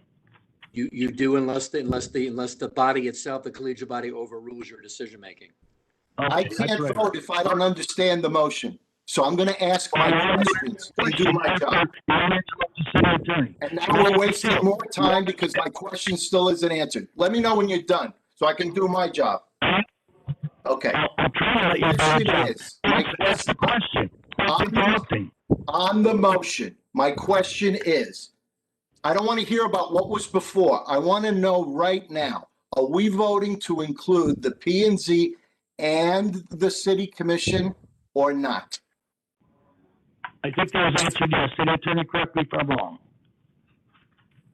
As described by Mr. Stam, under the circumstances prior to March the 17th, the Planning and Zoning Board had a role to play in the code, and the City Commission had a right of call-up under the code. What I believe the motion is being made is to bring. And what I'm hearing is that the district commissioner doesn't want that. He wants P&Z and the City Commission, or not P&Z and the City Commission. That's my question. Mr. Mayor, may I respond to the commissioner? I know the vice mayor would choose to respond as well, but the motion that he made, which was adopted as an amendment to the main motion, included a direct pass-through to the City Commission as a quote carve out. Okay. Carving out. Is anyone interested in a motion that includes P&Z and the City Commission? You just got your answer from the city attorney, Commissioner Castillo. Mr. Mayor? Yes. I'm asking if anyone would be interested in that substitute motion. What's that? Second. What's that? Okay, so I've made a substitute motion which is seconded, which includes Which was not, Commissioner Castillo. Mayor, if I may quickly. And I'll tell you. No. Okay. No, hold on. It's the substitute motion. Repeat it, please. Mayor. The substitute motion is to include the P&Z and the City Commission. I'm sorry to interrupt you, Commissioner Castillo. Secretary, what is your hand up for?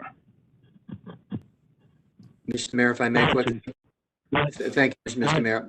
My notes do not reflect a second on the motion of Commissioner Siple. To be able to have a substitute motion, you're going to need to have a second on her motion to amend it or substitute. I seconded the motion. Then for the record, there is a motion on the floor which has been made by Commissioner Siple and seconded by the mayor. And Commissioner, I would like to make a substitute motion. Go ahead. I would like to move that we include the P&Z and the City Commission in any land use changes at the airport. City attorney, question? Yes, sir. Isn't that the motion that Commissioner Siple just made? No. And you reiterate? No, it is. Commissioner Castillo, I'm asking a question. Go ahead, City attorney. The motion has different legal implications. What I believe the substitute motion provides for is a process where from P&Z to commission, so that the final decision maker is the commission and not the P&Z board. And I make the motion because there's no better way to make this accountable to us and the people than to use our own advisory board. So I'm asking that we include P&Z and the City Commission in all land use changes at the airport. Point of clarification. Is there a second? Okay, point of clarification, Commissioner Schwartz. Thank you. City attorney. Is there a second to my motion? There was. Vice Mayor seconded your motion. Okay, thank you. Good. Thank you, Mayor. Go ahead, Vice Mayor. City attorney. Yes, sir. My understanding, based on the code, that any city commissioner or an affected party can appeal any decision from the Planning and Zoning Board in which a hearing would be held at the City Commission. Is that correct? That was in the prior code. That's correct. And it's still there, Point sir. of clarification. Allow me to finish. We have folks yelling over each other. Hold on. Point of clarification, Vice Mayor. So the appeal, is there a special condition that the appeal can be made on? Is it not competent factual information? City Attorney? I'll have to So pull you out a can't copy of just the, appeal any- let me, give me 1 second. I have the item in my briefcase. Give me 1 second, please. Well, Mayor, if I may, I recall just a few months ago, Vice Mayor Good went through this process. He participated in the Planning and Zoning Board meeting and then brought the item forward, and it was heard in a public hearing. Mr. So, Mayor, go ahead, City Attorney. I'm sorry, I've got Who was Commissioner that? Schwartz. That's the city attorney. Go ahead. The appeal section was at the time 32.083. It's referred to as appeal of board decisions, and it does speak about affected persons. And this city has taken the position, which I support legally, that city commission members in their districts, they're affected persons. And that's what the Vice Mayor Good did several months ago, whenever the time was, it's losing track of time, appeal the decision of the Planning and Zoning Board to the commission and rightfully filed it as such. He was not the only one that has ever done that, by the way. He's one of several. But that's So- the section under the prior code, was 32.083. So Mayor, if I can complete my clarification Yeah, but inquiry. hold on 1 second. Hold on 1 second. Vice Mayor, please complete your statement, and then we're going back to Commissioner Schwartz. You were saying, Maybe some citizens would like to speak. Vice Mayor? Vice Mayor? We're running out of time. Vice Mayor, do you want to speak? Oh, yes, I do. I'm sorry. I'm sorry. I'm sorry. I've been No, calling. sorry. I just want to make it clear that it's a little bit misleading to say that anything can be appealed, because that is not true. I had to go through that process, and I had to pass a very high bar in order to be able to get that before the commission. So the issue that I speak to is that all those issues come before this commission. So that's why I supported Commissioner Castillo's substitute motion, because that's fine to go to P&Z. So long as it gets to this commission, all those issues, it is the communication channel that is most important to me. Okay. Mayor, this is Mike Stam. Can I get some clarification really quick, sir? Yes, sir. So Commissioner Castillo's motion was land use No, they're changes. dragging it out. I don't know what they're doing. I'm sorry, sir. Go ahead. Go ahead. Commissioner Mr. Castillo's Stam? motion was for land use changes. The city commission on airport property does not review the density intensity. That comes from the FAA and from Broward County. What our city's role is on airport property directly is for site plans. Right. And Commissioner, I apologize for interrupting, but I want to make sure that your motion was clear. It was on the site planning side. Yes. Okay, I just want to make that clear, because the word land use was used, and we currently do not have that role on the airport property direct. Mr. Mayor, if I may clarify, because it may be helpful. There's a distinction between a land use amendment and land development matters. I think what Mike Stam is referring to are land development matters, and is distinguishing land development matters such as building permits and site plans from land use matters, which you do not have jurisdiction over. Right. Mayor, if I can finish my thought, and then we'll call the question. Go ahead, Commissioner Schwartz. Then we're going to wrap up. Yeah, I believe that if Commissioner Castillo's motion were to pass, County Attorney Drew Myers will drop a letter in the mail tomorrow advising the City Commission that it's lost all rights for any review, and we're going to have to find new park and recreation facilities, and they're going to bring BSO to the fire station because they're already paying BSO and there's no additional cost. That's good. And then we're going to have to spend money on a new firehouse and a location that's going to impact the residents and all that stuff.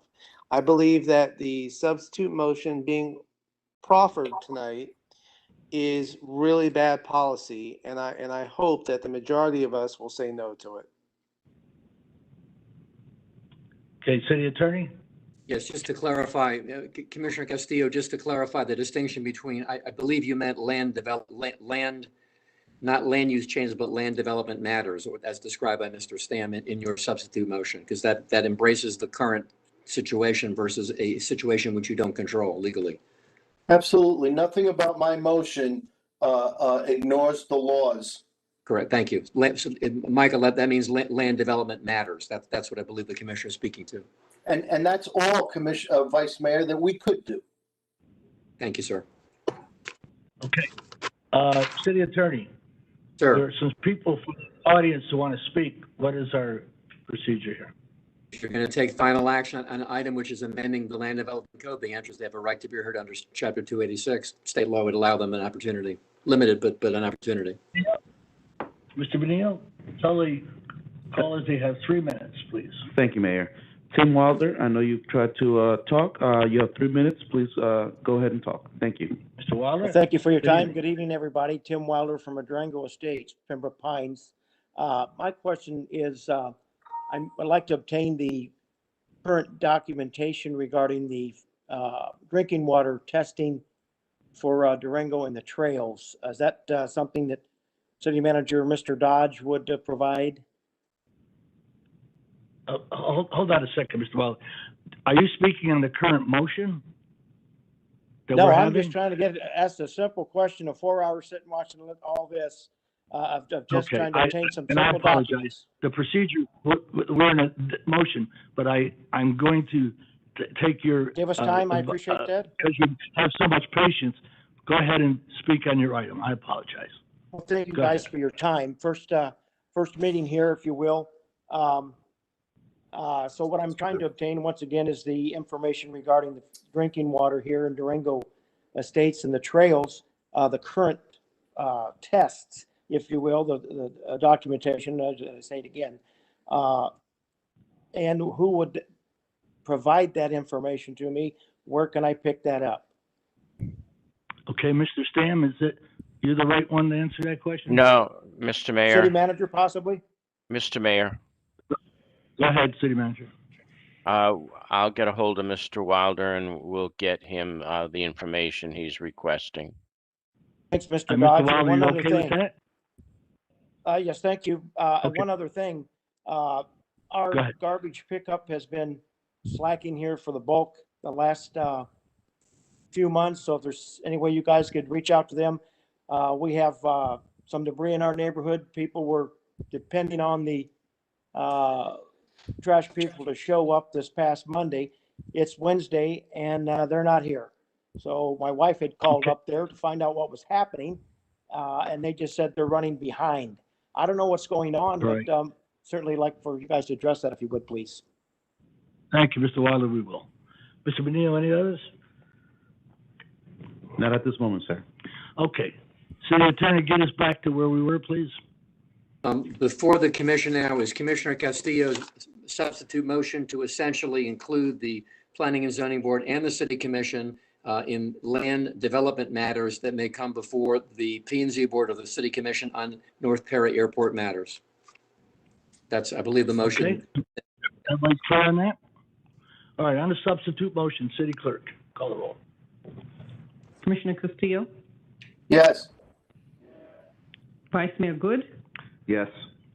Commissioner Schwartz, What was that? No, Commissioner Mayor. Schwartz, Okay, Commissioner Siple. Commissioner I'm Siple, sorry. No. Mayor Ordus, No. motion fails. Okay, back on the motion from Commissioner Siple. City Attorney, could you read that back into the record? Yes, my understanding from Commissioner Sipel's motion was essentially to add back in the Planning and Zoning Board as the source of review for land development matters, and to eliminate the carve-out that was adopted in the LDRs on March the 17th. Okay, everybody understand that motion? City Clerk, call that roll, please. Commissioner Siple, Yes. Mayor Ordus, Yes. Commissioner Castillo, No. Vice Mayor Good, No. Commissioner Schwartz, Yes. motion passes. Okay, what else is in front of us, City Attorney? There was a second motion that Commissioner Siple deferred as a bifurcated motion with regard to the issue of studying the subject matter of creating a land development district between the City of Pembroke Pines and Broward County for North Perry Airport. Is that correct, Commissioner Siple? Yes, it is, Mayor. To study. Okay. City Clerk, do we have a motion and a seconder on that? I think this was the one for Mayor Ordus as the seconder. I don't remember. Is it? Yes. Okay. Yes. Call the roll, please. Commissioner Siple, Yes. Mayor Ordus, Yes. Commissioner Castillo, No, it's a waste of time. Vice Mayor Good, I agree. I don't think it's going to go anywhere. No. Commissioner Schwartz, Yes. motion passes. Okay, anything further to come before the commission? We thank you. Just to confirm, Mayor, Try to if you will, do the best we can. Mayor, just to be clear, Who was that? it's the city attorney. City attorney. Both Commissioner Siple's motions, number 1 and number 2, both passed on a 3-2 vote. The consequence of which is that the land development regulations that were approved on March the 17th, you now need to, if you will, approve the ordinance as amended by the motions, particularly by motion number 1. Mr. Stammen, is that not correct for your records as well? That is correct, sir. That this would be Yes. the adoption of the land development code, sir. With including motion number 1, which was adopted. So you now need to move on the LDRs as amended by motion number 1. All right, and who, did we have a motion on the moving the LDRs? I'll move it, Mayor. Schwartz. Okay. Siple. Commissioner Schwartz and Commissioner Siple seconds the motion. Everybody clear on the LDRs? Call a roll, please. Commissioner Schwartz, Yes. Commissioner Siple, Yes. Vice Mayor Good, No. Commissioner Castillo, No. Mayor Ordus, Yes. motion passes. City Attorney? That's it on that item, Mayor. And the permanent number that was assigned on March the 17th will be reinstated as to the adoption this evening under item number 18. All right, thank you all. Thank you all. Have a good night. Bye, everybody. Have a good evening. Good night, all. Have a nice evening. Thank you.